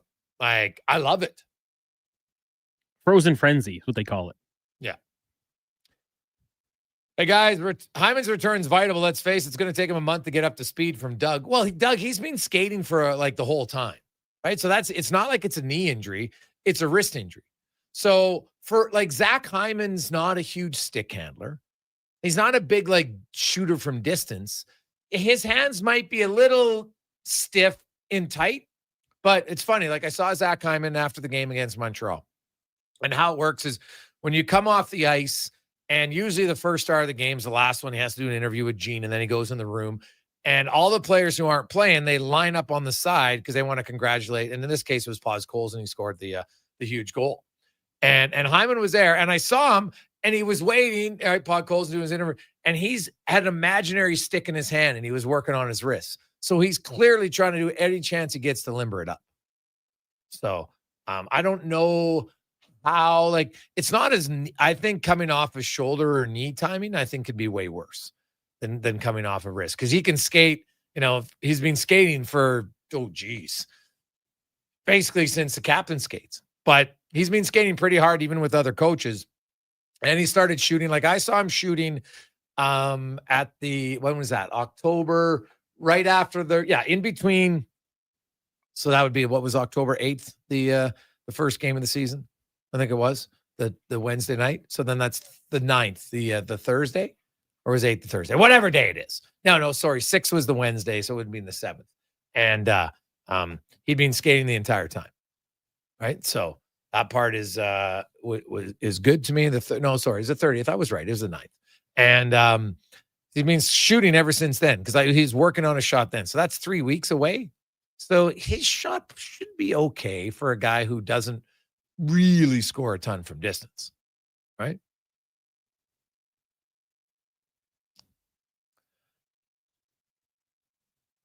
Hey, Gregor, they should have games every night. I will die in this hill. See, I totally disagree with you. No, they shouldn't. The NHL should have nights off.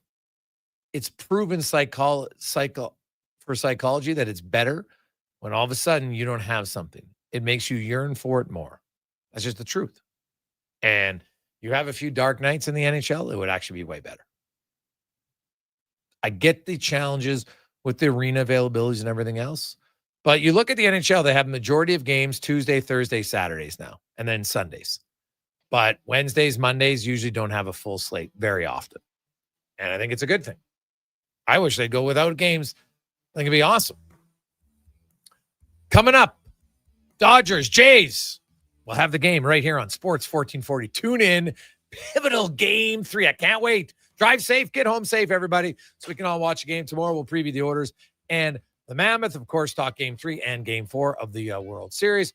Also, hopefully get a recap on the Elks, a busy offseason coming up for their general manager, and more. It's the Gregor Show presented by PlayAlberta.ca. Let's get to the Con Man and a Sports 1440 update brought to you by Legacy Heating and Cooling. Home with the no payments, no interest for 1 year on your furnace. Stay warm, save money all winter long. LegacyHeating.ca. Good night.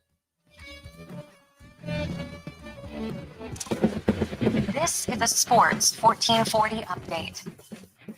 Game 3 of the World Series gets going tonight down in Los Angeles. Dodgers and Jays tied at the game apiece. Max Scherzer gets the call for the Bluebirds. The Dodgers countering with Tyler Glasnow. We'll have that one for you here on Sports 1440. Radio feed only coming up next in the NHL. 2 games tonight after 20 minutes. Blues and Penguins tied at 2 apiece. And midway through the first in our nation's capital, the Bruins up on the Sens 1-0. Week 8 of the NFL wraps up this evening. Commanders in KC taking on the Chiefs. KC enters as 10.5-point favorites. This one gets going in 20 minutes. In the association, the Raptors will take on the Spurs. Tip-off in 10 minutes time. Right now, Cavs up on the Pistons 37-26. And the Magic trail the 76ers 46-41. Later this evening, Hawks in Chicago. You got the Rockets taking on the Nets, Celtics in New Orleans, the Mavs meet the Thunder, Suns in Utah, Timberwolves host the Nuggets, Warriors taking on the Grizz, and Lakers battle the Trailblazers. That'll do it for us here on the Jason Gregor Show. Coming up next on the radio feed, you've got Blue Jays baseball. If you're listening online, it is Fox Sports Radio. I'm Connor Halley. This has been a Sports 1440 update. Sports 1440, a Stingray radio station broadcasting on Treaty 6 territory. Download the free iHeartRadio app and listen to CKJR wherever you go. From the first face-off to the final whistle, Sports